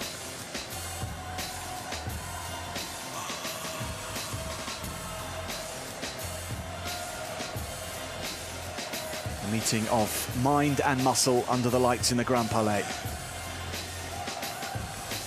Taekwondo's first Paralympic gold medal up for grabs at Paris 2024. Peru's Angelica Espinosa in the blue, and Uzbekistan's Ziodakon Isakova in the red, and immediately down with a gamjong. That yellow marker next to her name for falling over. 1 point to the Peruvian to open things up.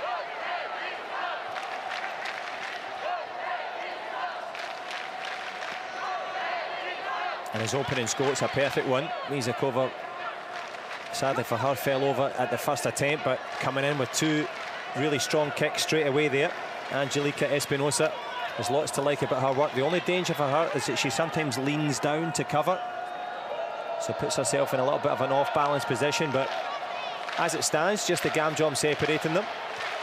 And Espinosa actually took up the sport after watching the London Paralympic Games in 2012, so 12 years later, here she is again trying to defend her Paralympic title.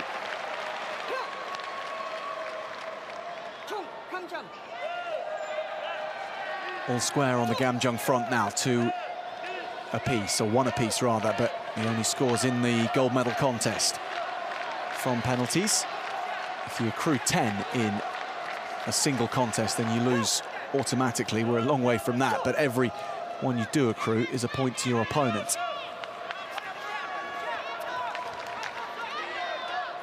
Other than that, the big difference between Olympic Taekwondo is there's no kicks to the head in Para Taekwondo, so it's all about the trunk. That's where these two are zoning in on. 2 points for a regular shot to the trunk with a kick, 3 for a back kick, 4 for a spinning kick.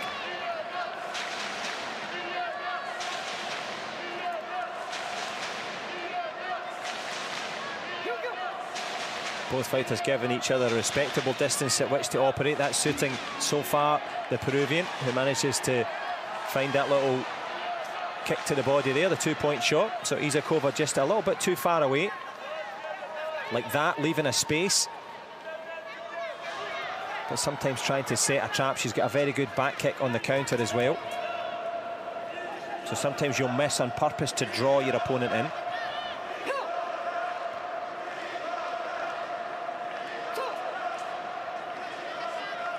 John, let's talk about the height difference, because it's not vast, but as ever with Isakova, she's often the smaller of them, but she turns it to her advantage so often as well.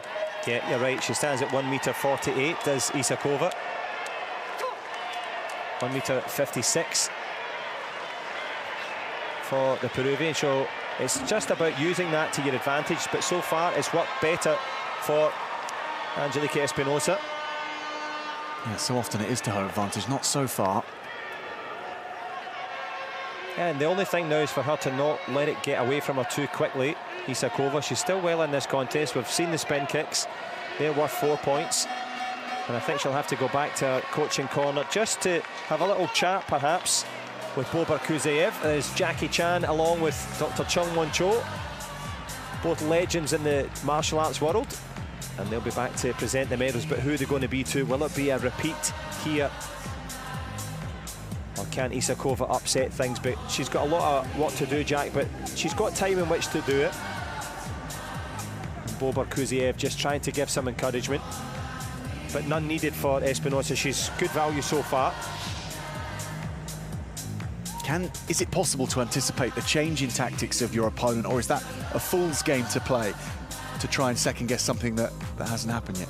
Well, it's a difficult one because you've got to take care of yourself, but at some unconscious level you also anticipate, okay, if you're coming out 6-1 up, you know that the opponent is coming at you. They're either coming at you straight away off the bell, in which case you've got to look out for Isakova coming with a spin, because she's trying to win it right now. But that's just factored in at the training level. That's the reflexes. But you always have to keep to your own game plan, because so far Isakova has not been able to get into that. This distance here suits her. If she can get a little bit closer like that and then kick, there's a chance for her. But what happens when you do that? The counter from the Peruvian. What a performance so far from the Paralympic champion.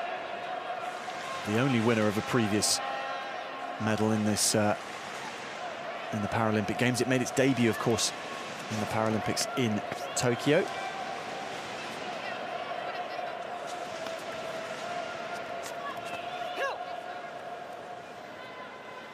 Credit, of course, to Zaidekan Isakova. She's trying to bridge that gap with bravery on the way through with those kind of side kicks. They're ostensibly a longer kick, but they are slower. They're slower on the way through, and that leaves the space waiting to fill it again. Espinosa.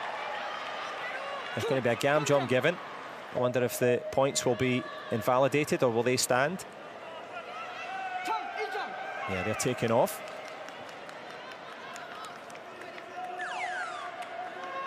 The whistle of disappointment. Not a nice sound, but nonetheless the visuals are good for Espinosa at 9-2. 90 seconds remaining. However, Isakova with the requisite abilities to pull this one back.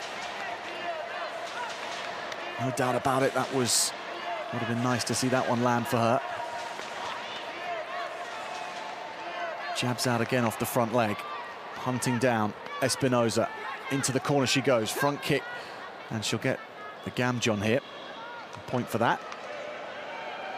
And she won't mind that, Jack. She's more than happy to give that one away at this stage. It's still a 6-point game. I don't want to defend too much for this 1 minute. If she can try and, well, we would say steal a couple of shots with that back leg as she tries to go for there. As Isakova picks up another penalty there. It's a 7-point game, so a useful cushion at the moment for Espinosa.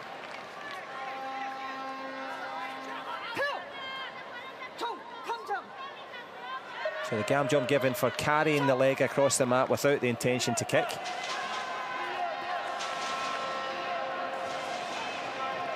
Isakova needs a spin kick. If she can let one go and get one on the board, this could be an interesting climax to this gold medal contest.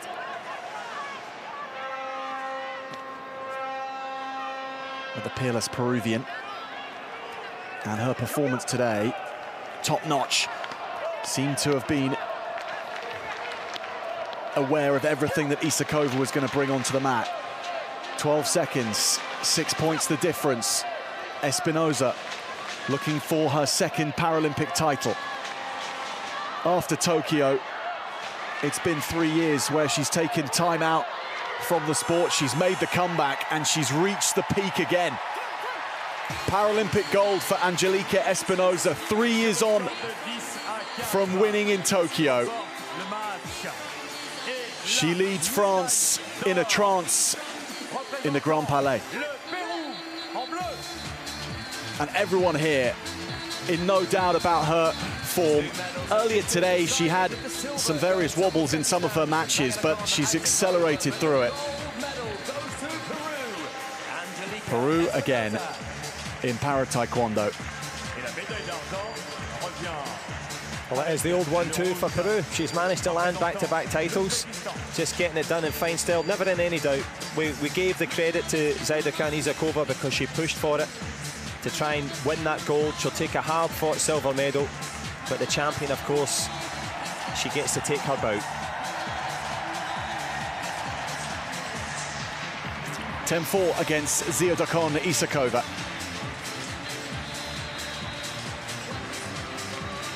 That's a worthy silver medal, though, for Uzbekistan. It's a long day in Taekwondo.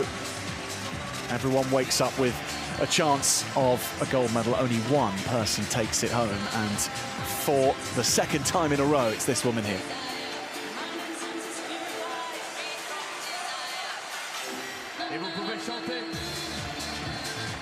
The Grand Palais knows how to party, and this song leads the way for those in the stands, and for Angelique Espinosa, she's at the heart of it. All eyes on her.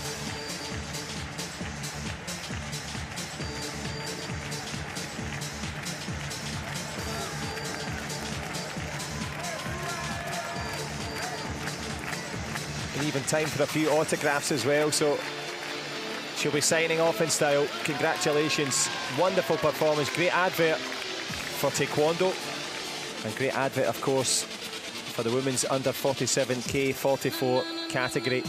Top class, never in doubt for Espinosa.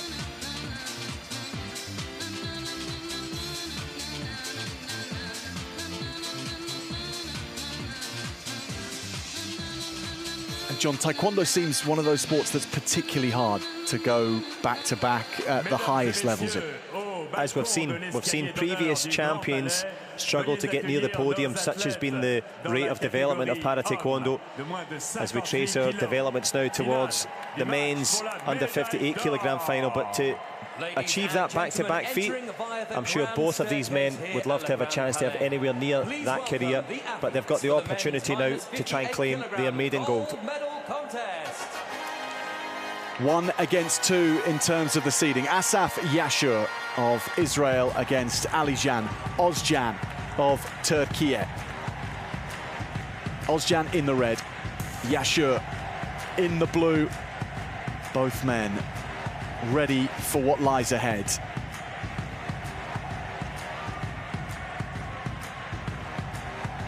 The exciting prospect for us, John, and for you watching on at home as well, is the quality that these two can deliver, the exciting style of Taekwondo that they both exhibit. And both men for the big occasion, as we see the big wins that put them into this gold medal contest. Alijan Ozcan particularly, it's a double-edged sword. He's an entertainer, he's a showman, he loves the big crowd. Can he get that balance right to use the best of his personality to put the pressure on Asaf Yashur? And can Yashur, by way of contrast, use that professionalism just to control the rhythm and the momentum? Because both men have all the skills to pay the bills. We get to sit back, we've got the best seats in the house, and Paralympic Taekwondo, let's hope it delivers as it has all day.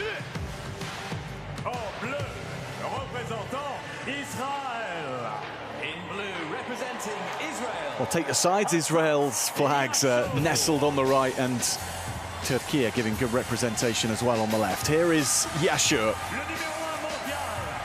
2023 world champion, to go with his title from 2 years before that. And in that maiden title, he beat Alishan Ozcan to win it. He did lose to him earlier this year, though, at the European Championships. These two have been trading blows for a while.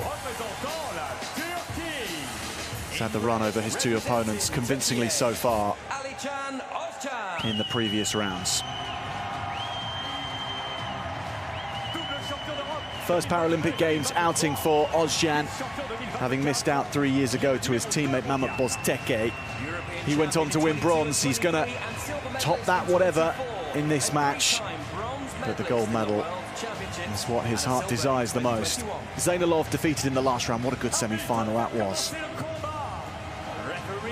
And speaking of a bit of previous, you talked about a good semi-final. The last time, well, it was actually the previous one, World Championships 2021. They fought each other. The score was 57-52. Those are some numbers. That's big numbers. Asaf Yaşar emerged as the world champion on that day. They've met up a couple of times since, and they've shared the victories for both Israel and Turkey. So let the flying kicks commence. Yaşar in the blue for Israel, and Ozcan in the red for Turkey. I think that's the fastest kick we've seen of the competition so far. On 4:59, he managed to pop up the two-point shot. Good response from Alishan Ozcan, who will take the Gamjum for falling over. For any of you perhaps new to Para-Taekwondo, this match is a great chance to get used to it. 2 points for a kick to the body, 3 for a back kick to the trunk, and 4 for a spinning kick to the trunk. No headshots allowed in Para-Taekwondo, and punches, well, they are allowed, but they won't see you scoring points.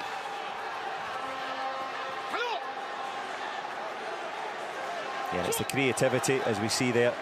Gökhan Nazali, the coach in the corner for Team Turkey. Creativity of both men, Jack. They know how to adapt in either distance. So if you have just joined us, obviously they wear sensors on the socks that they've got, and when they hit the protectors, as Jack has explained, they'll score. But the idea is to try and manipulate the distance between you and the opponent and kick when you want to, and obviously block them when they try their best moves.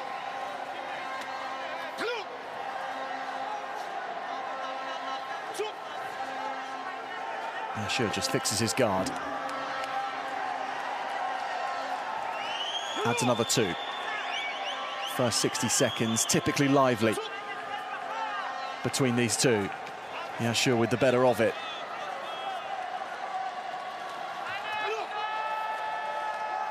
Yaşar so fast across the mat, John, but so too is Ozcan. So does speed become, therefore, not actually a consideration in this match? They nullify each other on that front. Yeah, I think it is the latter. There is certainly the consideration in terms of if you switch off or anything like that, but they're nullifying each other in terms of their, let's say, go-to strength. The only thing that is slightly evident so far is Asaf Yaşar is reading the playbook every time.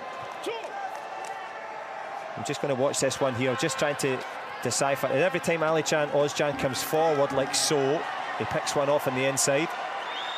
He ducks his head down and comes in. So every time his head is moving down, it means he's going to come forward.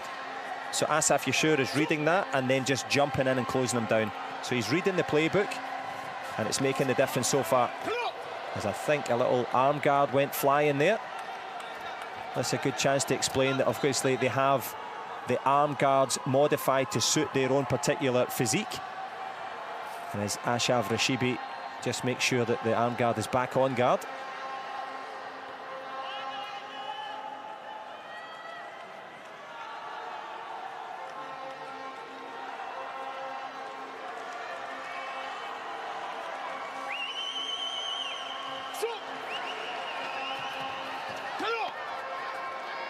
Back to the marks they go for another quick adjustment, though, for Ozcan now.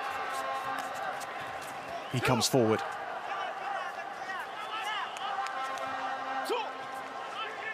The fury of those opening 60 seconds, just dropping off ever so slightly. And keep their distance a little more. Yaşar switches stance. It was fast and furious to start with, and there's a nice little sharp shot on the inside from Alijan Ozcan, but I've been impressed so far by Hector Casali, the referee from Guatemala. He's let things flow because there's a lot of little work on the inside, a little bit of trying to referee the match and draw the referee into it. He's having none of it, and it's been a good sporting spirit so far. Step through back kick, that one will score nicely. For all three as well. So that extra point for the 180 rotation awarded to Ozcan. He hits the front for the first time. Now he's pegged back by another two. Yashur doesn't like being behind for long. 9 points each. Big power behind that turning kick into the trunk. Just covered well by the man from Turkey. Then he tries another spinning kick. And Ozcan with the timeouts. Yeah, I think that's what he thought too. There was a timeout called, but I think it actually might be a video review. Yeah, video review instead. So Yeham Sharibi, the coach, let's see what he's asking for.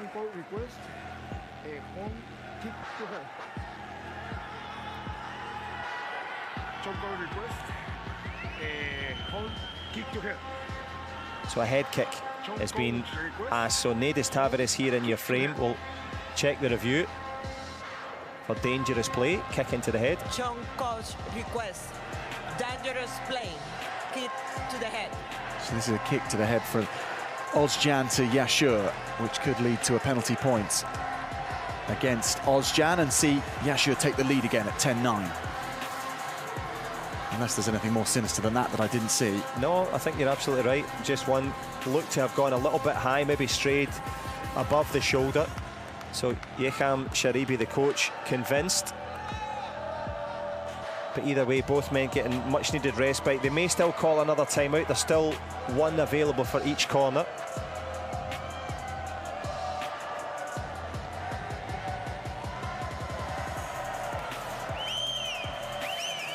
Unsuccessful. Card pocketed. Yeah, card gone now.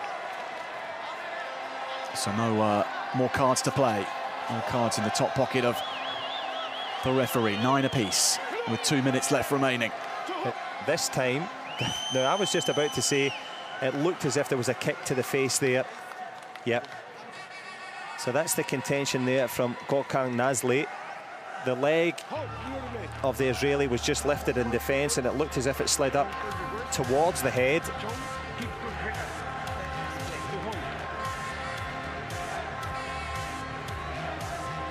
Hong coach request kick to the head, dangerous play. Exactly the same request, but on the flip side here. So this could see Ozcan going ahead by 1 instead of Yashur. But neither man is sure. You can see in the eyes, they're both looking around to see, okay, regardless of the outcome here, what's the options? What needs to be done? Because this could just be the card being pocketed for both, or it will be a 1 point margin. So it's not that significant. But the significant thing is they've had a little bit of a rest, a little bit of a chance to reassess, because they started at a fast pace here.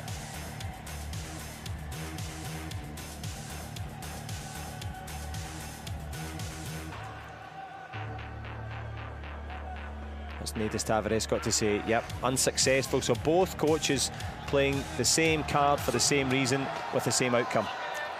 And nothing to choose between these two yet, despite the interventions of both coaches. We are as we were.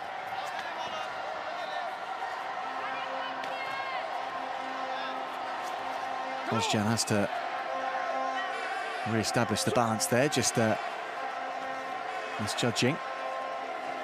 Yashur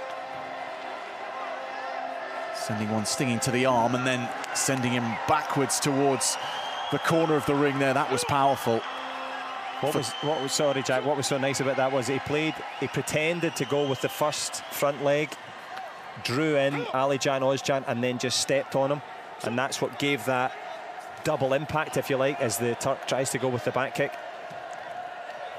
Yeah, some kicks you really feel as well, don't you, in that one, in that category. Timeout called by Ozcan's corner, and Gökhan Nazlı. Yeah, and this will be very much, they've had the respite of both video reviews, so it's not so much physical now. It has been a long day, of course, but some adjustments needed because Alican Özcan landed a good big back kick, got the kind of double point score, if you like, and we've seen then Asaf Yasur having to dig deep. This was the push kick there, so he catches him as he's coming in when he's off balance, and it's not just the kicking leg, it's the standing leg that we've seen there from the Israeli.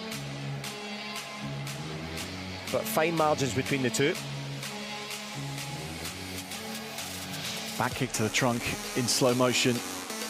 You can only see it in slow motion. In real time, it's almost impossible to see the impact of it, but to see it coming, good luck to you if you're the man who's having that heel rammed into your trunk. Anyway, 2 points the difference. 11-9 Yasur ahead.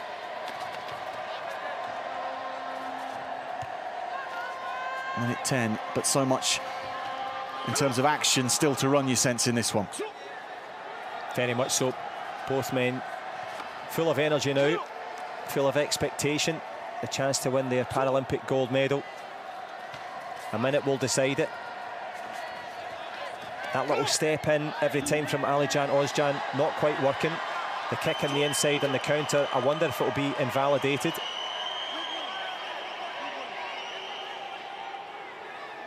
Well, Alican Özcan just having a conversation there with the centre referee. He'll call in the judges just to make sure that the right points were added. So the judges stepping across the mat to feed this in and discuss before we get going again. 13-10.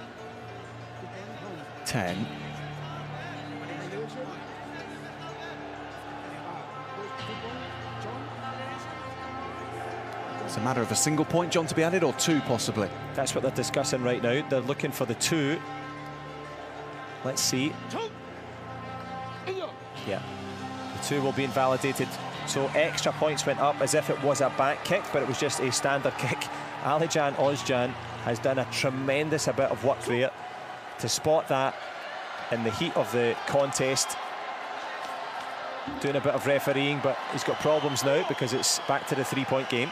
Yeah, Yasur replaces those 2 points quickly.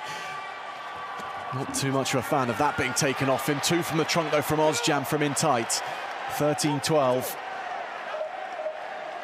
Gamjon against Özcan, however, so it's another point to the pile for Yasur. Somehow, in every one of his fights, he finds this uncanny way of never being behind for long. Kick below the belt against Özcan, so 3 points the difference now.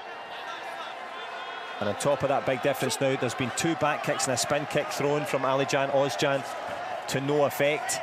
So your energy starts to go down, but if anyone can, Alican Özcan can he find an answer, because Asaf Yasur beginning to stretch away. It's still a 3-point lead, but the energy that the Israeli has, can he see this one out? Seems to have unfathomable amounts of it, the Israeli. And still at this deep stage, at the end of 5 long minutes of furious, fast kicking in para taekwondo, he still has the energy. Just checks the guard, then goes again. 3 points the difference still with the gold medal on the line, but it's down to 1 after the trunk from Özcan. He'll take a Gamjon, and it's all going to go. And maybe with it, his hopes of a gold medal. 4 points the difference with 8 seconds. Yasur of Israel, the #1 seed, the big name in the draw, and the top performer across today. He's the reigning world champion, the reigning European champion, add a Paralympic title to the pile for Asaf Yasur. He delivers in every encounter.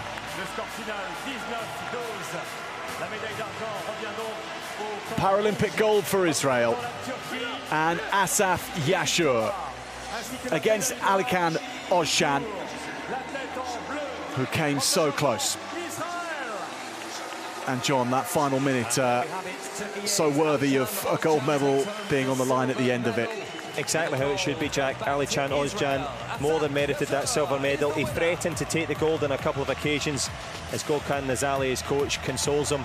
But the emotion here, he's off for a sprint, is Asaf Yashur. You mentioned that stamina, unstoppable. I'm sure he's running off to meet friends and family in the crowd. He'll be back, I'm sure, to get his gold medal. But as we see him exit the arena at high speed, he entered the sport just as Ali Ozcan leaves. Actually, Asaf Yashur, there you can see him in the embrace of his family. He befell a very serious accident through electrocution. Yekham Sharibi, the coach, came to the hospital, reached out to him and found him and said, why don't you try para-taekwondo? Not a bad decision.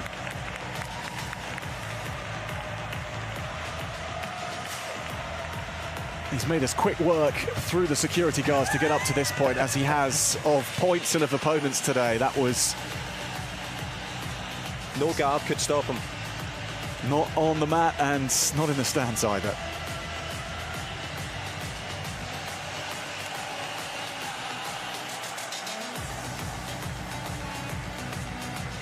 Well, he's made history, he's been through so much and he's delivered so much in terms of entertainment tonight. Wonderful performance, and when you list that, it's now every major title belongs to this man. Yeah, all under wraps at once.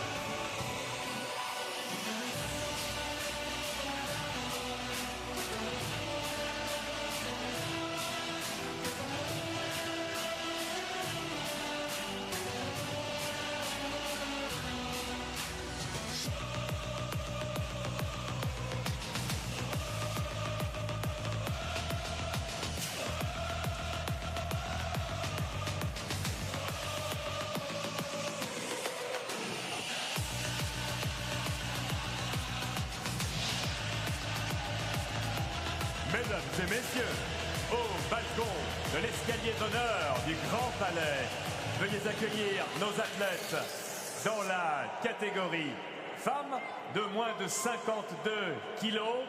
Finale du match pour la médaille d'or. Ladies and gentlemen, entering via the grand staircase here at Le Grand Palais. Please welcome the athletes for the gold medal hopes up in the air for Zara Rahimi and Suranjav Ulambayar, who can bring those back down to earth. Ulambayar of Mongolia in the blue and Rahimi of the Islamic Republic of Iran in the red.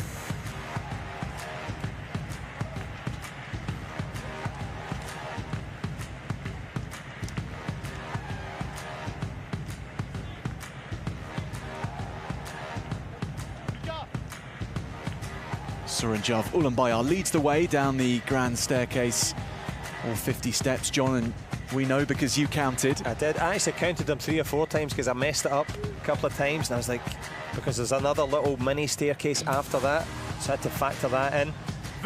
But it's the big steps now towards the final 3 steps on the podium, and of course Mongolia and Iran both in with a real shout here.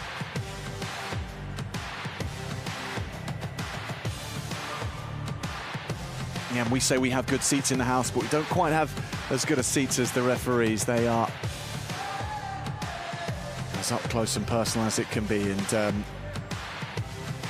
judging, amongst many things, the degree of rotation in the spinning kicks as well to award those extra points, which marks Taekwondo out in that stylistic sense, to get the rotation and create high-scoring matches.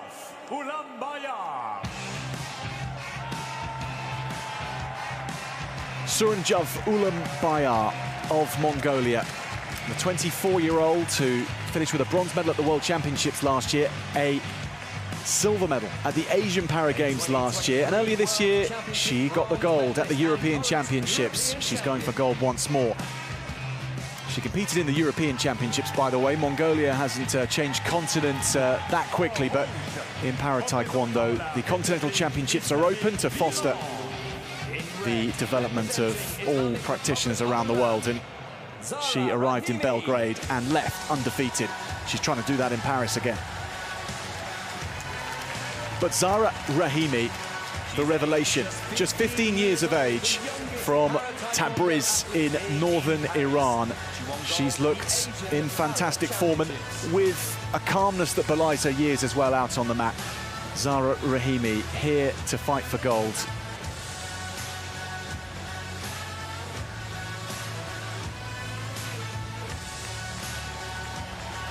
Xiaoqian beaten in the first contest, Stumpf, and then Japaridze taken down thereafter.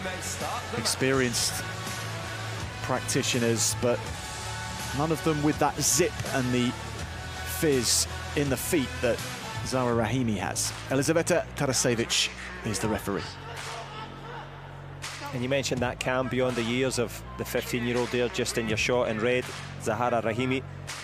I'm sure that Atafe Keshvaraz, the coach in the corner, has got a lot to do with that, to set that attitude, just to encourage that type of performance. And also self-belief, it comes from within. And of course, she's justified in that belief in terms of her performance on the tour, as we hear the big kia from both, the big shout. But of course, Suranjev Ulanbayar, as we have seen, has had an excellent game plan. Eren Bitar Naren Chimeg, the coach in the corner, former fighter at the world level by way of Pungseng High School, and now of course the Mongolian head coach, and they'll have studied exactly what's required, and that shot will help. Ulanbayar with the first points in the gold medal contest. Shot to the trunk for 2. Back kick to the trunk for 3 in Para-Taekwondo, and then the full 4 points for a spinning kick to the trunk. No headshots allowed in Para-Taekwondo. You see the visor there as well to aid the safety. And speaking of safety, almost just running into a bit of danger there, Zahra Rahimi, but got the presence of mind to pull back, avoided the back kick. But there's just signs. I think 9-10 years the senior, Ulanbayar at 24. So she's just got a little bit more strength behind these kicks. So the Iranian just quite wisely taking her time here, maintaining that wide, safe distance. That back kick's a problem, though. And the Mongolian goes and doubles her money with that. She's quite often been ahead, Zahra Rahimi, in I think all 3 of her matches so far. She's taken that lead and then settled and built on it, and now the challenge is different. So that was a back kick for 3, of course, so that's why it's a 5-point lead. And here we go, the decision to take a step back from the Iranian camp. Yeah, Atafe Keshvaraz deciding to play that early there in terms of getting that break. Cool heads required with the ice pack on, because the game plan hasn't quite worked. The reason for that, the preparation here, we saw it in the previous matches. Suranjev Ulanbayar rock steady with her game plan, obviously in top condition, and that's paying off for her here. That little bit more experience, that little bit more power, and a very useful 5-point lead.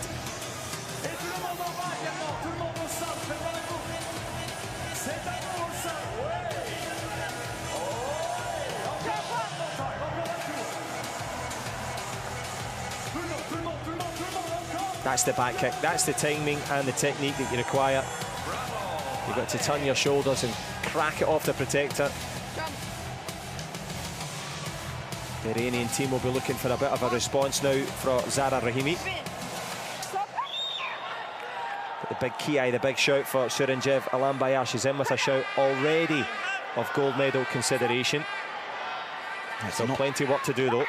Sorry, John, it's a not inconsiderable gap, is it? The 5 that she's accrued already. For Rahimi, a chance again for us to see just how level-headed she can be on this biggest of stages. That's better. cracks one in with the left leg there. Made a good pop off the protector. There's no doubting the desire for Rahimi, or indeed the quality. Should just be hoping that Ulaanbaatar maybe runs out of energy, but it's probably a vain hope, to be honest. The Mongolian looking very steady.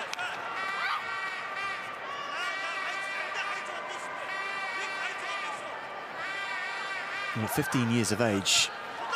Her opponents don't know her limits. She might not even know her own limits yet. Over the next 2.5 minutes, she might go to places she's never been to before in a contest and take this all away from everybody. As the scoreboard is momentarily taken away, but we'll keep you up to date. It's 5-0 still. Ulaanbaatar has that gap. But Zahra Rahimi, as you say, trying to summon up that strength in these last, we're into the last 2 minutes now. There we go, it's back again. But of course, you mentioned that no limit in terms of desire. She's certainly fearless, and she's learning on the job. So the first couple of minutes were a little bit wayward. These are much better, and you can see herself frustrated, thinking, how much more do I need to do to score here? So much better from the Iranian now, forcing the fight. The blocking and covering, so good from Ulaanbaatar. Looks for that back kick, but Rahimi had closed the distance too much by that stage. 90 seconds or so. It's still 5 points, but signs that that could be eaten away quickly if Rahimi just connects with the first 2 points, or 3 or 4. Just open up the valve.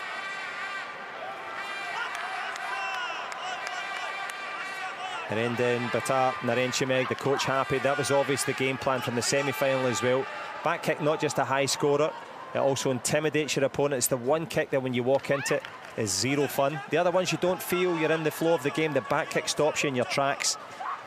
It gives you that pause for thought. But there's not much time left now for the Iranian. A chip and a charge required now if she wants the Paralympic title. Ulaanbaatar's form coming into Paris 2024 over the last 12 months or so suggested someone who was really getting things together, and she's climbed high already in this weight category. At Worlds, at Europeans, she's looking for the very top step now. 15 seconds to go.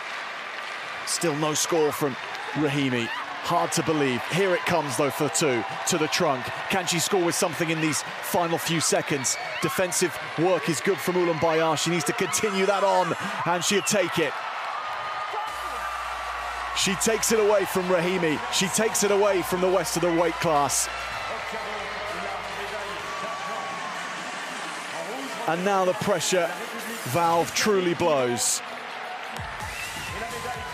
And Mongolia, with just a 3rd gold medal in their history at the Paralympic Games. It's come at the Grand Palais. It's come in Para Taekwondo. And she was resolute. She was rock solid, as tough as the ironwork that holds up the ceiling in the Grand Palais. It never looked in doubt.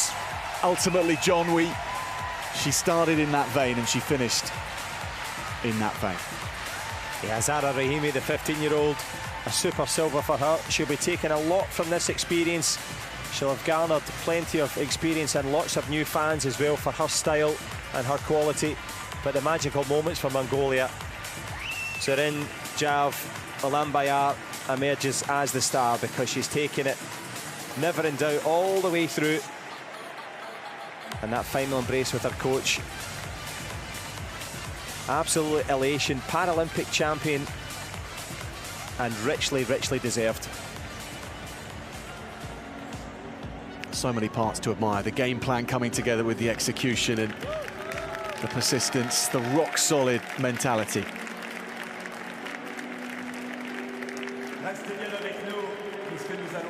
And good to see signatures, John. There are still sought after. It's not just selfies that are being looked for here. Yeah, she's written herself a little Paralympic chapter of history as well, along with those autographs, signing off in fine style. Just very, very professional performance in Paris. The Paralympic champion should be the best of the bunch, and she was by far. But that silver you mentioned, the super silver for Zara, yeah, absolutely stunning from the 15-year-old. Had an answer to everyone's game except for Surenjav Ulumbaya.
Et pour nous faire patienter avant de nous retrouver pour la grande cérémonie de remise des médailles, eh bien patientons ensemble en musique et en rythme avec toujours l'indispensable DJ Kylan. Yeah, we know how much you love your music in France, and so to keep the energy high in the Grand Palais, we hand over to DJ Kylan.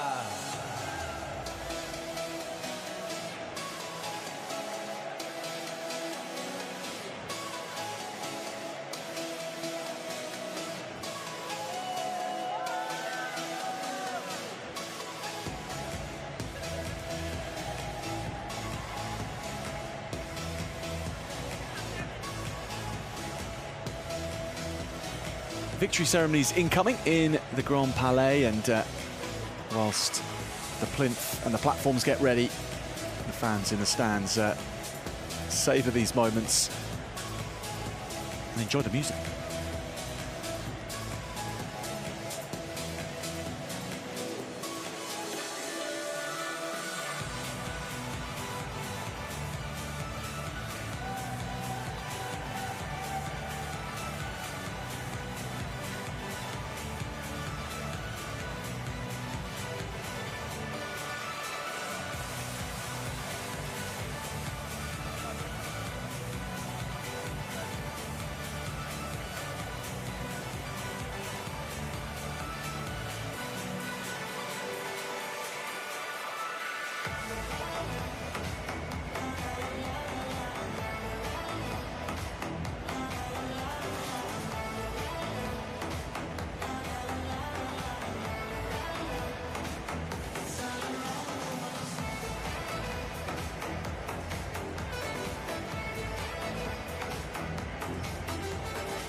Let's hear it, everybody, for DJ Kailan. Vos applaudissements encore, toutes et tous, pour DJ Kailan.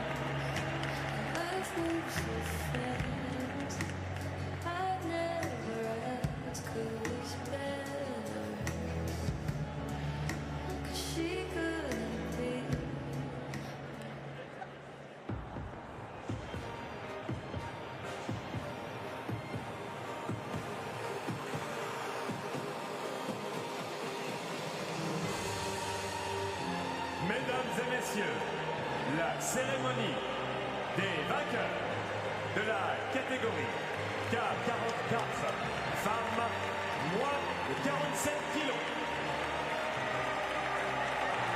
Ladies and gentlemen, the victory ceremony for the women's K44 minus 47 kilogram contest.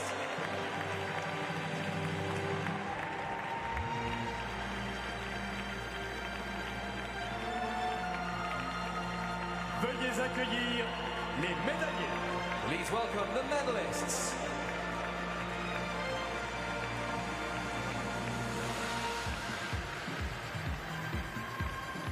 The medal ceremony for the women's under 47 kilograms. The medals will be presented by Monsieur Filippo Grandi, haut-commissaire des Nations Unies pour les réfugiés. the United Nations High Commissioner for Refugees.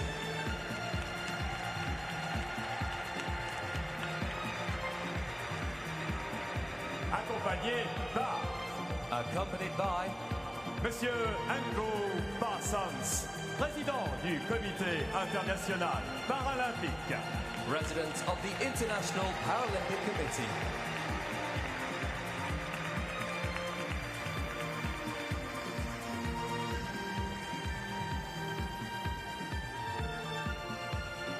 Médaillé de bronze, représentant l'équipe paralympique des réfugiés et représentant la Thaïlande. Bronze medalists representing refugee Paralympic team, Zakia Kudadi. And representing Thailand, a whole chunk of history in the Grand Palais with Zakia Kudadadi winning the first ever medal for the refugee Paralympic team here in Paris on day one, and the medal given to her by Filippo Grandi.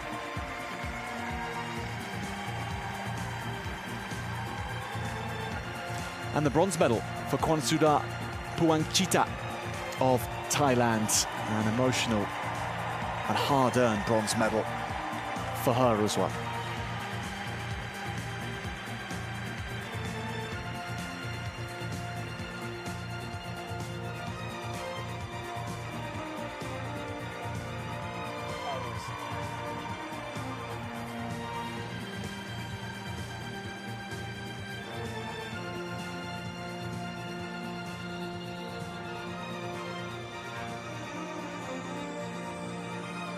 Médaillé d'argent, représentant Zakia Kudadadi, the bronze medalist in Paris at under 47 kilograms, and Kwansuda Puangchita, the other bronze medalist at under 47 kilograms.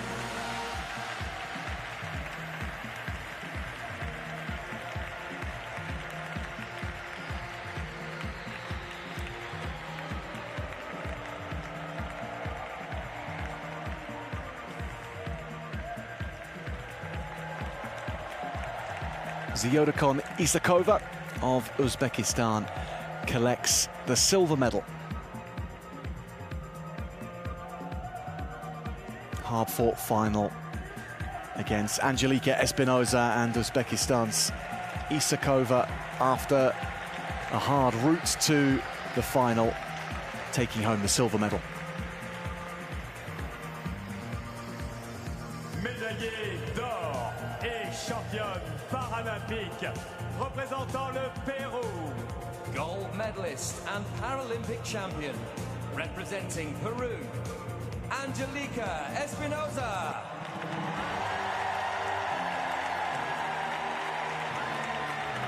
Up to the top step she goes once again. Angelika Espinoza of Peru, who goes back-to-back, 1-2 for Peru to take her second Paralympic gold medal. After Tokyo, she relocates to Paris for the same result.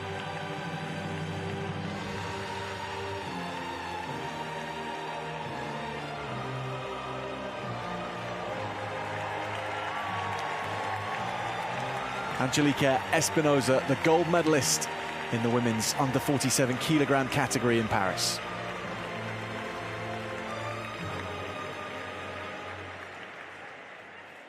Mesdames et messieurs, si vous le pouvez, veuillez vous lever pour l'hymne du Pérou. Ladies and gentlemen, please stand if you are able for the anthem of Peru.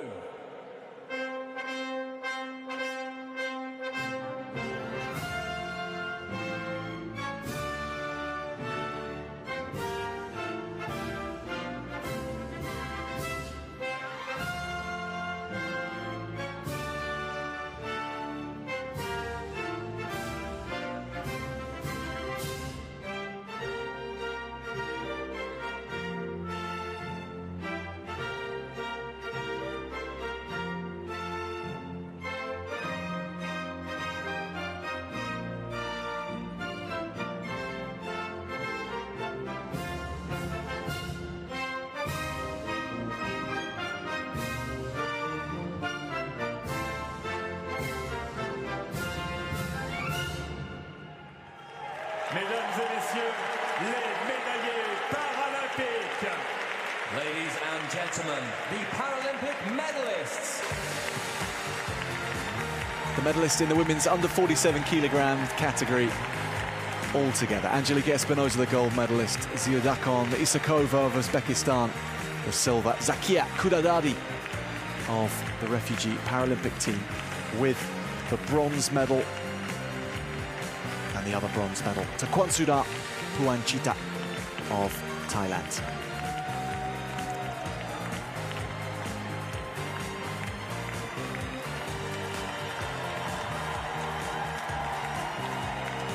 And you can't forget the cuddly toy. It needs to be picked up off the floor as well, even after you've won the gold medal. Well done to Angelique Espinosa, and well done to all four of the medalists.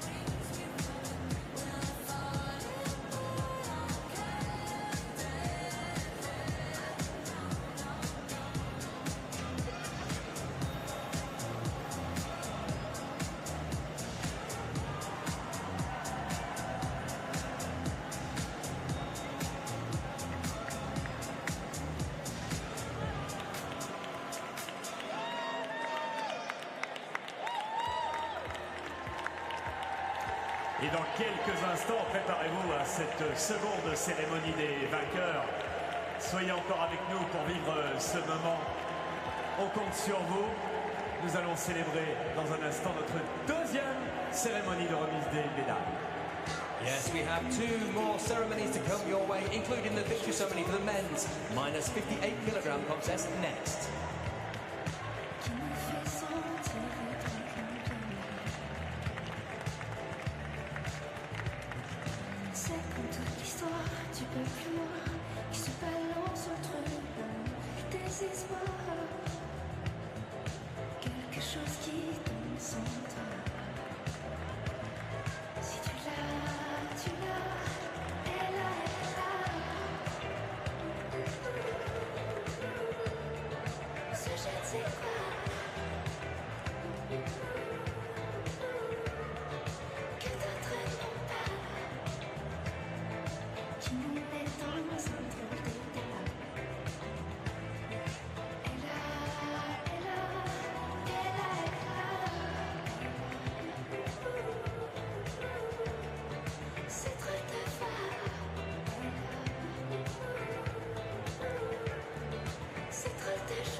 La cérémonie des vainqueurs de l'épreuve de la catégorie K44, hommes de moins de 58 kilos. So Jackie Chan is in the house again. He rang in the coup de baton this morning, and now he's here to hand the medals out to the gold medalist in the men's under 58 kilogram category, Asaf Yashur, in the middle there from Israel. President of World Taekwondo in Chung-Won Cho, as well as part of the medals delegation. What two massive figures that have played huge roles in the development of Taekwondo. Les médailles seront remises par. The medals will be presented by le Dr Cho Chong-won, président de World Taekwondo. World Taekwondo President.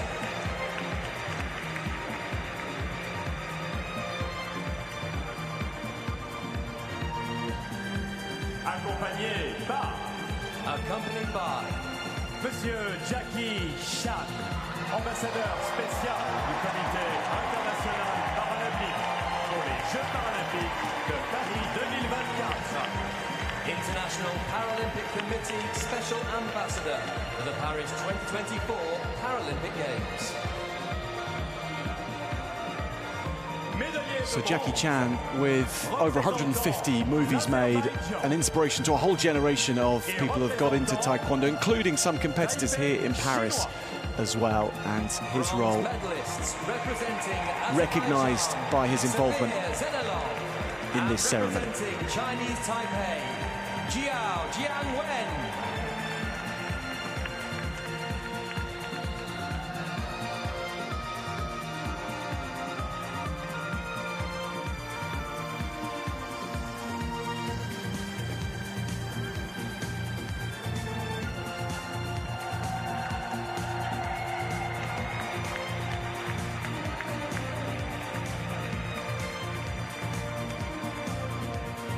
Can it really get any better than this? The man who went from the stuntman to stardom through his martial arts exploits, and means so much to even people that have never competed in Taekwondo, and yet they know Jackie Chan. And for many of those who have, he's an inspiration to them. Zabir Zainalov with the bronze medal, alongside Xiao Shangwen of Chinese Taipei.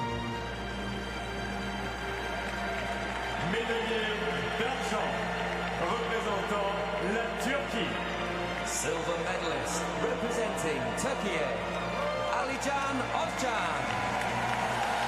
Alican Ozcan of Turkey, a man who likes to thrill out on the mat, and he thrilled us all today, and that continued into the final against Asaf Yashur. And he came up close, but he came up just short. And what a competitor, and what an enjoyable exponent of Taekwondo to watch.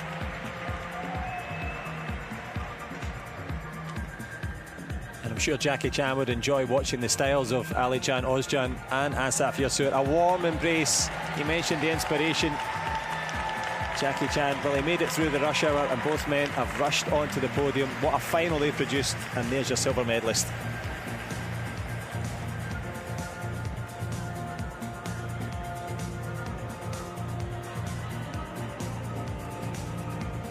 médaillé d'or et champion paralympique représentant Israël. Gold medalist and Paralympic champion representing Israel, Asaf Yashur. Asaf Yashur, the gold medalist in Paris. Before coming here today to the Grand Palais, he was the reigning world champion, he was the reigning European champion as well. So he sews up continent, globe, and now the Paralympic Games as well. And who better to help him celebrate that than Jackie Chan.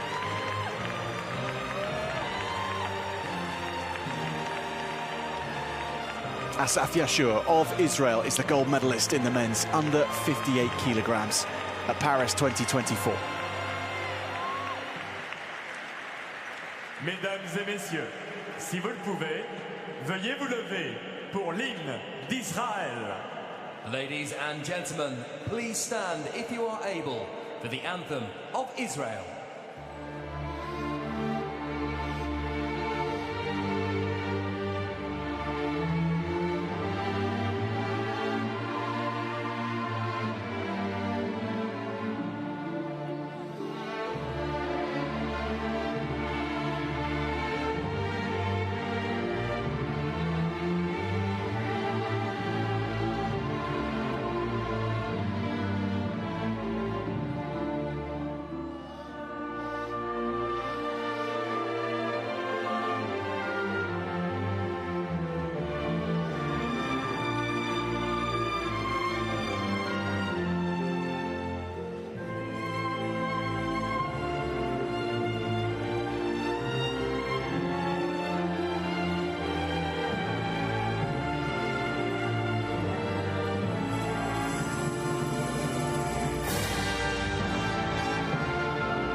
Mesdames et messieurs, les médaillés paralympiques. Ladies and gentlemen, the Paralympic medalists. Get together, says Asaf Yashur, Xiao Shangwen, Sabir Zainalov. The bronze medalists, the silver medalist Ali Jan, Ozcan, and the golds to Yashur himself.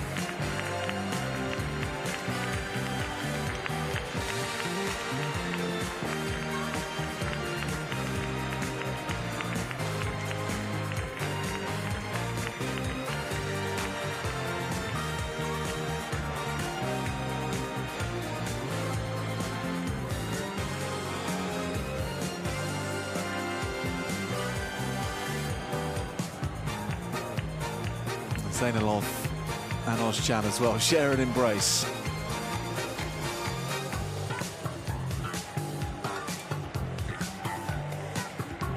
And the selfies begin with Jackie Chan and World Taekwondo President Cho Chong-won.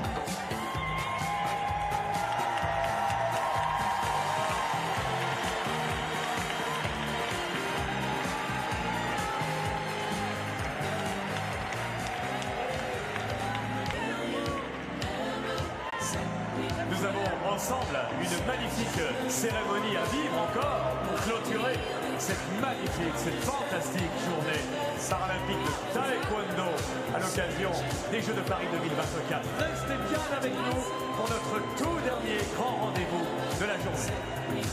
We have one more ceremony to go, so do stay with us and offer your support, your noise and your congratulations for our final victory ceremony for the women's K44 minus 52 kilogram contest. Coming up in just a few moments.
Mesdames et messieurs, la cérémonie des vainqueurs de l'épreuve de la catégorie K44, femmes de moins de 52 kilos.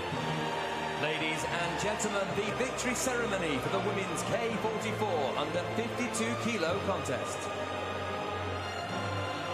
Veuillez accueillir les médaillés. Please welcome the medalists. The women's under 52 kilogram category medal ceremony now, with the gold medal having been won by Suranjav Ulambayar. Les médailles seront remises par... The medals will be presented by Monsieur Jackie Chan, ambassadeur spécial du Comité international. Jackie Chan moves on from presenting the mascots to now the medals. International Paralympic Committee Special Ambassador for the Paris 2024 Paralympic Games. Accompanied by Monsieur Mohamed Shahban, membre du conseil d'administration de World Taekwondo. World Taekwondo Council member.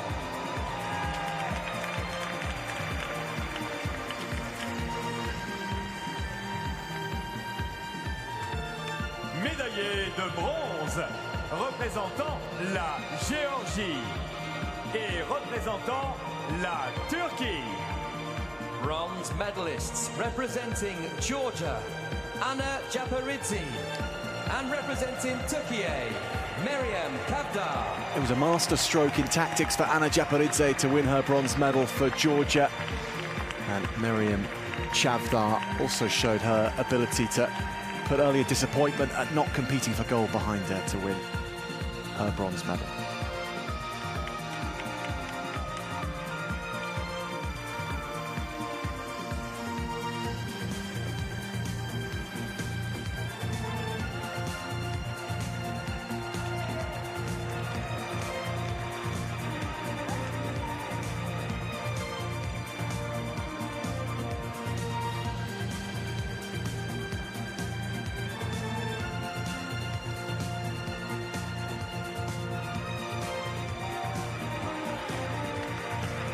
Meryem Kavdar of Turkey and Anna Japaridze of Georgia with the bronze medals.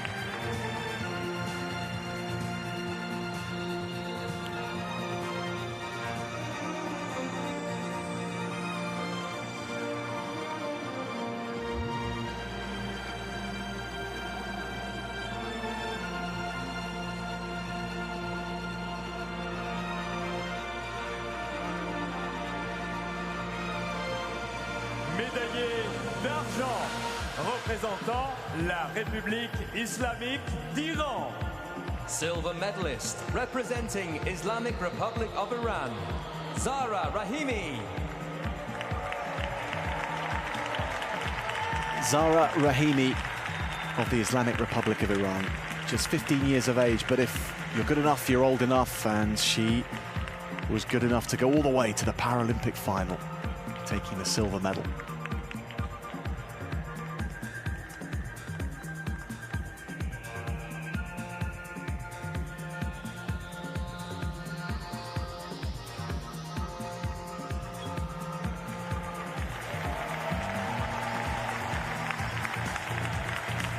Zara Rahimi with the silver medal for the Islamic Republic of Iran. Médaillée d'or et championne paralympique représentant la Mongolie. Gold medalist and Paralympic champion, representing Mongolia, Suranjab Ulambaya.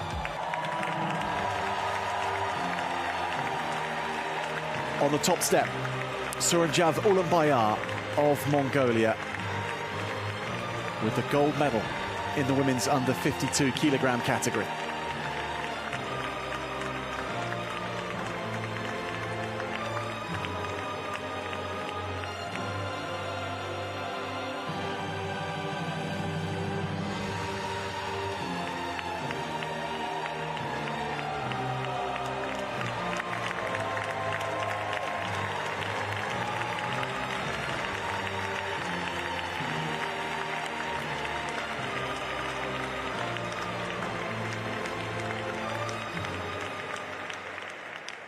Mesdames et messieurs, si vous le pouvez, veuillez vous lever pour l'hymne de la Mongolie.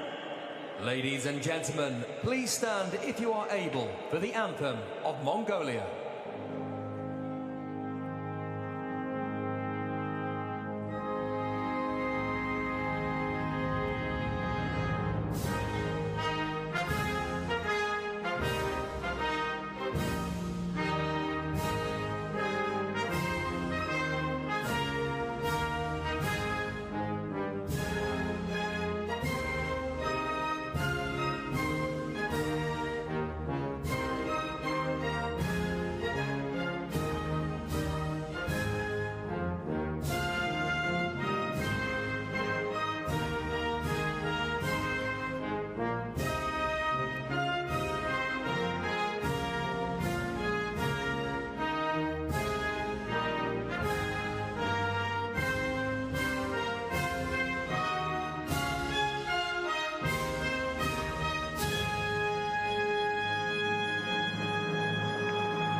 Mesdames et messieurs, les médaillés paralympiques.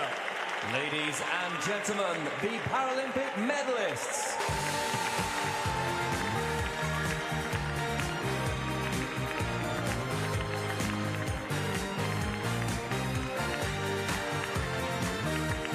At under 52 kilograms, the gold medal goes to Suranjab Ulambaya of Mongolia, the silver medal to Zara Rahimi of the Islamic Republic of Iran, the bronze medal to Anna Japaridze of Georgia, and to Meryem Chavda of Turkey.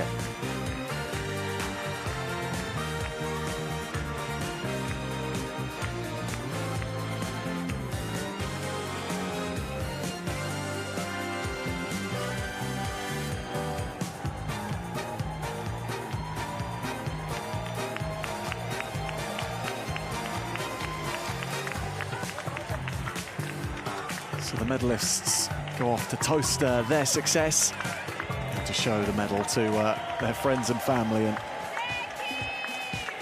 anyone standing around, really. They are hot property, these Paralympic medals. And there we go. The first session, the first medal session in Para Taekwondo at Paris 2024 comes to an end. Day one of 3 completes in the Taekwondo. Lots more action to come in the following days, but what a beginning to Para Taekwondo in Paris. 3 weight categories gone through today, and the medals all allocated now.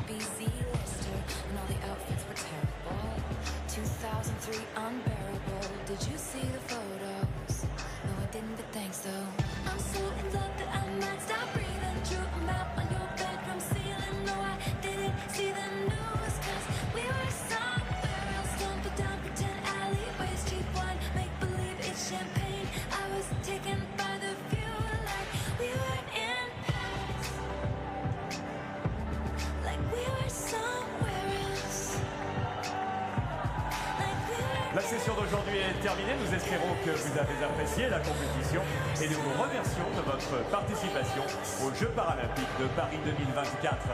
Avant de partir, n'oubliez pas de vérifier que vous avez tous vos effets personnels. Nous vous souhaitons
So day one in Paris's first ever hosting of a Paralympic Games is over in the Taekwondo, and Israel, Peru and Mongolia coming away with the gold medals in the weight categories on offer on day one. Lots more coming up on day two, where the Grand Palais will be giving it the full display for all the action and the para-taekwondo athletes to come. We hope you've enjoyed the action on display so far, and we'd love to have your company in the days to come as well here in the Grand Palais. And the action begins at 10 a.m. local time in Paris tomorrow morning, so just a little bit before that for the coverage to pick up. Then the action and the kicking and punching can begin again. We'll see you then.